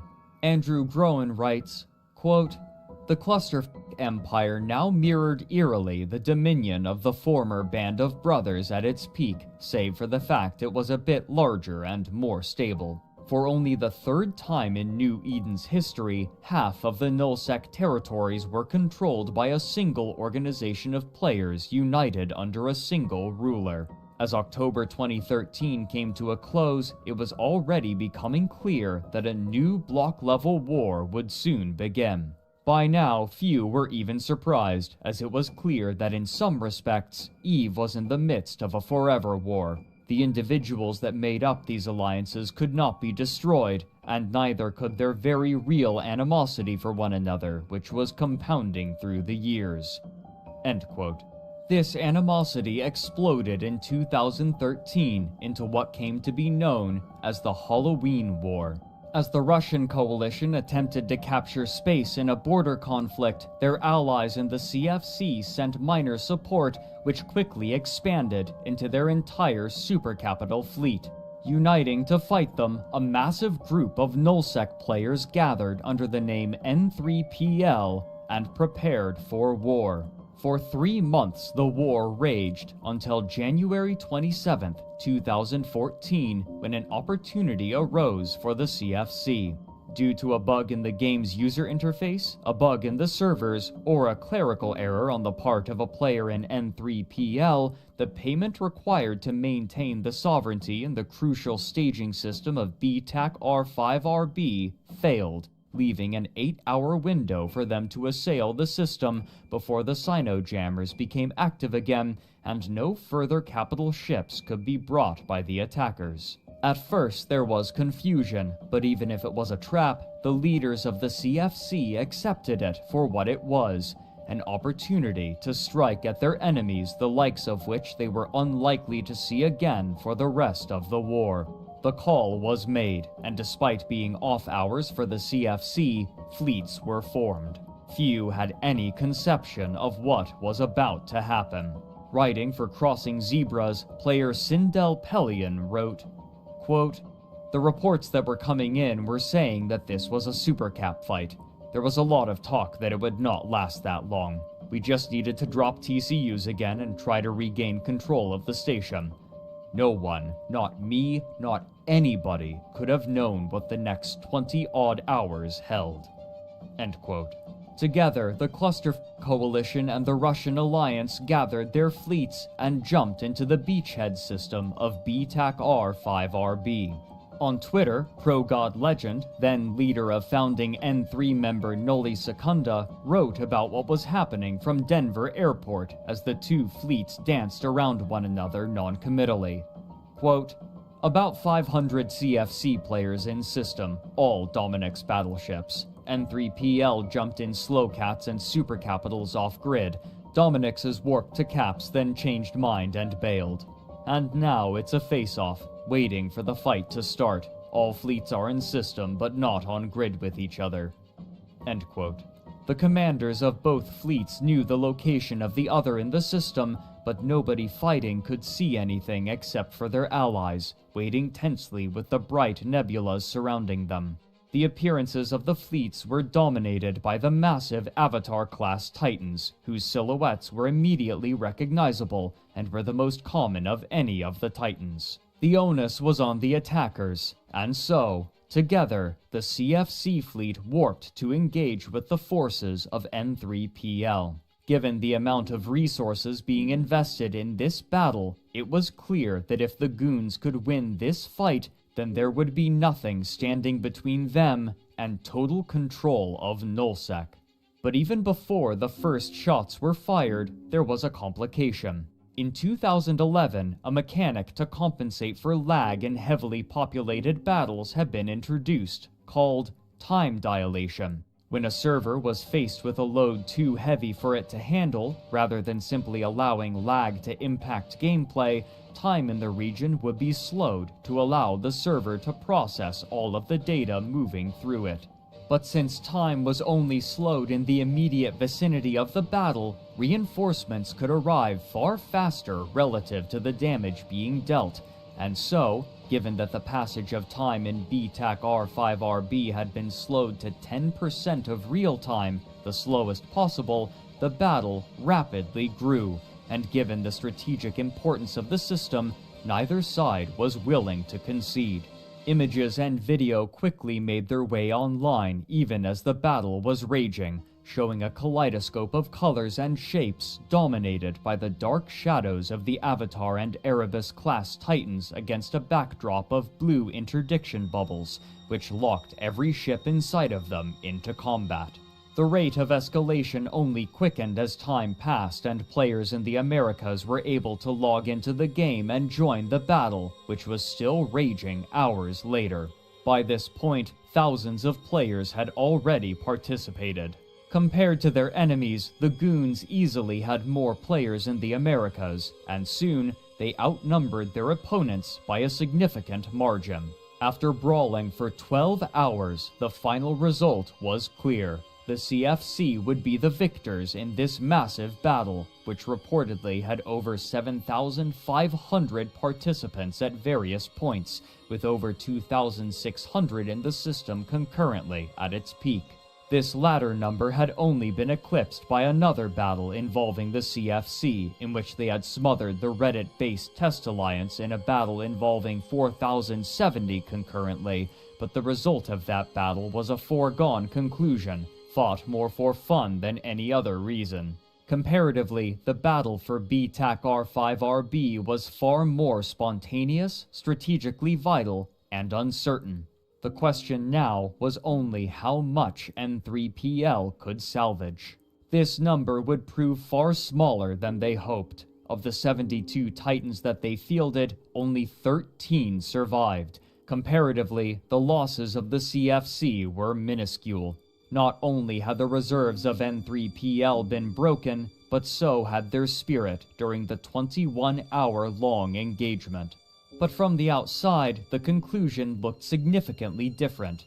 The introduction of Plex had given an approximate real-world exchange rate between in-game currency and real-world fiat currency, and when the damage was tallied and converted, the cost of the entire battle exceeded $300,000. This number was immediately attractive to news outlets, who printed simplified versions of the story to their bemused readers while sheepishly referring to the Cluster Coalition only by their acronym. Now, the Goons were left with the largest empire in the game and the media attention to make them the unequivocal masters of EVE Online, and they would soon come to embody that status in a familiar way. But while the Goons were ascendant, the company that made the game they had mastered was struggling with their other game, and despite how desperately they wanted success, it seemed continuously to elude them.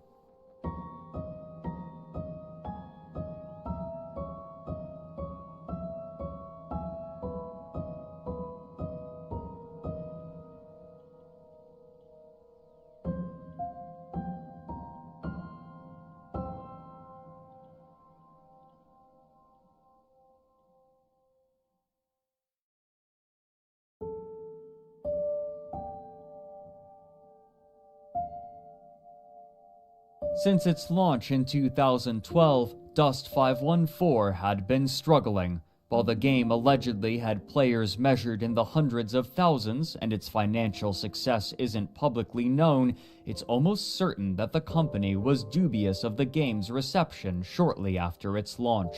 Many who had been excited for Dust were concerned from the beginning. The fact that it was a PlayStation 3 exclusive game severely hampered its growth, as most who were aware of EVE Online played games on their PC rather than a console, but perhaps more importantly, the PlayStation 3 was already nearing the end of its life cycle as Dust was being launched. Typically, game consoles have a limited lifespan due to the company's desire to create new consoles with updated hardware, and the first iteration of the PlayStation 3 had been released in 2006. This meant that, by the time Dust was released, the console was already 6 years old, and many were anticipating the release of a successor console in the near future.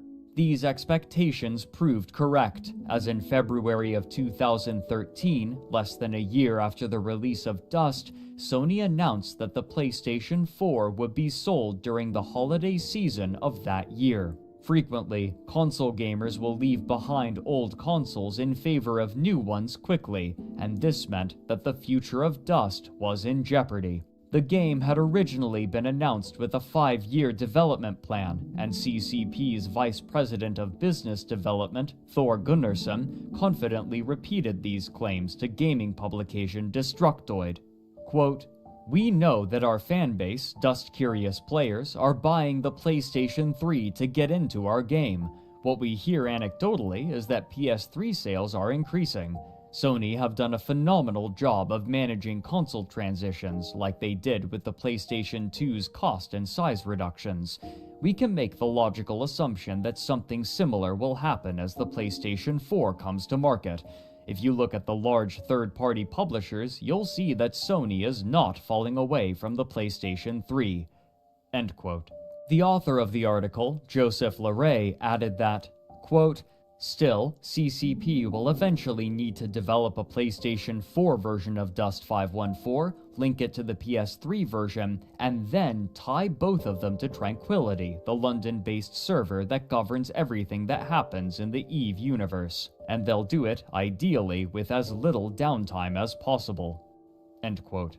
This would require even more development time and effort, something that CCP were already struggling to manage after the failure of Incarna and the death of World of Darkness. The game itself was rife with issues to which players consistently referred as systemic and fundamental. For example, players could game the EVE integration by joining the opposite side and manipulating whether they won or lost depending on what was more beneficial at the time in order to acquire territory. Xander Fena, writing for Crossing Zebras in June of 2013, discussed his problems further in his article The Tragedy of Dust 514, in which he states, quote, "Dust had definitely caught my attention, and before I knew it, I was hooked in the hype. 4 years later, I wish they had just scrapped the entire project altogether." Throughout this article, Xander discussed many of the fundamental issues, including one of its main selling points, its connection to EVE Online. Quote, "The key feature at the release of Dust was planetary conquest. 1 month later, several of the major groups involved with it have announced they've pulled out or will not defend the districts they've taken. Planetary conquest, in a nutshell, took the worst aspect of EVE, structure grinding, and made it their key feature. The other key feature that was sold directly to the EVE Online audience was the ability for EVE ships to orbital bombard planets. When the feature was first revealed at FanFest 2012, there was a lot of excitement. It looked and felt cool. A year later, the orbital bombardment mechanic has been watered down. There are no launch codes, and you're limited to both the class of ship and waiting for ground teams to accumulate a certain amount of war points before you can launch a strike. The novelty wore off very quickly, and the interest EVE side plummeted. There have been a lot of complaints within the Dust community that the links to EVE need to be drastically expanded in order to attract more players. I disagree wholeheartedly. The game itself will never sustain a community if there aren't drastic improvements to even the most basic gameplay. The links will be meaningless if the game itself is terrible, and developing it on both games will be entirely wasted if either game is suffering. EVE is in a pretty healthy state. Dust is on life support. Forcing interactions between the two when one game is in trouble is a disservice to the other." End quote. Despite the company's confident public rhetoric, it appeared less confident when, a year later in May of 2014 at EVE FanFest, CCP announced that they had begun development on a new first-person shooter game with the working title of Project Legion. This game would be developed for the PC, in contrast to Dust's PlayStation 3 exclusivity.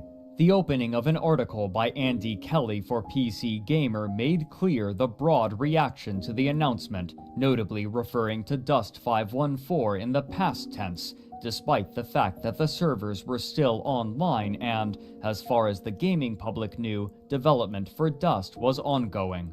Quote, Dust 514 was a PlayStation 3 only FPS set in the EVE universe. Its limitations and flaws were obvious. Now CCP are bringing a reimagined version of Dust to PC with a greater focus on community, customization, and emergence. It's an attempt to marry the free-form story-generating magic of EVE to a modern multiplayer shooter. Dust 514 and Project Legion share a common DNA, but Legion is a very different experience, says Jean-Charles Godachon, executive producer. It's a competitive shooter that takes place in a sandbox that mixes PvP and PvE. There's also a player-driven economy, which is really important. If you use the EVE name, you have to have an economy that's influenced by the players. It's all about loot, is how Godachon puts it. We're going to have these sandbox areas, planets that you'll drop into, where you'll see other players and an ambient threat. In high-security systems, where Concord are present to protect you, it's more of a social place. Here you'll go looting with AI-controlled drones trying to stop you. End quote. Even if CCP were unwilling to admit it themselves, the message to players of Dust 514, EVE Online, and the rest of the gaming public was clear. To the company, Dust was a failure, and the only question that remained was how long it would be allowed to continue. In the meantime, CCP was also driving excitement for their new VR game, EVE Valkyrie, and much like their other games, the visuals were attracting immediate attention and building anticipation. With this game, CCP were again attempting to entice the general gaming public into the EVE setting of New Eden, where they had failed before with their various other materials. These perceived failures were cemented when, in October of 2015, it was announced that CCP Games was selling White Wolf to another game publisher, Paradox Interactive, known for their intricate strategy and simulation games, such as Crusader Kings, Hearts of Iron, Europa Universalis, and Mountain Blade. Despite these struggles, by the mid-2010s, EVE Online had more subscribers than at any other point in its history. While the subscriber count would rise and fall with the breadth of warfare and peace, the overall trend was still positive, and even as players burned out on the game after long, brutal wars, many would inevitably return. Despite the lukewarm reception of many new features, the basic features of the game had seen continual improvement and well-received iterations, from server stability to graphics, and despite the age of the game and its poor new player experience, it continued to attract players due to its continual modernization. As it was, EVE Online still promised to provide CCP with continuous, reliable capital for the foreseeable future, and the company was intent on building out their library of games, and now that they had sold White Wolf, they resolved that it was time to focus on building out New Eden. This was reinforced by another release from CCP titled Gunjack, an arcade shooter for VR in which the player takes on the role of a gunner for a mining expedition in New Eden, protecting against pirates. While a relatively small release, it received positive reviews, but the mainstream gaming public seems to have spoken little about it. But as crowd control productions seemed to be entering a new phase of their lifespan, so too was the world of EVE Online, defined largely by a single group of players whose clear ambition was to dominate all of New Eden.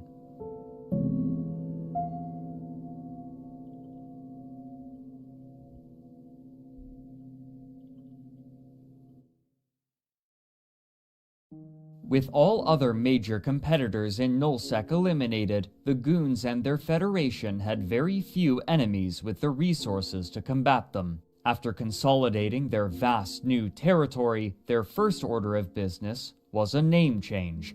In April of 2015, the Mittani, leader of the Goons, announced that the CFC would be changing its name to the Imperium, something far more palatable to a vast swath of onlookers. While perhaps less representative of the attitude of the Goons and their allies in the past, this was a symbolic representation of their new stated purpose of becoming not only the most powerful, but the dominant force in the entire game. To the Mittani, whose flair for the dramatic and desire for attention were well documented, the expletive in the cluster coalition's name was a reflection of the irreverent nature of the Goons, but a liability to his goal of appealing to onlookers from outside of the game, who had been hesitant to even call them by their name. Articles in national media outlets such as Forbes had an obviously positive effect on morale and gave the players a stronger incentive to join fleets when called,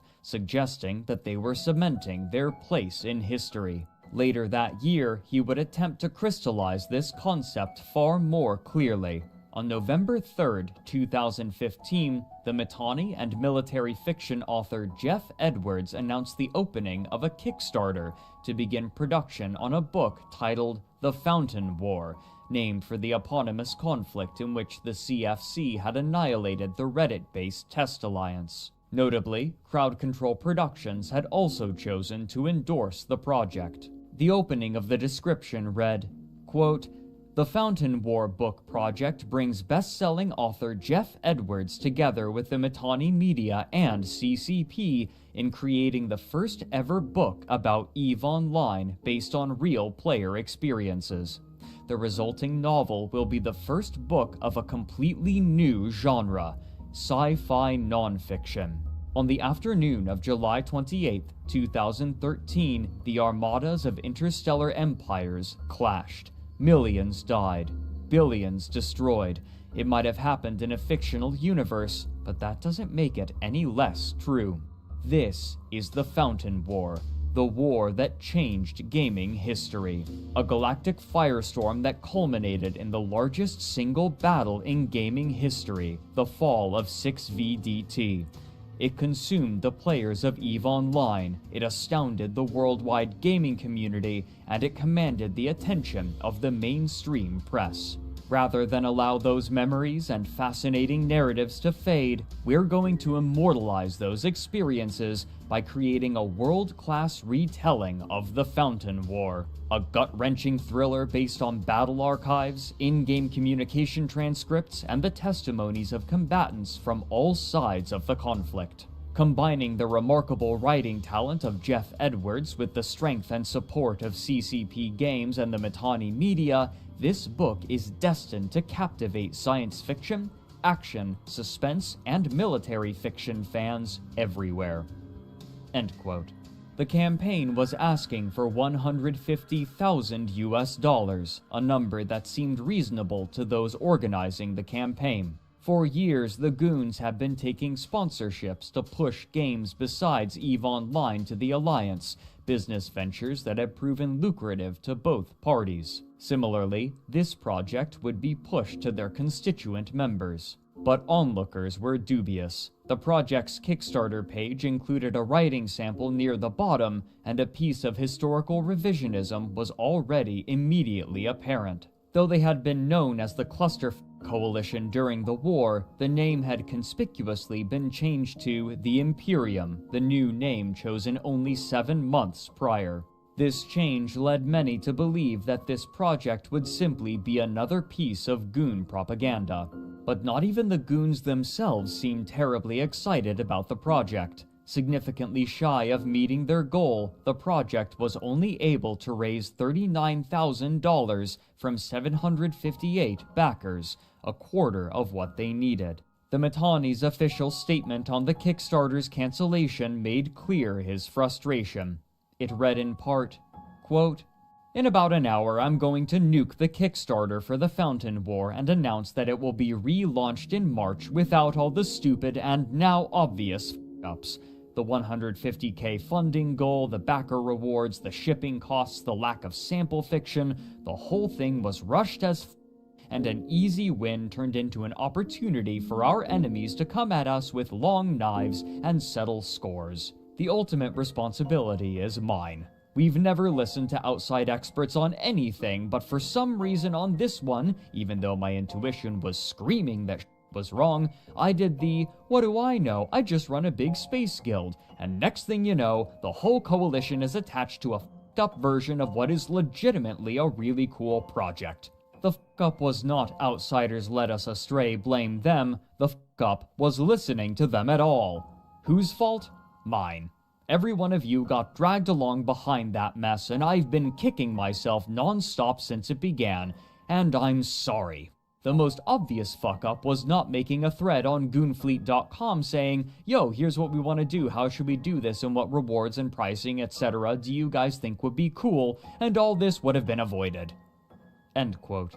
Their imperial aims in-game, however, would remain unperturbed, and their boldness and confidence would be illustrated well in the public demands that they would soon make.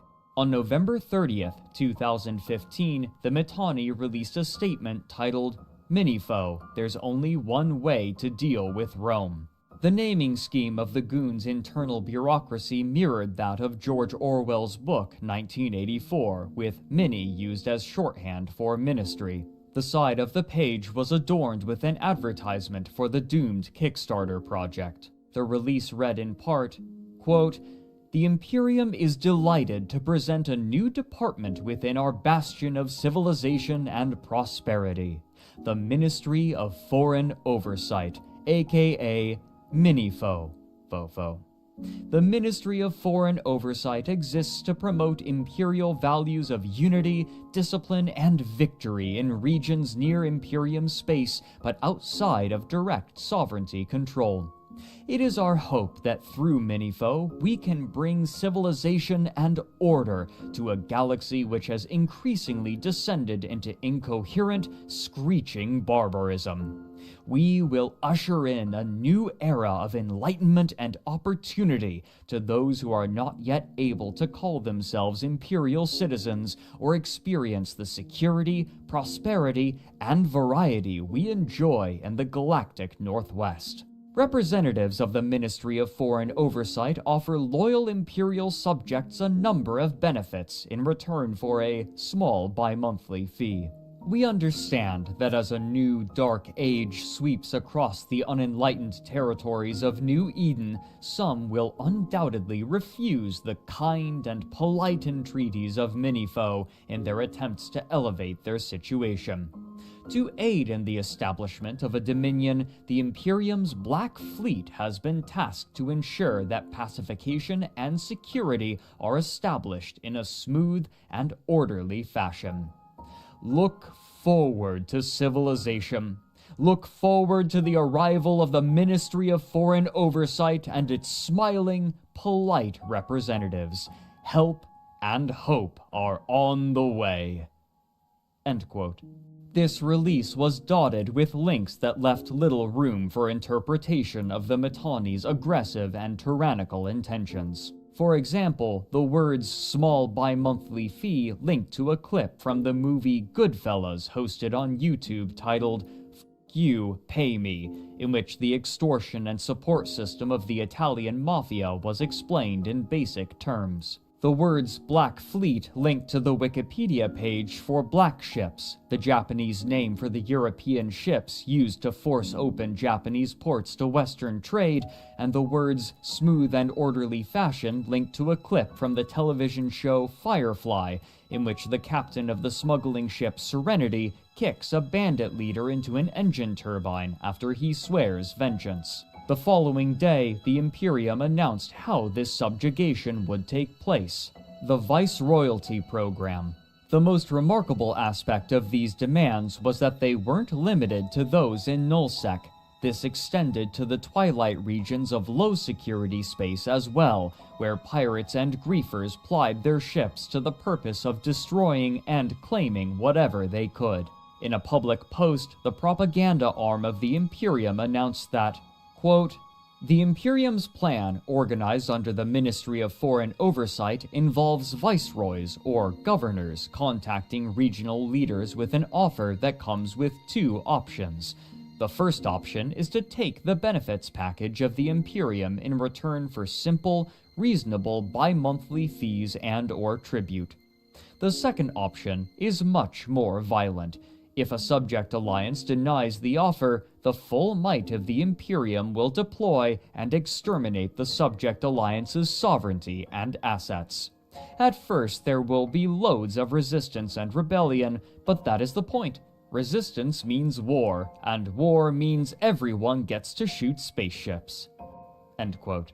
The different benefits and tribute methods were detailed below this, but the proposals were comical in their boldness and almost certainly intended to trigger an aggressive and hostile response. EVE News 24 attempted to capture the general sentiment in an article titled "Imperium Viceroyalty Met with Defiance."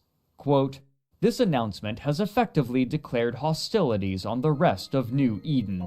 The Imperium has officially begun the Viceroyalty program and is actively targeting groups in neighboring regions." End quote. Below was included an exchange between an Imperium Viceroy and one of the alliances that they intended to subjugate. After the Viceroy demanded a 10 billion ISK deposit and informed them that their tribute would be expected every 2 weeks, the leader of the alliance, Merovingian, said, 117 billion. The Viceroy replied, 117 billion, I'm sorry, I don't follow. Merovingian continued, 117 billion ISK. It's what you guys are gonna pay us to stop burning your assets to the ground when you come here. Send Mittens my regards." End quote.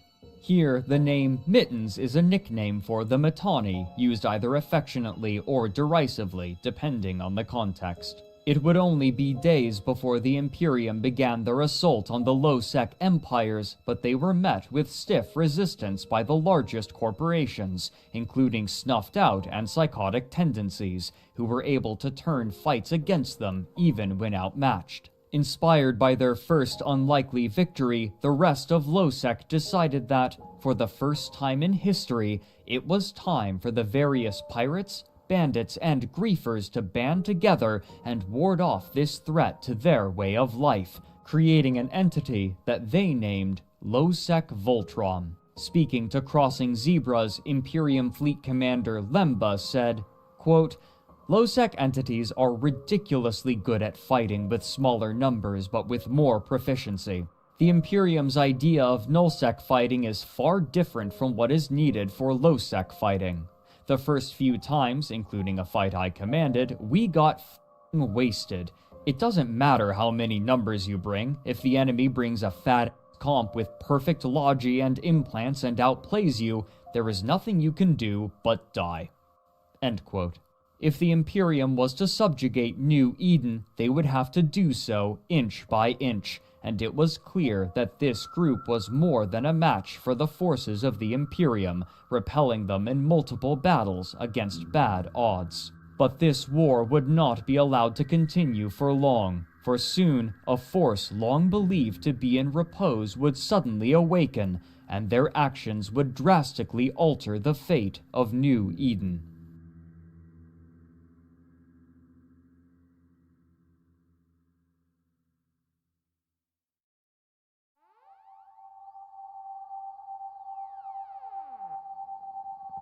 For years, while the alliances in Nullsec jockeyed for territory and resources, wormhole space churned, the low-sec corporations struggled defiantly for their independence, and those in high-sec looked on nervously, another force had been openly gaining power with nobody to check them, and in fact, many of the richest players in New Eden were funding them. The casinos. Far from underground operations, these casinos had become well-known and well-loved by many players, and their advertisements could be found everywhere, even on the Mittani's own website. Those that ran the casinos were commensurately wealthy, and this wealth would sometimes attract attention when it was flaunted. One of the most memorable was ISK Ironbank's skill injector incident. In 2015, Crowd Control Productions had introduced a new item into the game called skill extractors, which could be purchased with a currency obtainable only with real-world money. These extractors could be used to draw skill points from a character to make a skill injector, and either injected into the character again to redistribute points, given to another of the player's characters, or sold on the in-game market for ISK. These skill injectors were valuable, and it was for this reason that they were chosen for a stunt that is still remembered years later. As Joachim Goldstein wrote for EVE News 24, quote, ISK Ironbank of the ISK gambling website iwantisk.com has just maxed out a 3-day-old pilot with every skill in EVE through the use of skill injectors. The ISK trillionaire created his pilot under the name of Ironbank and injected all of the skills and points over the course of about an hour on his stream. The character now stands at 473,344,000 skill points, with the total value of his purchased skill injectors rounding out to around 1.8 trillion ISK, or $25,000 should you buy the ISK via Plex. Ironbank had promised his viewers that, in light of the new skill injectors, he would max out a new character live on stream. Quote, my reasons are simple, I had the means to do it, so I did it, and I kept my promise to my viewers. End quote. But the casinos were inconvenient for CCP Games, who were struggling with real money trading, or RMT, the practice of selling in-game currency for real-life money. As writer Matterall put it in an article from late 2015, quote, RMT happens all over EVE, and some guilty players try to launder their money through a gambling site instead of directly putting it in their wallet in an attempt to try and hide their tracks. CCP probably dislikes sites like iWantISK since it makes their job much harder and necessitates tracking ISK through the web of deposits and winnings, so scrutiny is high from CCP Pellegro and the security team. The iWantISK Corp wallet is constantly monitored. CCP e-raids are common, leaving suspected RMTers ISK frozen or confiscated while they are investigated. Many times, bankers see money reversed and taken away by CCP. The site ensures bankers' losses in these cases to keep the bankers on the job. If iWantISK left bankers out to dry, the site would collapse. End quote. Despite the way that the casino owners would flaunt their wealth, the average player was unaware of the amount of power that these organizations could project, primarily because it was never necessary. The casinos would typically react predictably, and had little reason to interfere in the affairs of other organizations as long as outside groups wouldn't meddle in their own affairs. But this would abruptly change due to circumstances that, at the time, seemed relatively minute. The public first learned of the disagreement due to a Reddit post which included chat logs between Eep, the creator and leader of the famous and fabulously wealthy gambling website iWantISK, and Winnet, the director for the Space Monkeys Alliance, which was a member of the Imperium. The chat log itself was peculiar. After commiserating about their mutual struggle with stomach ulcers, the gambling magnate Eep accused Winnet and Space Monkeys Alliance as a whole of stealing from his bankers after kicking them out of their corporations. Winnet's responses were dismissive. He stated that the removal of the bankers from their corporation was due to them stealing large sums of money from Noobs Corp, their corporation within Space Monkeys Alliance, though he was unclear about the methodology used to uncover this information. Quote, Noobs no longer wanted them in Noobs after they did some analytical thing, and their evidence is 250-ish billion is missing from Corp assets. End quote. He then distanced himself and the Alliance from culpability by stating that it wasn't the Space Monkeys Alliance that stole from the bankers, only individuals within a corporation within the Alliance, and therefore this wasn't an Alliance matter. the Space Monkeys would not accept responsibility for what its members did. Quote, SMA leadership didn't scam anyone members within SMA may have, and let's be honest here, it's Eve. End quote. This was unacceptable to Eep. He threatened that if Space Monkeys didn't pay for what its members had stolen, then I Want Isk would, quote, constantly hire mercenaries to attack anyone related to Space Monkeys Alliance. Winnet replied with a map of Space Monkeys territory on Dotlan as a guide for the threatened attacks, and stated that he was unafraid. Dustin, one of the people who had been allegedly scammed by Space Monkeys, saw the trajectory of the conversation and added desperately, quote, Winnet, you have no idea how powerful I Want Isk is. This warning went unregarded. The following day, the Space Monkeys Alliance released an interview with Winnet on their website, where he again alluded vaguely to a large theft from the players removed from the corporation and reiterated his doubt about the threat that I Want Isk posed. Quote, the idea of mercenaries is laughable. SMA is a nullsec alliance and lives solely in null. It's not unusual to have 20 or more war decks at a time. I personally enjoy hearing "we're going to come kill you" from people who live in high-sec. There were some idle threats of 95 carriers moving into range of SMA home. That's really about it.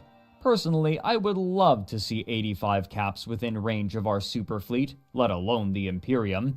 I mean, if they want to give us content, I'm all for it. End quote. But this went beyond basic shipping scams and words. A day later, Winnet announced in another interview that members of Space Monkeys Alliance who had privileged access to I Want Isk were siphoning money from the casino. Quote, to be honest, all the hard work from this point onward goes to our intelligence division, CLIT, and the person we had infiltrate I Want Isk Corp in-game. He had some coding skills and was given access to help code parts of the site, discovering major flaws in the back end of their code in the process. This code was used to do a few things, one of which was to have the coder move ISK to our main accounts. We were not sure if we would be caught here, so we decided to play a different way, which I won't go into too much, but enabled us to win more often. The I Want Isk characters, most of which are still active, were given a better chance at winning in raffles and jackpots. This code was already written into the I Want Isk backend, and any high-level banker had access to it. All this took was quiet hours when no major banker was online to switch the winning accounts to us. End quote. After they had stolen this money and announced this fact to the wider EVE community, members of the Space Monkeys Alliance teased them. As reporter Matterall wrote later, quote, at one point Space Monkeys Alliance then jumped onto I Want Isk's TeamSpeak and chanted "ook ook" repeatedly. The channel admin kicked them one by one, like monkeys falling off the bed, until the cluster of noisy chimps became a trickle of individual ook ooks. End quote. The more destructive and disruptive action that they took, however, wasn't stealing money, but rather an allegation. Quote, we were dismayed to find that the character of Eep was heavily involved in RMT. The method on how he carried this out is very simple. Essentially, Eep engaged in RMT with a close circle of friends and other people he had gotten to know over time or via word of mouth. They would jump on Skype or TeamSpeak, no physical in-game logs, and ask to buy a battery, code for 1 billion ISK. A battery would cost a player $1, and anything bought in the thousands was given a discount. The money transfers were handled via PayPal, and once the money was received, I Want Isk would credit the purchaser's account on their website with a certain amount of ISK. They would then use low-level bankers to pay out the prize winnings in the same fashion as any normal transaction. In the 2 weeks we monitored these activities, we recorded around $1,200 of physical cash made by selling ISK. End quote. This allegation was accompanied with an incriminating audio clip, allegedly of bankers and leaders within I Want Isk apparently discussing real money trading. None of this was taken lightly by Crowd Control Productions, who swiftly began handing out bans to numerous players suspected of trading ISK for dollars to prevent the continued flow of cash through RMT, pending an investigation. This had happened before. If Crowd Control Productions could find no evidence of RMT, then they would reinstate the account and the funds would be returned. Even so, many of the claims of the Space Monkeys, and specifically Winnet, remained uncorroborated. In the conclusion to his article, Matterall wrote that, quote, "Although the story came from SMA originally, they were the least cooperative once the story started turning away from their expectations. Ironically, the I Want ISK bankers were incredibly open and helpful with the access and information, as was EAP. I Want ISK staff sometimes explained things 3 or 4 times to make sure the information was understood correctly. A few prominent players have confidently told me there is RMT happening at I Want ISK's highest level, but for one reason or another cannot supply me with direct evidence. If they had, it would be in this report." End quote. What the public didn't know was that I Want ISK had already signed an utterly massive 1.2 trillion ISK contract with low-sec corporation's psychotic tendencies significantly before the argument had taken place, tasking the pirates with performing raids on Space Monkey's territory, and when the details of this contract leaked, this disagreement served as retroactive justification. What few knew at the time was that this attack had a larger goal: to distract the forces of the Imperium to an end that would soon become all too clear.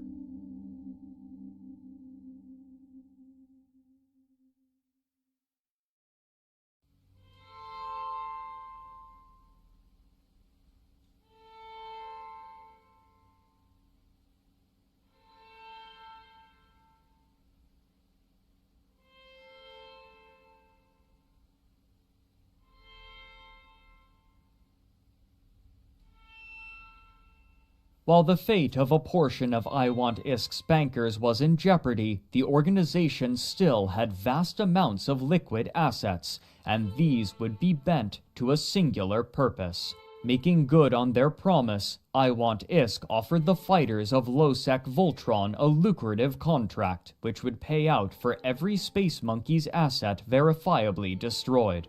The low-sec fighters of psychotic tendencies proved more than a match for the quieter, less warlike players of SMA, and the attacks were so brutal that over 1,000 of its players left the Alliance, representing approximately a fifth of its population, and despite their losses, the Imperium was slow to offer assistance. Only 2 weeks after the contract had been signed, the Space Monkeys had lost 100 billion ISK in assets, 70 billion of which was due to the Alliance's psychotic tendencies. The phenomenal success of these attacks was seen by other alliances, who quickly became aware of the open contract that I Want ISK had opened on Imperium ships and structures, and soon corporations were pushing into Imperium territory in warbands, smashing anything that they could find and sending the resulting kill mails to I Want ISK to collect their healthy reward.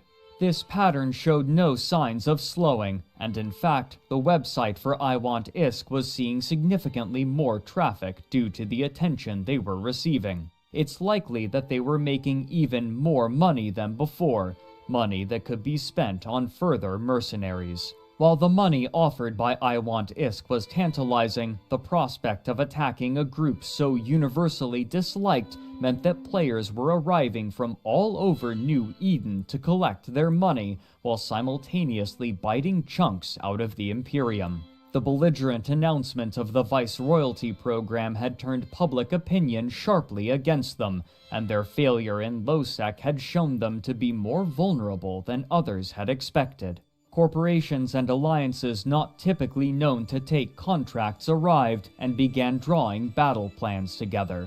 The war had begun. What precisely to name it was, and still is, in contention. Many publications came to call it World War B, given the sheer scope and the fact that it was centered around the Imperium, whose fat bee mascot was instantly recognizable. Even those in high and low security space were eagerly launching attacks into Imperium territory. But the funding source offered another obvious name, one that would often be used colloquially: the Casino War. This latter name was preferred by the Imperium, as it placed more focus upon the eponymous casinos and their suspicious money, as opposed to the Imperium's aggressive and inflammatory disposition and actions that had predicated the war in the first place. Those who had gathered to attack the Imperium had varying affinity to one another, and were clearly cooperating only because of the money offered and their common enemy, and so, even if they won, it was unlikely that this coalition of convenience would remain after the war, but still, they needed a name. Given the fact that they were originally drawn together due to the money, and that nobody disputed that fact, they took to self-deprecatingly calling themselves the Money Badger Coalition, a reference to the contemporary internet meme, Honey Badger Don't Give a F. The possibility of eradicating the Imperium had been floated as recently as November of the previous year by I Want Isk bankers. Melos Excellion wrote for Crossing Zebras, describing how the Mittani had been tricked into deploying forces to attack an invasion fleet that simply did not exist. Quote, I Want Isk banker Lenny Kravitz too saw the deployment as a clear sign of the Imperium's weakness. Lenny determined that if the Mittani could be so easily deceived by an obvious ruse, then the Imperium's leader might be losing the situational awareness that had made him so difficult to challenge in the past. He could now be tricked. This might create a window for action that the Imperium's enemies could exploit. Lenny contacted mercenary coalition leader Saber A and asked how much it would cost to bring down the Imperium. Saber estimated that such a war might take as much as 2 years and would cost at least 7 trillion ISK to pay for the necessary number of mercenaries. He was stunned when Lenny blithely stated that he could provide that level of funding. End quote. Nobody was certain what to expect. Never before had such a massive mercenary force been assembled, and the depths of the coffers funding them were unknown to all but their owners. Neither the scale of the Imperium and its logistics capabilities, nor the scale of the Money Badger Coalition had any precedent in the history of New Eden. But this rapid series of failures and the vast enemies arrayed against them already had a severe effect on morale, and Imperium leadership was preparing to cut their losses in extraneous areas of their territory. David Andrews of JustForCrits.com wrote that, quote, after the decision was made to evacuate the Bastion and Lawn out of Vale of the Silent, the Tribute region became the front line for the Casino War, meaning Circle of Two became the front line for the Casino War. That's not exactly an enviable position, particularly for an organization that doesn't really have any beef with the attackers. End quote. The two forces would be tested when an infrastructure hub in reinforcement mode would become vulnerable again in the system of MTAC-OEE-8, the home system for a constituent Imperium alliance named Circle of Two. On March 28, 2016, nearly 3,500 ships gathered under the Money Badger's banner and prepared for combat, but it was immediately clear that the Imperium was not hopeful for this fight, having only sent 1,300 combatants and holding its supercapital fleet from the battle. Despite the lack of firepower, the battle was joined, and the Imperium quickly began to struggle. But something was wrong. First and most obvious, the Money Badgers were fielding capital ships, which should have been prevented by Sino-jammers, which were conspicuously absent before the battle. Secondly, Circle of Two, the corporation whose territory was being assailed, wasn't anywhere to be seen. Outside of the battle, more forces were waiting to join. The ancient gaming noob gave his account of the experience, writing, quote, I had finally gotten home and clone jumped to our staging system just in time to catch Oxygen leading a hurricane fleet to the battle for the MTAC-OEE-8 iHub.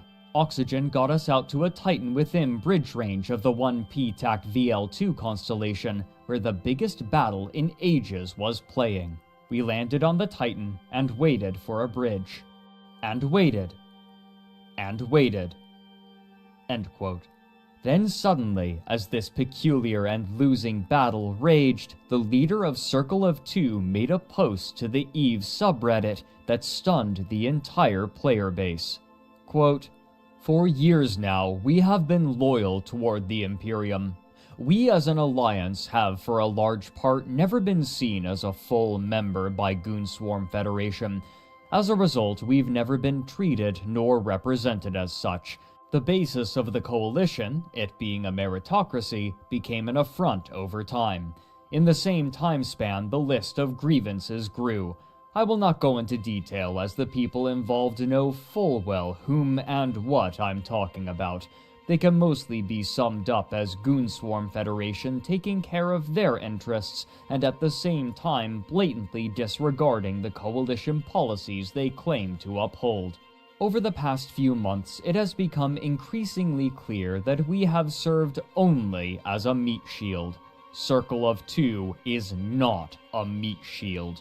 We will not stand as the wall that defends Declan from the angry hordes for the benefit of goons. We will no longer subject our pilots to the indecency of watching their hard work burn while goons sit in their ivory tower. We will no longer stand as an unequal partner in the Imperium. For the good of our members, we will be separating ourselves from the Imperium with a full and complete reset of all Imperium member alliances as of March 29th, 2016 at 0001 Eve time." End quote. Immediately, the Imperium scrambled a retreat, but it was far too late to make a clean disengagement, and according to EVE news website Crossing Zebras, the Imperium had lost over 300 billion ISK in the fight, as well as the system itself. Having salvaged what they could of their assets, Circle of Two would now act as the beachhead not for the Imperium, but their new allies in the Money Badger Coalition. The Mittani would later claim that he withheld the Imperium's supercapital fleet knowing that the battle was a trap from Circle of Two, citing the absence of Sino-jammers. Xander Fena, writing for Crossing Zebras, speculated that this betrayal, quote, "may galvanize the Imperium into a singular military force that can dispatch the roughly aligned forces of their enemies." But the rest of New Eden were beginning to suspect that the Imperium was seeing the beginning of what Goonswarm had managed to stave off for years, something that they had purposefully induced in other coalitions and alliances. A failure cascade. What followed after Circle of Two betrayed the Imperium was so rapid that there was little time for anyone to react. By the end of March, the Money Badgers had taken the entirety of Vale of the Silent and were actively driving the Imperium out of 3 more regions. Fade had been entirely abandoned. All of this was still being bankrolled by I Want Isk, whose coffers appeared bottomless. The sheer scale of this war had never been seen in New Eden's history, and the Imperium were poised to lose it almost immediately. But the parameters for victory were unclear. Those in the Money Badger Coalition weren't certain how much longer I Want Isk would continue to provide money for the war. What's more, the Imperium was doing all in its power to make this war as annoying as possible. In a discussion for Down the Rabbit Hole, Imperium Fleet Commander Asher compared their strategy to that of Fabius during Hannibal's attack on Rome. Rather than meeting them directly in every engagement, the goal was to annoy their opponents and drag the fighting out for as long as possible to make them lose interest, performing ambushes and laying traps while committing few of their own resources. The Imperium were unwilling to simply retreat and harry any overzealous attacks either. Even into May, the Imperium lodged deep into the low-sec staging system of Saarinen, using it to lash out and even push back into Fade and Pureblind, even as the Money Badger Coalition launched periodic raids. After a particularly brutal battle in the system in May, Asher told Crossing Zebras that, quote, "We still are vastly outnumbered. There is no stratagem where direct conflict works. We still plan to deny all ratting in the north and punish all capital usage where the entire Money Badger Coalition isn't formed to defend them." End quote.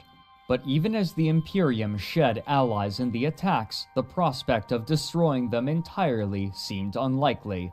As Greedy Goblin wrote for his blog in 2016, quote, "No one can finish an EVE alliance unless their leaders give up. You can take their moons, their sov, their stations, you can make the opportunistic members leave, but as long as the leaders stay, there will be enough core members who stay because of loyalty, friends, or simply content. Remember Test, broken and evicted, but as leaders stayed, they came back and now boldly spam memes against goons while pooping on their lawn."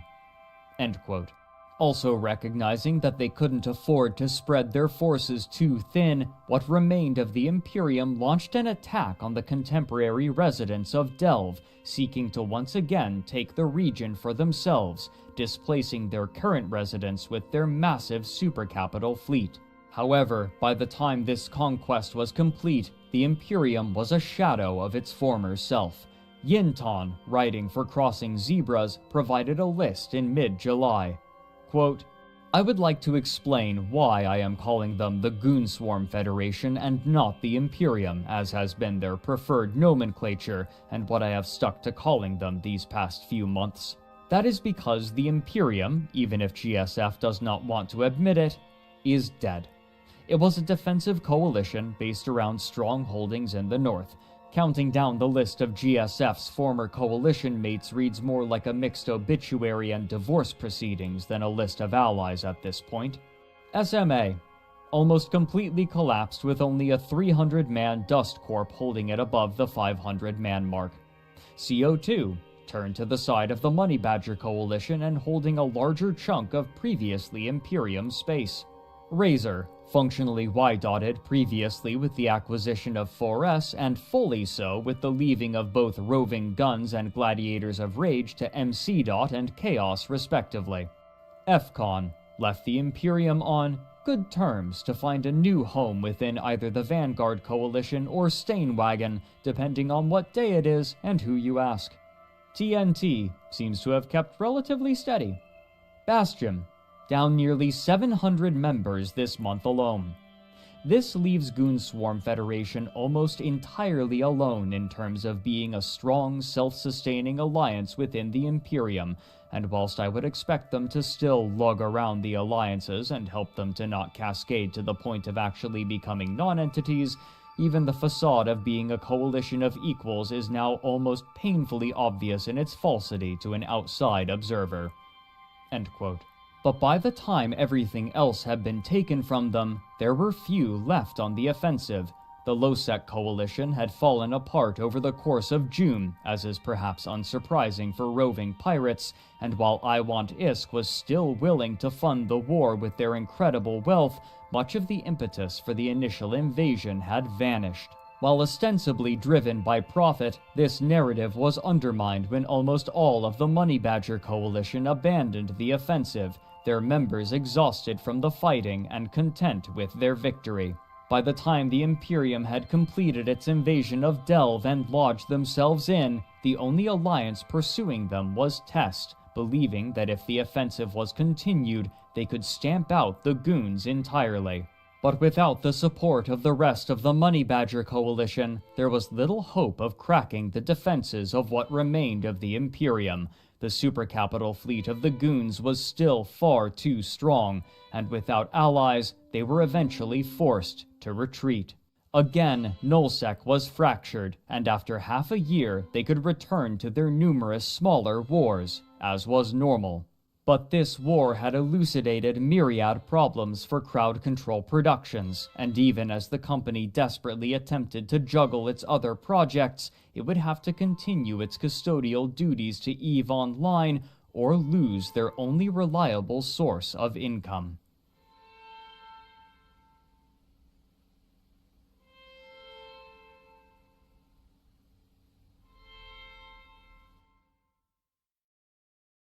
Even before the war had begun, casinos were a contentious topic for more than the players. Crowd Control Productions consistently had to dedicate valuable and limited resources to monitoring the players involved in them, and bankers were frequently flagged for investigation for real money trading and subsequently banned, a detriment both to the company and to the casino, the latter of whom would need to dedicate further time and resources to training new bankers. But the casinos represented an existential problem for EVE Online. As had been doubted but now demonstrated over the course of the war, it was feasible for a faction with enough liquid assets to determine the shape of all of New Eden, and these factions already existed in the form of the casinos, with the bulk of their money-making mechanisms hosted outside of the game, where it was difficult for Crowd Control Productions to exert their influence. Compared to other in-game methods of generating profit, the casinos were too efficient. This was in part due to their clientele. While many less wealthy players participated, many of the richest had concluded that there was little to do with their amassed wealth, and so would bet and lose large amounts at the casinos. While the Imperium barely managed to survive the war with clever tactics designed to prolong conflict and by moving farther away from its enemies, it was clear that any faction not operating its own casino would be unable to compete financially, and by extension, militarily. But the gambling magnates were not simply content to continue collecting money in EVE.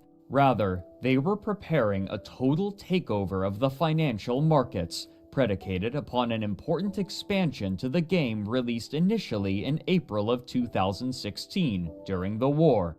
Citadels. These massive static constructs, known officially as upwell structures, were to incrementally replace the player-owned stations that were necessary for war, industry, and trade, and instead allow players to establish much more entrenched positions. While intricate and requiring significant setup, the plan itself was straightforward.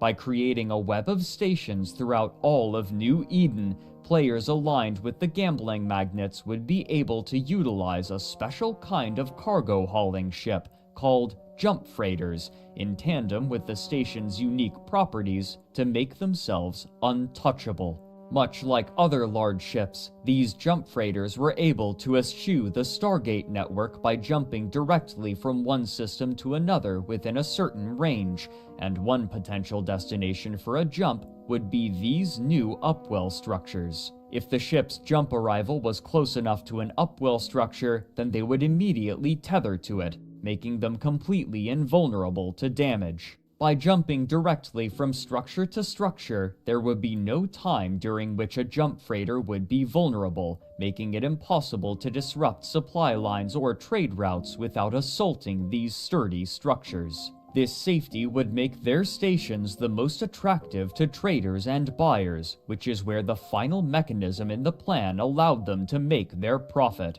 All goods bought and sold in these stations, in which players could dock like existing stations, were subject to a tariff collected by the station owner. If they could become the primary method of trading, especially in dangerous regions of space, then the gambling magnates could make untold amounts of money. This scheme was given the tongue-in-cheek name of the New Eden Trading Company. Their utility extended beyond acting as hubs for trade, however, and it was this fact that would, conceivably, make them nigh untouchable. While the immediate use for this network was to make the transit of jump freighters safer, they could likewise be used by any capital and supercapital ship, allowing for relatively safe passage, and this would require good standing with the gambling magnates. If they succeeded in their plan, then any party working against them would become a more vulnerable military target. But their dreams of a trading empire would be cut short by Crowd Control Productions. On October 12, 2016, they made a bold update to their end-user license agreement, with one particular section highlighted in an announcement. You may not use, transfer, or assign any game assets for games of chance operated by third parties. They then clarified, This addition to the EVE Online EULA means that as of the launch of EVE Online Ascension, players will be prohibited from using in-game assets and currency, as well as the EVE IP, to take part in or promote gambling services or other games of chance that are operated by third parties. With this in mind, as of this announcement, we have taken action against 2 organizations that are currently offering third-party services based around gambling and games of chance. The third-party service I Want ISK has been shut down in-game, and all ISK and assets have been confiscated after extensive and exhaustive investigation has brought forward compelling evidence of large-scale real money trading. Permanent account suspensions have been issued against those involved. The third-party service EVE Casino has been shut down in-game, and all ISK and assets have been confiscated after multiple and sustained breaches of our developer license agreement. Permanent account suspensions have been issued against those involved. As of the launch of EVE Online Ascension, the hosting of and participation in any form of third-party gambling service that utilizes in-game assets, currency, or the EVE IP will be strictly prohibited." End quote. But there was a major piece of information missing in this press release. Who had been banned?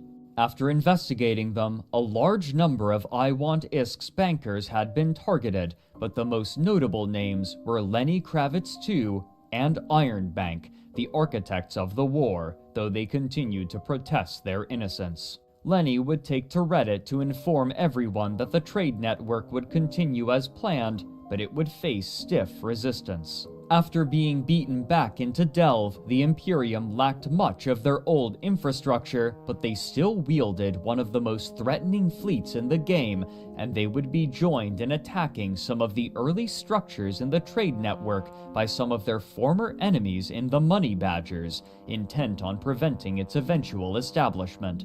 With such powerful forces arrayed against it, and few willing to come to its defense without being paid, its future was in question, as the limitless supply of money from the casinos was now suddenly gone. How much money they still had left over was unknown. Crowd Control Productions' decision to forcibly dissolve the gambling corporations had dramatically altered the shape of New Eden's future, which they hoped would improve the health of the game, but even as they did so, they would finally lay another part of New Eden to rest.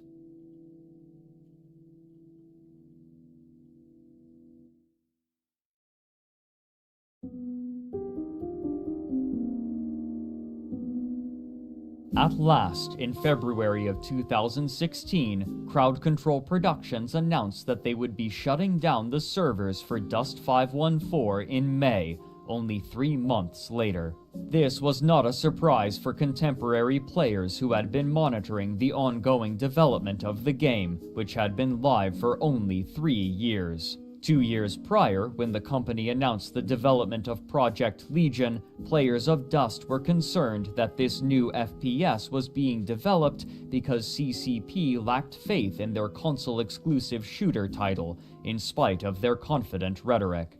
This concern was bolstered by the way that Project Legion was framed upon its announcement, with employees stating that it was a reimagining of Dust made by the same team. As Hilmar Pettersson stated to Eurogamer, quote, "It's taking all we learned from Dust and almost making a new game from scratch, even though it's the same team doing a first-person shooter, so they're very experienced now, and we've made good headway on it." End quote. With some of the Dust team now working on an entirely different title, future updates were in question. Another CCP staff member, Sean Decker, stated his dissatisfaction with Dust at the same time as he spoke of his hopefulness for Project Legion. As VG247 paraphrased it, quote, "It's in the same IP, same place and all the rest of it, but we want to do some fundamentally different things with it that we feel we missed out on and that we didn't do right with Dust. Honestly, we didn't make a great game to begin with. We tried to do too much." End quote.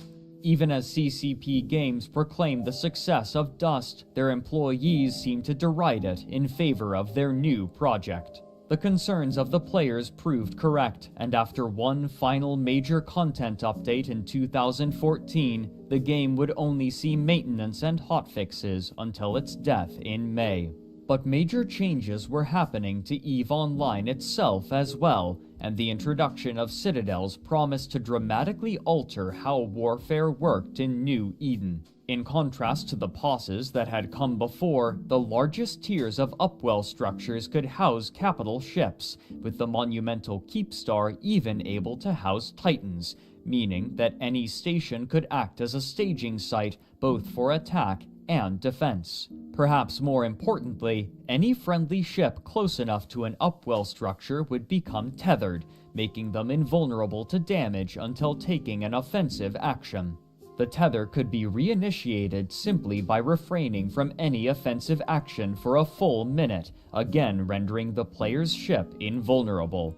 The defensive advantage this afforded to players was immense, and their ability to house fleets meant that invading any territory with upwell structures would become significantly slowed, if not blunted entirely.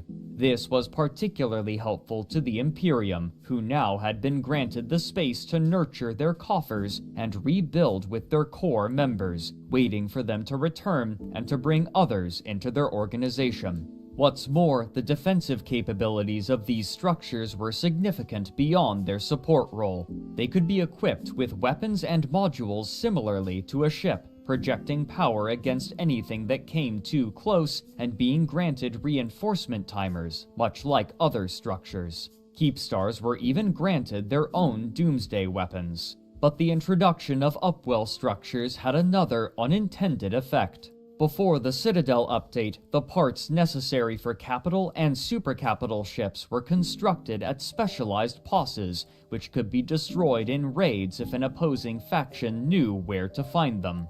Now, these production capabilities could be moved into heavily fortified stations. This meant that significant resources could now be funneled into the production of large ships with significantly less risk. What's more, this safety allowed for mining to be performed in nullsec at a capacity previously unheard. A sudden increase in mining output was precipitated by the Rorqual, a specialized capital ship proficient at rapidly mining asteroid fields, and the changes enacted by the Citadel expansion made them far safer to field and easier to protect. The wealth amassed by all nullsec powers began to reach what had once been ludicrous extremes. What followed was a long period of stagnation. While the existing powers would occasionally lash out at one another in massive battles, territory changed hands more sparingly than before, and nullsec gradually divided into 3 large power blocks who had little interest in earnestly attacking one another, a state of affairs that came to be known pejoratively as the Blue Donut, referring to the disk shape of nullsec around Empire space. Soon, the rapid proliferation of massive supercapital ships became nigh unstoppable, yet with few targets, their use was limited. Despite the relative power of the upwell structures, the potential effects of the proposed trade network were too threatening to the nullsec powers, who lashed out against the citadels which served as its foundation. Without the money flowing from the casinos, the endeavor was cut short in 2017. For the next few years, New Eden was relatively quiet as the powers in nullsec amassed wealth and bided their time unchallenged except by one another. Many agreed that, with the introduction of citadels, a protracted era of peace had begun, one far different from the New Eden that most had come to know, fueled by the safe income enabled by upwell structures.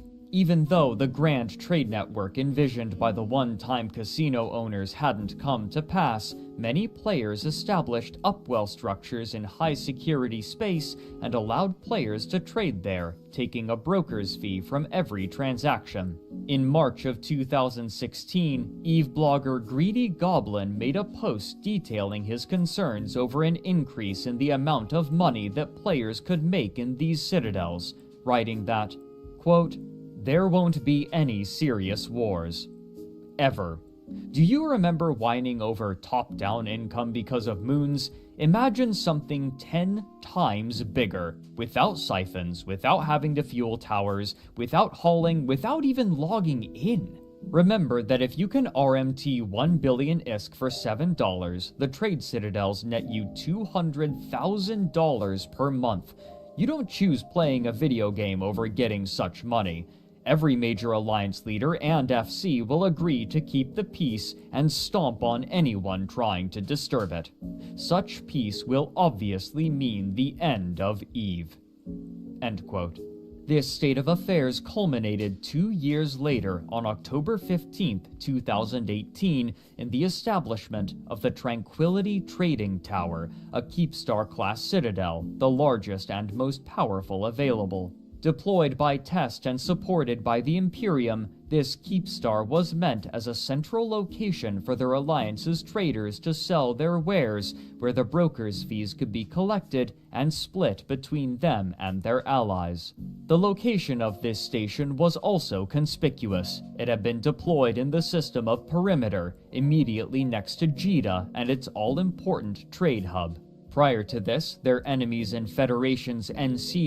And PanFam had held a monopoly on trade in this vital system, but the establishment of this Keepstar and Test's ferocious defense of it ensured its survival, and soon, nobody was willing to strike out against the Tranquility Trading Tower. For a time, its survival seemed uncertain, but soon, PanFam, the Imperium, and Legacy Coalition, 3 of the major power blocks in Nullsec, agreed to split the money generated by the tower, despite their shaky relationship. This all but guaranteed its survival going forward, as these 3 came to be the dominant forces in Nullsec and exerted significant market pressure on the whole of New Eden. As players reckoned with the effects of these drastic changes, skirmishes still would occur between belligerent parties, but even if the stakes were less sweeping, the scale of combat had drastically changed. Speaking with Down the Rabbit Hole, Fleet Commander Asher recalled a war in 2018, 2 years after the Citadel's patch was released, when they launched an incursion into Northern Territory with their refreshed supercapital fleet. This culminated into a massive fight over a vulnerable Keepstar in the system of X47L-TAC-Q, a fight that ostensibly should have been unwinnable due to the dearth of benefits that the Keepstar provided to the defending fleet. Not to be outdone, however, Asher hatched a plan. In spite of the powerful modules that could be fitted onto a Keepstar, its most useful tool was tethering. When a player fired their ship's weapons on another player's ship, it would begin what was known as a weapon timer, which precluded the attacker from utilizing the tether or docking for a full minute. Once the minute had elapsed, the player could again be tethered and dock, meaning that while protecting the Keepstar, all a defending ship would have to do if targeted was refrain from firing any weapons for 60 seconds, and then their ship would become invulnerable until they were prepared to enter the fight once again. This problem was exacerbated for the attacking Imperium forces due to a bug. When a Titan fired a Doomsday, a 5-minute weapon timer was supposed to be applied instead of the usual 1-minute timer. But if the target of the Doomsday died to the blast, then the 1-minute timer was applied instead, making it difficult to target vulnerable enemy Titans. But there was a way to prevent enemy ships from tethering to a station. Warp scramblers. If a ship was warp scrambled, not only was it prevented from engaging its warp drive and traveling elsewhere in the solar system, but it would also be prevented from tethering until the warp scramble was broken. To this end, Asher ordered warp scramblers fitted to a small fleet of supercarriers, what had once been known as motherships. These ships, typically deployed at long range and dealing their damage through the use of small strike craft, would serve a singular purpose. They would leap directly into the enemy fleet and deploy their warp scramblers on any vulnerable ship, delaying the tether for as long as possible. Beset by this new strategy, there seemed to be no correct answer. If the defending fleet attacked the supercarriers, then they would lose valuable time to damage the main enemy fleet, but if they attacked the Imperium's Titans, then the key defensive benefit of the Keepstar would be entirely nullified. This was compounded by the sheer defensive potential of these supercarriers, which Asher estimated at the time to be 75% that of a Titan for only 20% of the cost, a fantastically cost-effective trade for the utility that these specialized supercarriers provided. The pressure from the Imperium was too great, and they were able to deplete the armor of the Keepstar. When its hull was exposed a short time later and the Northern Fleet rallied to defend it, the pilots fell back behind one another in an attempt to avoid being targeted themselves, lest a supercarrier arrive to lock them in place and deny them their tether, leaving only a fraction of available ships to return fire. This second battle was won without a single warp-disrupting supercarrier deployed.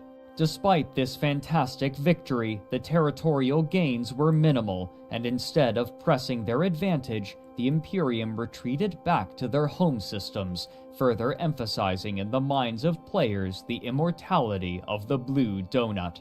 The sheer size of this battle was beyond what had been seen for years, and the number of Titans deployed was unthinkable a few short years prior.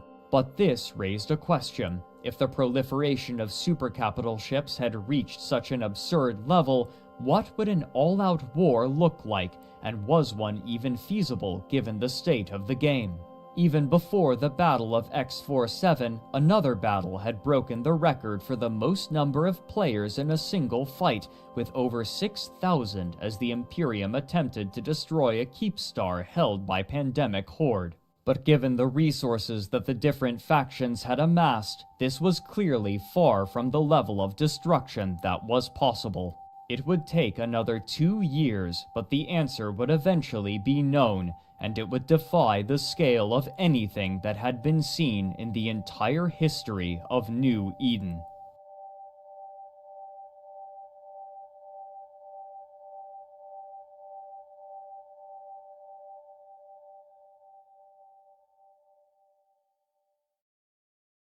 While the players of EVE Online reckoned with the effects of these drastic changes made to New Eden's landscape, Crowd Control Productions continued work on their first-person shooter title, which they renamed to Project Nova, and in October of 2018, at a special event for EVE fans in Las Vegas, they allowed reviewers to play an early build of the game, both in its cooperative and competitive modes. Reports from reviewers were generally hopeful, with much of their articles discussing the history of CCP's first-person shooter endeavors, including the discarded Dust 514.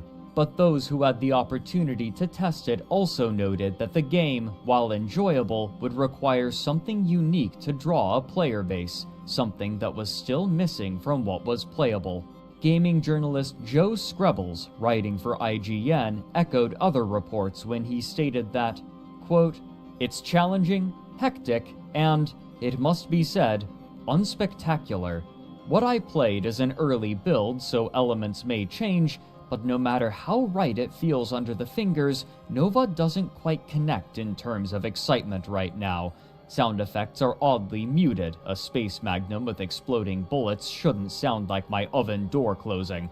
Enemies appear without fanfare and traipse around the gunmetal battlefield unthreateningly, and even the act of evacuating at the end of a round feels lacking in peril. Given that I've criticized Dust for exactly opposite issue, it might seem a little damned if they do, damned if they don't, but I can't stop thinking that a solid foundation isn't quite enough at this point. CCP does have wider plans for Nova and even more hopes, but crucially, I don't see any evidence of them other than being told they could exist one day. It's promised that Nova will bring a level of customization to suit even EVE players, creating custom clone trooper builds piece by piece from hundreds of options. But what I see are the game's introductory classes, built more like the set heroes currently in vogue in FPS games." End quote. The pressure on the company to release a popular title would only increase with time. On September 6, 2018, Crowd Control Productions was bought by another company named Pearl Abyss, a game publisher known for the popular MMO title Black Desert Online.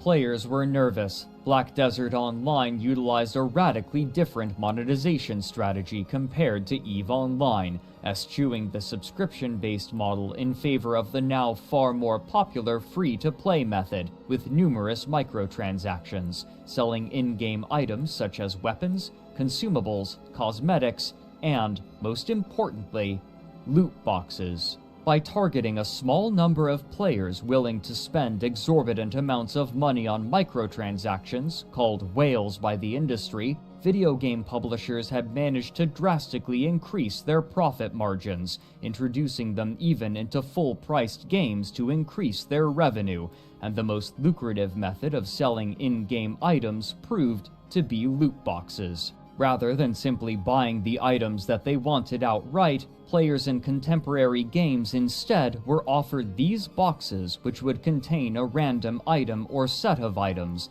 with more desirable items being rarer and a chance for duplicates that the player already owned. This would attract not only those with significant disposable income, but gambling addicts as well, further widening the pool of whales. To conceal the chance-based nature of these rewards, and to avoid various countries' gambling regulations, they would often be veiled or obfuscated in some way, with these obfuscations growing more convoluted as time passed. But this method of monetization, to many players, was anathema to the new Eden that they knew. One of the most appealing aspects of the game was the fully player-driven economy, in which every object collected, crafted, and used was made by a long supply chain of players, and to damage that supply chain through the sale of microtransactions would potentially destroy what made the game so appealing. This was a fear that had been harbored ever since the internal magazine with the title Greed is Good was leaked,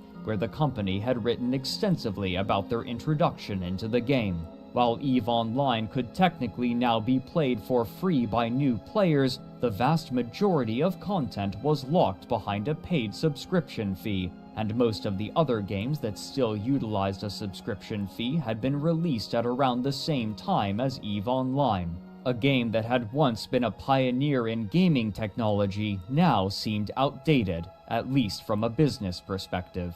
Some items available for purchase with real money had already been introduced, such as skill extractors, but the greatest fear of the player base was that the company would move beyond these smaller items and start selling the most vital item in the game: ships. More than tools, ships were a social item as well, and represented great strides for player progression, with larger and stronger ships often a point of pride. One of the greatest leaps for many new players was moving from a venture, a small introductory mining ship, to a mining barge. This early goal is so ubiquitous that new players will often fall for scams involving such barges. With Pearl Abyss's purchase of CCP Games, the possibility of selling such ships, and therefore the destruction of the player economy as the players knew it, seemed much closer than ever before. The role that Crowd Control Productions would take was not immediately clear. An article by Chris Kerr for GameDeveloper.com read in part, quote, "CCP will continue to operate independently as a developer from its studios in Reykjavik, London, and Shanghai, while Pearl integrates the Icelandic outfit's development and publishing expertise into its own pipeline." End quote. Less than 3 months after Pearl Abyss acquired Crowd Control Productions, Project Nova's webpage was altered with a statement. It read in part, with familiar reassuring corporate prose and cliches, quote, "Over the course of Project Nova's development, we conducted a number of player research sessions with external partners, tirelessly playtested the game internally, and brought community stalwarts in to help us evaluate the project. Now, after taking all this research and feedback into account, we see that the gameplay experience in its current form does not live up to our original vision and would not achieve our ambitious goals for this project. As a result, we will not be moving forward with the upcoming invite-only alpha until further notice." We hope you understand that we need to take a step back and return to the drawing board, where we will spend more time figuring out how all this hard work can translate into something better and more meaningful for the EVE universe. Remaining true to our vision of Project Nova's future in connection with EVE is essential. Project Nova continues to evolve, and we remain committed to delivering a high-quality, team-based shooter experience to EVE Online fans, while exploring new and exciting opportunities to integrate the two games. CCP is in no rush to release Project Nova until we're satisfied it provides a rock-solid gameplay experience and visuals to match." End quote. Though Crowd Control Productions had released multiple standalone single-player experiences over the years, EVE players remembered the company's failures much more prominently, in large part due to their comparatively high profiles. As it was, the only major product that had managed to survive to that time was EVE Online. Their VR space combat game, EVE Valkyrie, had been released on March 28, 2016, but further development was halted only a year and a half later, despite what Rock Paper Shotgun called bullishness about VR only 7 months before the shutdown. EVE Online continued to be the only public-facing project that provided returns for Crowd Control Productions, and though it was public knowledge that the company had been hiring staff for a new action massively multiplayer online game, excitement for anything except EVE Online had long since been dampened, and even that excitement was being tempered by trepidation.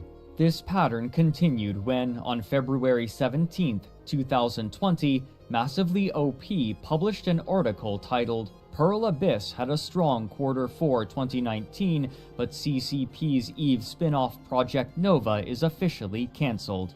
In it, they described an investor call that stated that Project Nova was officially cancelled and that a Dust 514 veterans group had been informed by the project's game director that, quote, "We are evolving the scope of Nova beyond our previous plans for early access, and the development will continue in our London studio.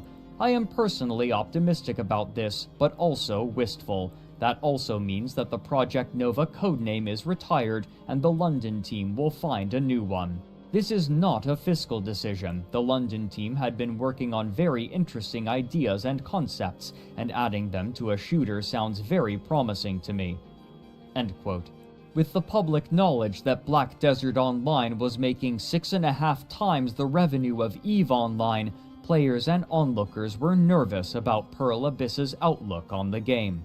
But inside the game world itself, a long period of peace had established itself, and the leaders of every faction knew that if they were to keep their members entertained and playing for them, then something would have to change. Even if the game's systems seemed uncompromising, every denizen of New Eden knew that war was inevitable, and when it began, the scale would be unprecedented.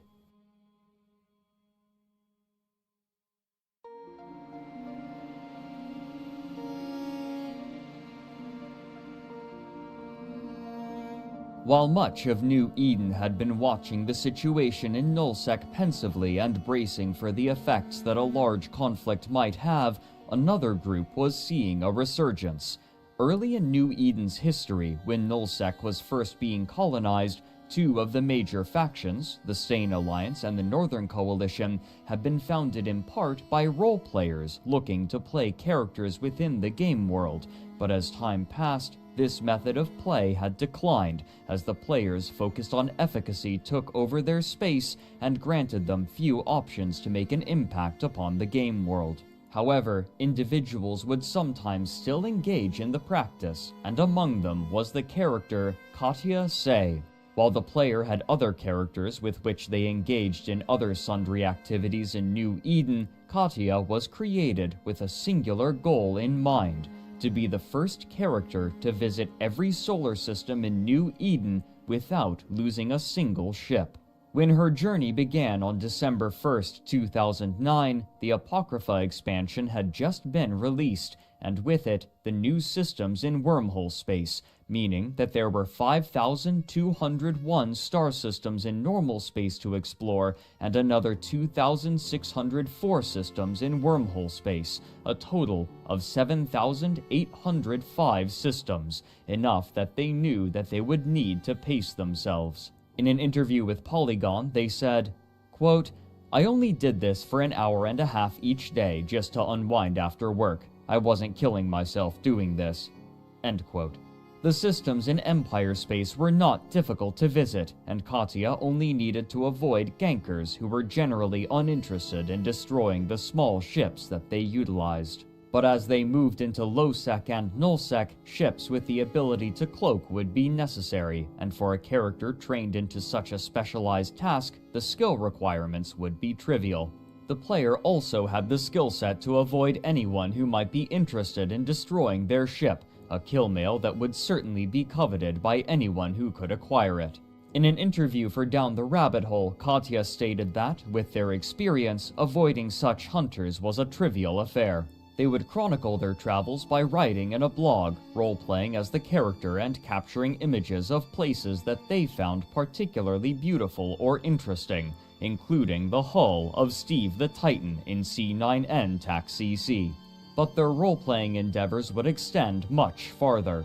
The Rhea expansion in 2014 had introduced a new, special wormhole system named Thera into the game, unique to other wormhole systems in that it featured numerous amenities unseen in other systems, such as approximately 12 entrances to normal space and indestructible NPC stations, making it an attractive system for players hoping to quickly travel from one location to another in normal space. Interested in the opportunities that Thera provided, a group of explorers gathered together under the name Signal Cartel with the intention of creating a peaceful outlet for themselves in a highly competitive game. Their credo today, whose spirit has been maintained through the corporation's entire life, reads in part, quote, "Signal Cartel is a service corporation to all of New Eden. In this role, members are encouraged to treat all players with respect, regardless of affiliation. In challenging situations, our goal is to look for a graceful resolution and set an example of dignity and friendship through our actions. We embrace the attitude of a true explorer. We are friendly to others in our travels, neutral and never initiating aggression, and endeavoring at all times to be perceived by the New Eden community as a non-threat. Among our own ranks and with others, we are patient and generous with knowledge, ideas, and experiences." End quote. This ethos appealed strongly to Katya, who was among the first to join, and by the end of the first year, they had amassed 700 members, a remarkable amount for such a niche corporation, which was thought to have limited appeal. Their most public-facing activity would be the establishment of Eve Scout, a tool that tracked the appearance, disappearance, and status of the numerous wormholes connected to Thera. By utilizing this list of connections, players could drastically decrease their travel time anywhere, though its lack of any NPC security meant that doing so was somewhat dangerous, given the sheer amount of traffic through it. Among other things, Signal Cartel's philanthropic aims included what they called rescue caches. Unknowledgeable, inattentive, or reckless players could sometimes find themselves stranded in wormhole space, and without the proper tools or assistance, it could be impossible to discover any route out, finding themselves stranded in hostile and unknown territory. Placed in systems all over wormhole space, these rescue caches were containers equipped with everything that a player needed to chart a route out of wormhole space, as well as a few other objects that the cache's creator might find amusing, such as fireworks for the player to launch in celebration of their rescue. On November 1st, 2018, 4 years after the Signal Cartel's founding, Katya Say would approach them in need of assistance. After 4 years, Katya had managed to visit all 5,201 star systems in New Eden, visiting many of the planets and chronicling the journey in their blog, and had begun visiting every wormhole system as well, still without losing a ship, a remarkable feat given the belligerence of the roving bands of players who made their home in wormhole space. But after visiting the first 2,000 wormhole systems, a problem that Katya had been dreading became an issue. The chaotic nature of wormhole space and its constantly shifting, labyrinthine pathways made it nigh impossible to find every one of the remaining 600 systems. They would need assistance, and their friends in Signal Cartel were more than happy to oblige. To find connections to the remaining systems as soon as they opened, they would crowdsource data from their players. To do so, they utilized a game tool made specifically for Signal Cartel members that assisted them in tracking the status of their rescue caches, but in this case, it allowed Katya and their small cadre of trusted players to see when a cartel member was in a remaining system on Katya's list. Speaking with Polygon, Katya said, quote, "When a system was found, we generally had less than 24 hours to get through the pass, and depending on how deep it was, the more critical it was to get there fast." End quote. Finally, on March 9th, 2019, Katya announced to the rest of New Eden their accomplishment. Assisted by Signal Cartel, the character Katya Say had visited every single star system that could be visited in just over 9 years without losing a single ship.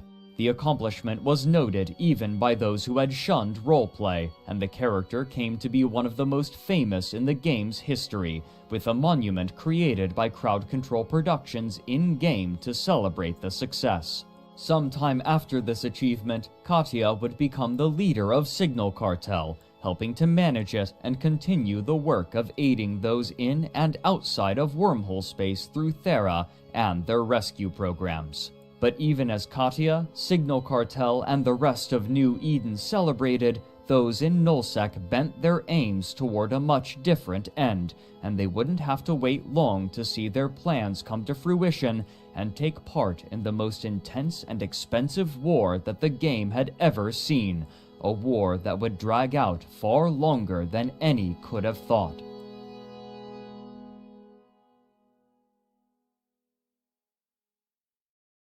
The establishment of the Tranquility Trading Tower had ensured at least a measure of peace out of mutual economic interest, but as the years wore on, the fear of member attrition grew in the leaders of the various Nullsec powers. Many who had joined these factions did so with an interest in fighting in grand battles, and though the supercapital fleets grew, their use had dwindled. Fleet commanders would take their players on roams through Nullsec looking for fights, but these wouldn't remain enough to sate their desire for battle, and there was concern that significant amounts of players would leave if not entertained.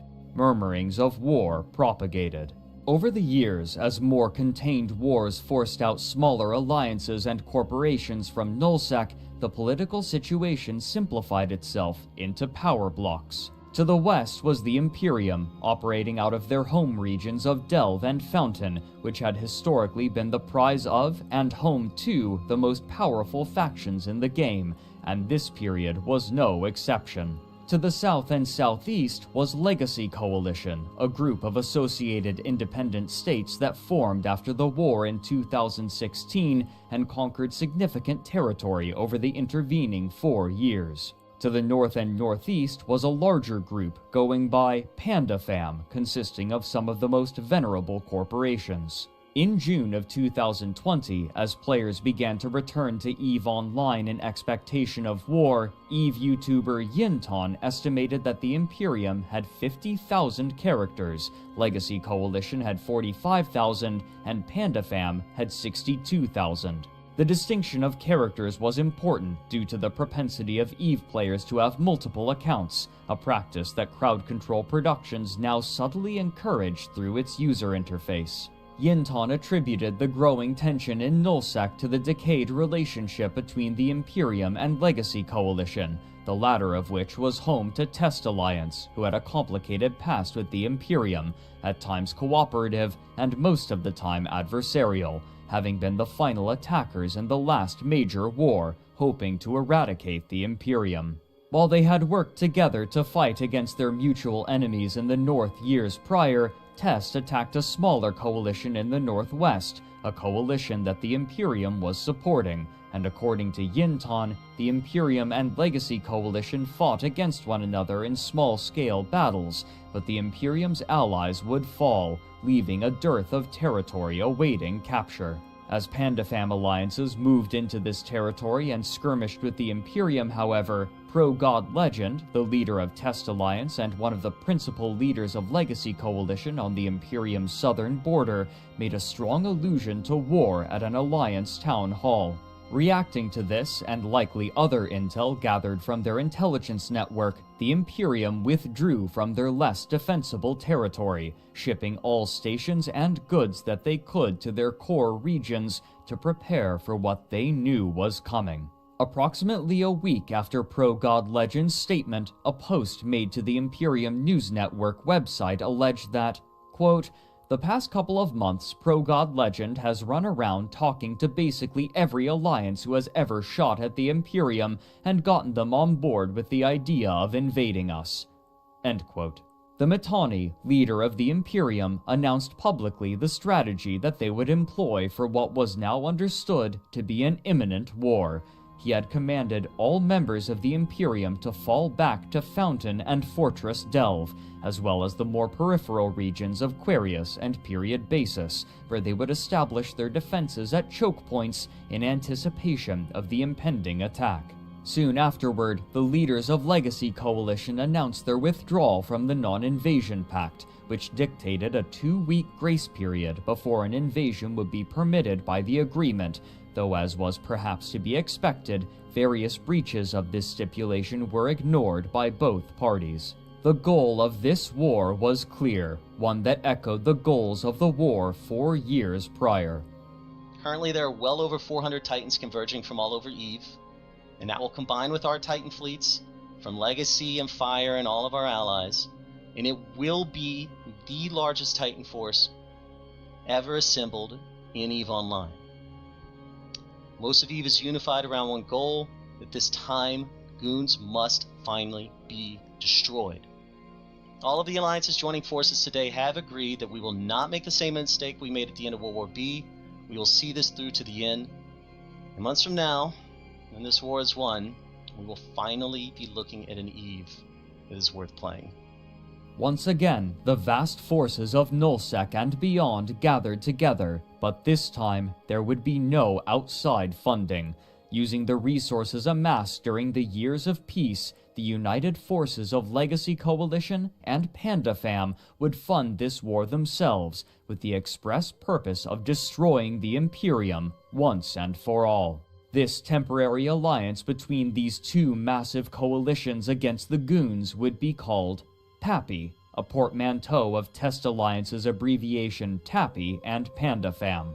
While the goals of the previous war were more nebulous, this time victory was singularly defined: the complete eradication of the Imperium. The roles of the participants in this war were also clear. The Imperium had willingly nestled themselves into just a few regions, preparing to act as the defenders against the invading forces of PAPI. This concentration of military might was a boon. All of the resources of the Imperium were now centrally located, and any ships or modules necessary could be moved from one front to another with relative ease and speed. Their centralized, autocratic organizational structure also meant that making important decisions would be a rapid process, something that had historically proven vital in New Eden. Despite the Defenders' advantage, the war seemed to be almost a foregone conclusion.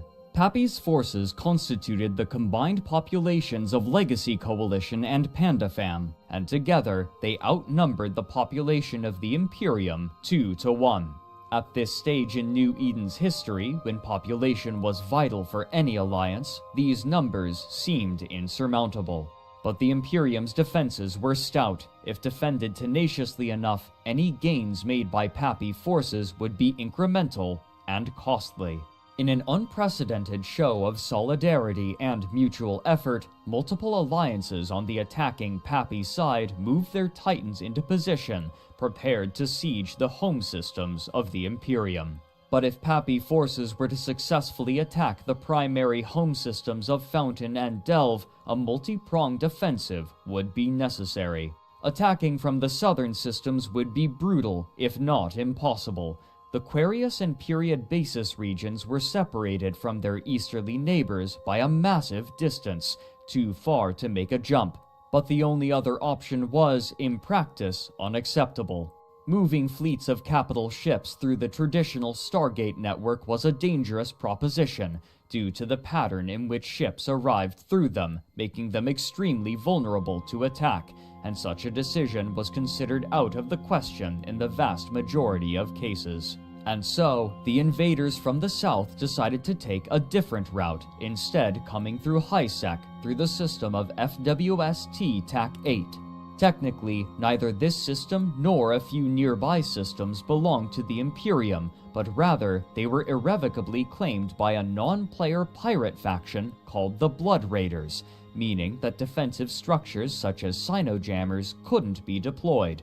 Either side would have the freedom to deploy capital ships to FWST TAC-8 as they so chose. Forcing their way through this route, however, would be brutal and costly, and the fleets were harried by the forces of the Imperium constantly, and the entire time the Imperium fleet commanders were studying Pappy's fleet movements carefully. Finally, after months of grinding battles, the Pappy fleets made it to their destination. The goal of Pappy forces was to anchor a keepstar as a base out of which they could prosecute the war on the northern front, a boon that would make raids and attacks into Imperium territory far easier. If the Imperium could blunt this attempt, then victory would almost be assured. Pappy would attempt to anchor the first keepstar in the beginning of October, and the Imperium were ready, with hundreds of dreadnoughts prepared to bring their heavy weapons to bear against the keepstar before it could come online.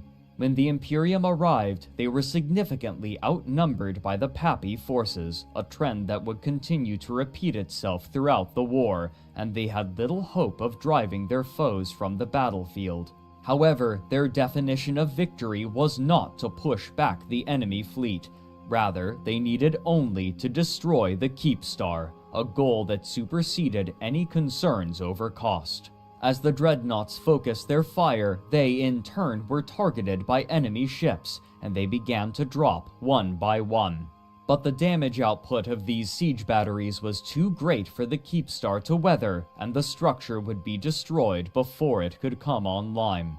Despite achieving their objective, the toll was extremely heavy for the Imperium, with 250 of the attacking dreadnoughts destroyed, significantly more valuable than what Pappy had lost. And so, they tried again.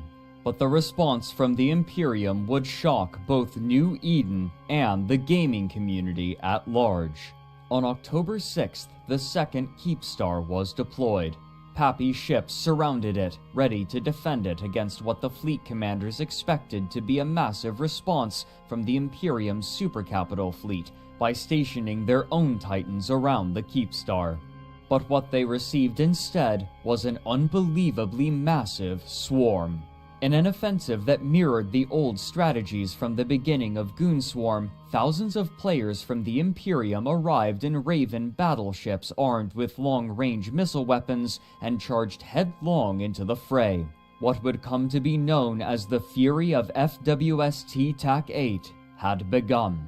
As the battle escalated and more ships arrived, time dilation automatically activated, reducing the speed of all actions to 10% of their normal values and allowing support ships to arrive much faster relative to the pace of the fight, further increasing the scale.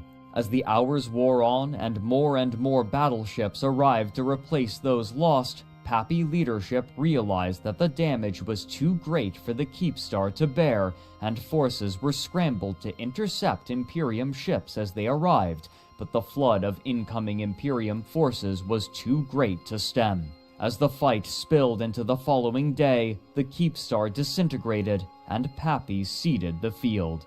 Whether they knew so or not, those who attended the fight had made history. According to CCP, the battle in FWST TAC 8 had broken a record, with 8,825 characters involved, more than had ever been seen in the game's history.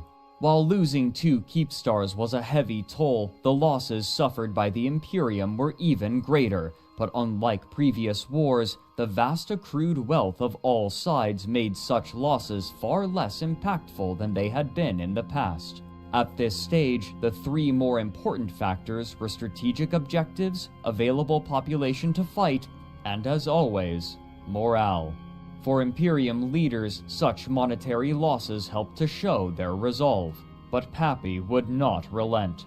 3 more times they would attempt to deploy a Keepstar as a forward base of operations, and each time the Imperium swarmed with their battleships to batter it with missiles and prolong the assault. But finally, on the 19th of October, in the system of YZ9 TAC F6, they would find purchase. Imperium forces once again arrived in their missile-laden Raven battleships, but this time Pappy were prepared. Rather than allow the enemy fleet and their reinforcements to arrive at a safe range, they surrounded the nascent Keepstar in warp disruption bubbles, which pulled the arriving enemy ships into range of the entire defensive fleet. By calling their targets carefully, battle groups could pick off the battleships one by one with little trouble. The Imperium was forced to cede the field. Frosty's OP, an EVE player and YouTuber chronicling the war, estimated that about 140 warp disruption bubbles were deployed for the purpose, each of which was then destroyed by the Pappy forces, so that they could enter their newly anchored Keepstar. In reference to a popular science fiction show, the method by which it was defended, and the number of attempts to anchor a station, this new structure was dubbed Bubble-on 5. The tactic of bubble wrapping a station was not a new idea, but according to Asher, this tactic had been explicitly banned by the game masters of EVE Online until special permission was secretly given to Pappy forces to perform it. In response to this claim, Pro-God Legend made a post to Reddit which read, "Despite what Matani is pinging to you, placing 140 anchored bubbles on a grid is not an exploit. Whatever the case may have been, Bubble-on 5 would stand. The war had dragged on for 3 months, from the summer into the autumn of 2020, and there was hope from most of New Eden that this Keepstar would perpetuate a swift end to the war, one that would again see the Imperium defeated and, this time, obliterated. Such wishful thinking would prove comedically wrong.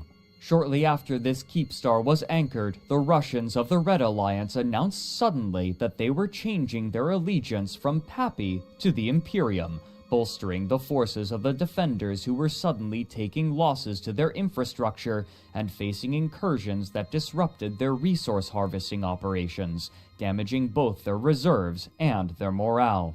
In order to preserve some of their industry, the Imperium made the decision to enact a gate camp in a choke point leading to a large dead-end area of Delve, now vital for resource harvesting, a situation likened to Helm's Deep. As long as the defenses held and the Sino-jammers were active to prevent any capital ships from jumping in, the industrialists could continue to gather their resources and produce the tools for war. But there was now no question. Delve was under siege.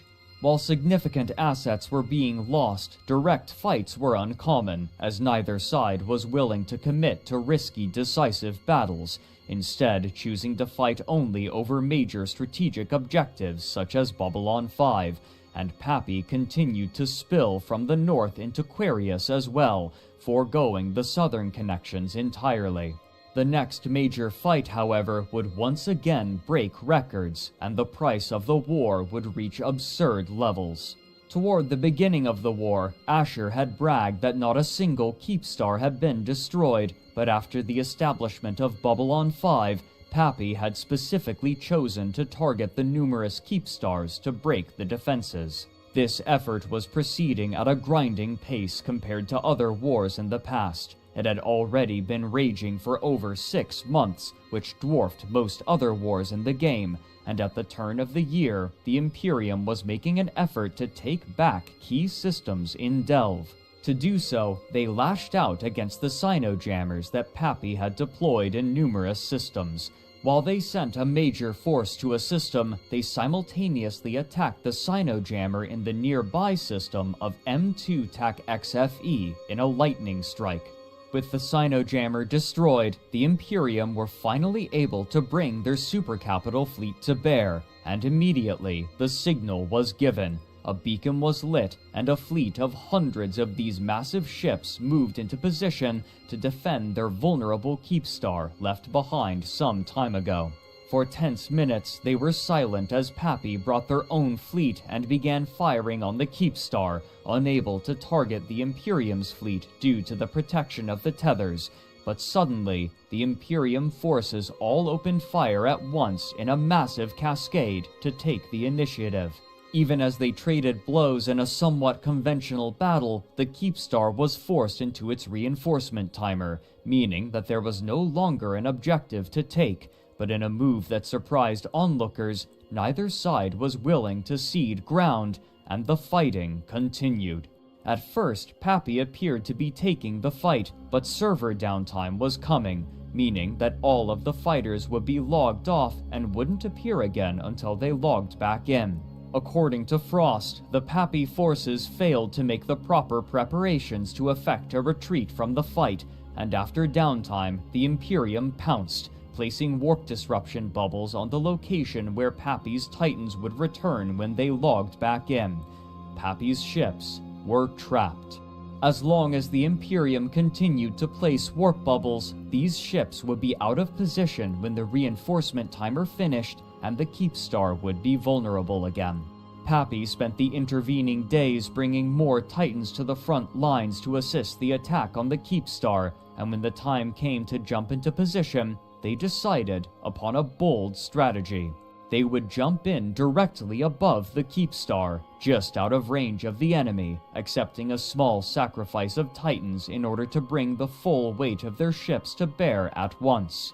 The previous battle had attracted attention, and according to PC Gamer magazine, over 13,500 players were in position for this second battle, prepared for a fight.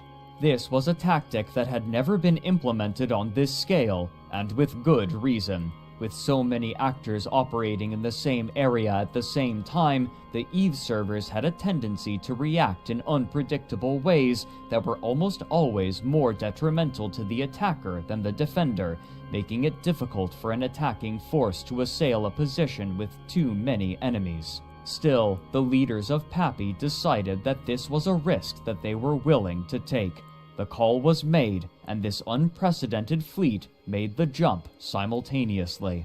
The servers for EVE Online buckled, and strange things began happening. The jump was taking over 45 minutes to complete, and while the players waited to load the system, their Titans would arrive without them, completely bare of any modules. The waiting Imperium jumped at the opportunity, sending the heavy fighters of their supercarriers to destroy these vulnerable, naked Titans. Many of the Titan pilots of Pappy reappeared in the system from which they left, with their Titan and all of their modules intact. Others, however, were not so lucky, and ships continued to trickle into M2 TAC XFE for the Imperium to annihilate. This fight broke a new record. When converted to real-world fiat currency, it had cost over $350,000, catapulting the total estimated cost of the war well past $1 million by any metric, and still there was no end in sight.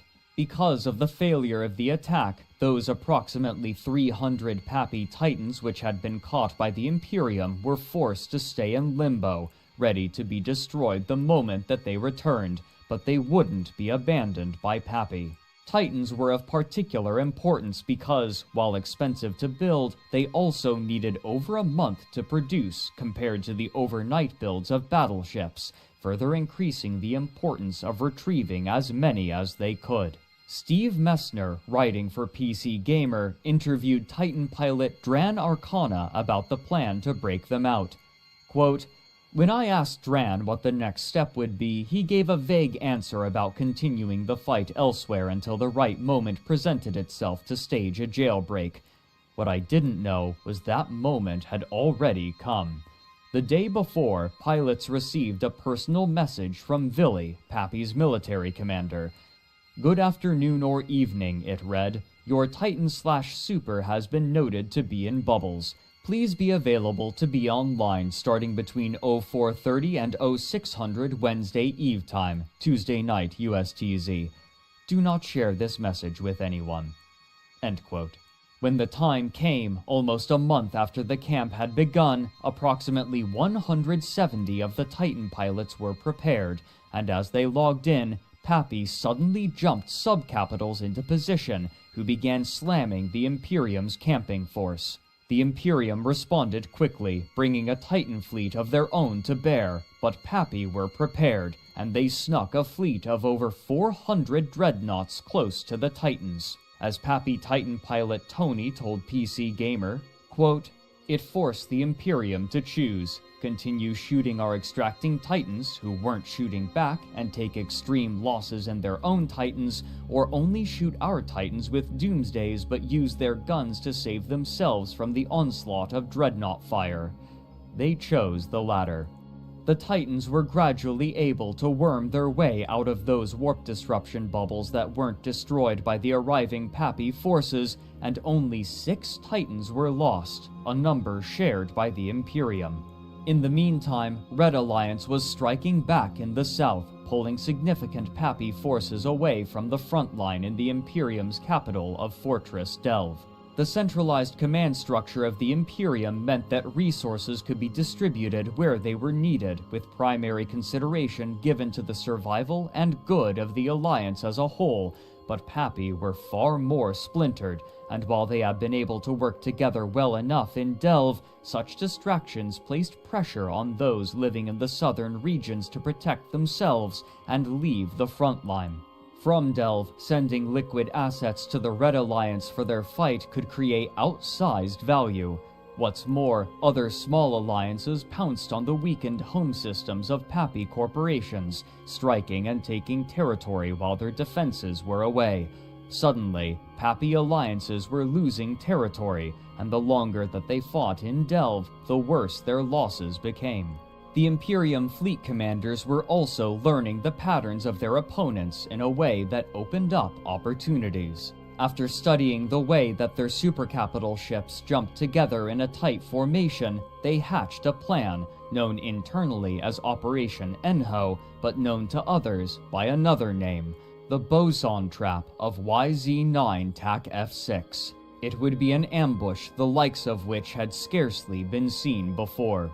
Such a tight grouping of ships left them vulnerable to a particular kind of Titan doomsday weapon, a bosonic field generator, or as it's commonly known, a boson. This weapon, when activated, dealt damage in a cone in front of the ship, and while not nearly so oppressive as the original doomsday weapon from years prior, its damage was still incredibly high for a weapon of its kind. While requiring careful coordination and tight restrictions on communication to prevent information from leaking, the plan in its essence was straightforward. When the supercapital ships of Pappy jumped into a fight, a fleet of Titans, all spread out across the solar system, would warp into predetermined locations, aim their bosons, and fire all at once, dealing enough damage to wipe out the Titans clumped together. While it wouldn't be enough to turn the tide of the war, it would be an incredible victory. The day of the battle came, and everybody was prepared.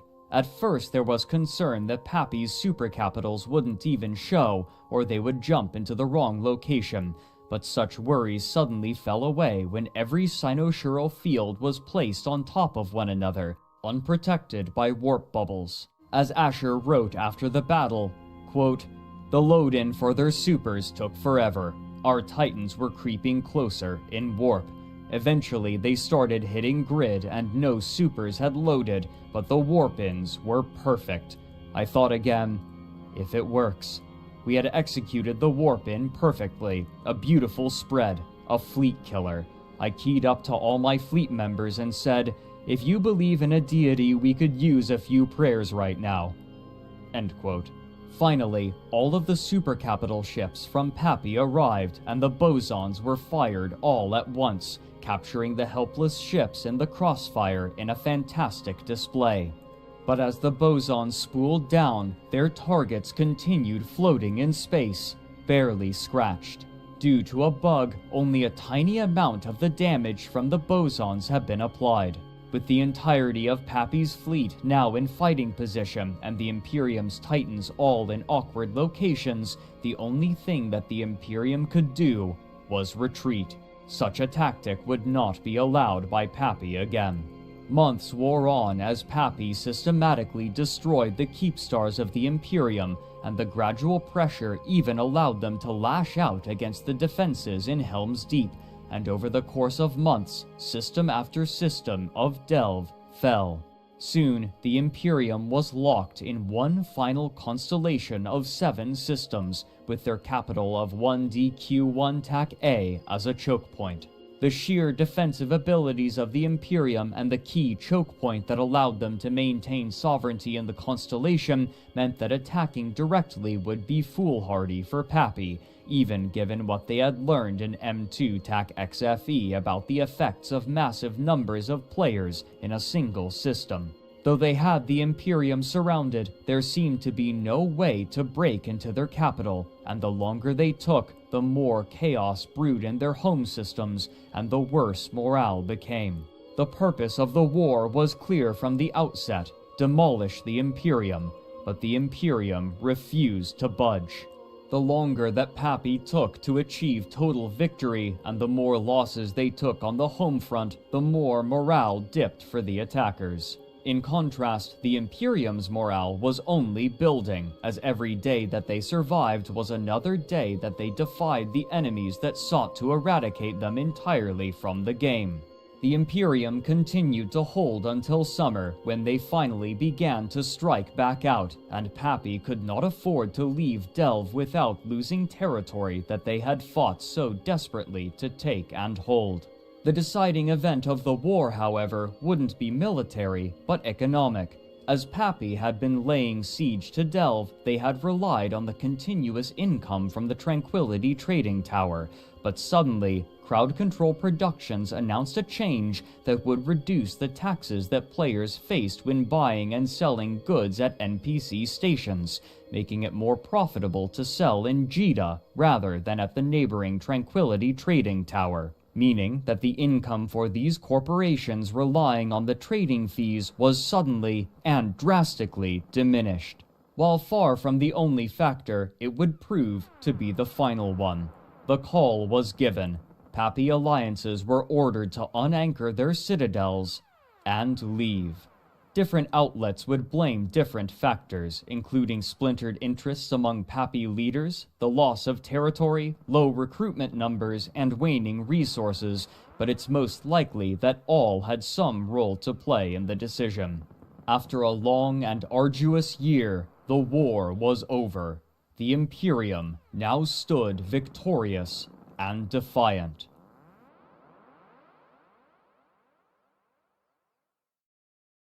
But while Nullsec returned to a relative state of equilibrium, the game itself would undergo turmoil. After Pearl Abyss purchased Crowd Control Productions, there was concern in the community that they would eventually begin to offer purchases for items that had traditionally only been available to those who worked hard to earn them in-game, and these fears were made far more tangible when, in March of 2022, they announced a special pack for sale that they called the Prospector Pack. While many different things were offered, among them was a mining barge, the Retriever. The sale of this ship was a shock to almost everyone in the game. The Those who started playing EVE Online often began by mining in HiSec, saving in order to afford a new retriever so that they could mine more efficiently. And its existence was symbolic of the struggle for success in New Eden for new and old players alike. The ability to purchase this ship felt like a betrayal. The Council of Stellar Management said as much in an open letter. It reads in part, quote, "One issue that has been a perennial player concern is that of monetization. From the 2011 Summer of Rage to the monthly complaints from players over different ads and new monetization schemes, no one can argue that the core player base in EVE Online cares deeply about monetization and is highly skeptical about the direction CCP monetization has been going. The one line we have always said should never be crossed is the selling of fitted ships. This has been consistent. It has been long held and passionately held by most core players. None of us have talked with any of our fellow CSM members who believed that selling fitted ships was an acceptable means of monetizing the game. Any sale like this would have a negative impact on the in-game economy for a variety of reasons, but most importantly because it would both set the in-game price for ships as a function of the real-life cost of the sale, as we see with skins, and because it would edge out producers by introducing free ships that did not require in-game time and materials to produce. We cannot, in good faith, tell any player concerned with this sale that this is as far as the line goes, because we have seen, twice now, CCP willingly cross a line that we were confident was strictly off limits." End quote. After a coordinated effort by EVE content creators to draw attention to this issue that they called EVE Blackout, and significant pressure from the player community, the Prospector Pack was removed. The question for players now was simply, how would they attempt to monetize the game next? It was clear that they wished to move away from the monthly subscription model, but it wasn't clear how precisely they would do so in a game that prioritized player effort so highly. What precisely the company will do with the game in the near future is difficult to predict, but the players are passionate enough to stay, even in the face of profoundly unpopular decisions, and fight for the virtual world that they have made their second home, both against one another and the company. As this video is being completed, a new war has broken out involving much the same belligerents as the war that preceded it, and its trajectory will chart yet another chapter in the history of the game.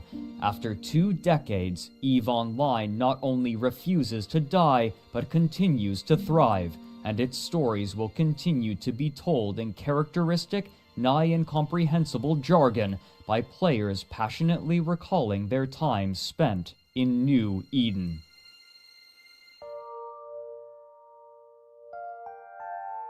This has been an incredibly incomplete overview of the history of EVE Online. Every aspect discussed, from the way that ships are fitted to every subculture of the game, is rich with history and complexity, and to gather all of it would be more than a lifetime's worth of work, and it is still growing. A single aspect discussed could have filled multiple videos of the same runtime.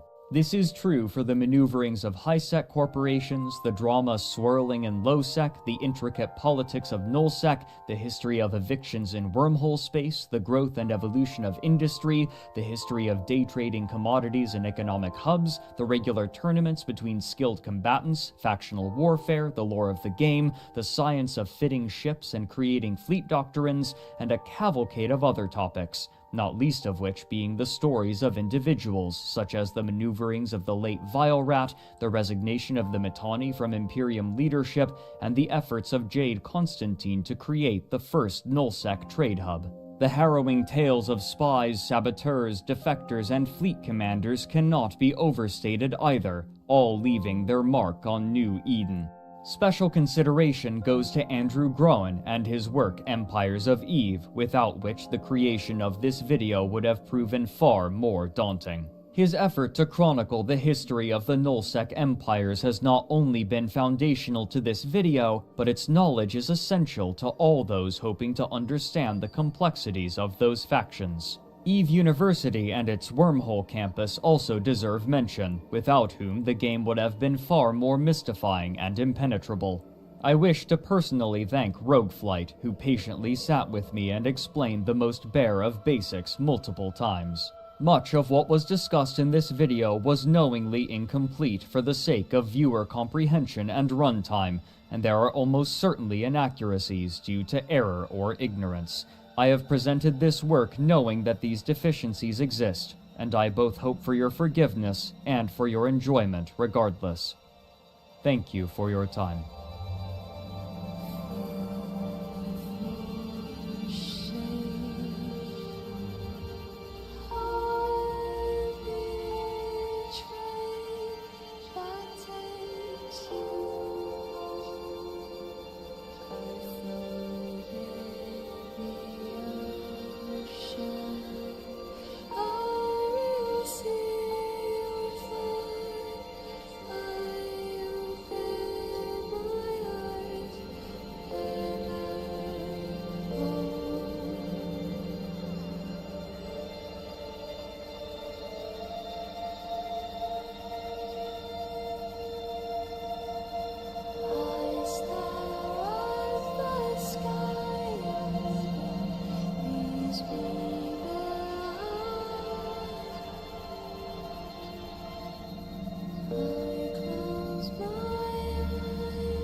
Thank you.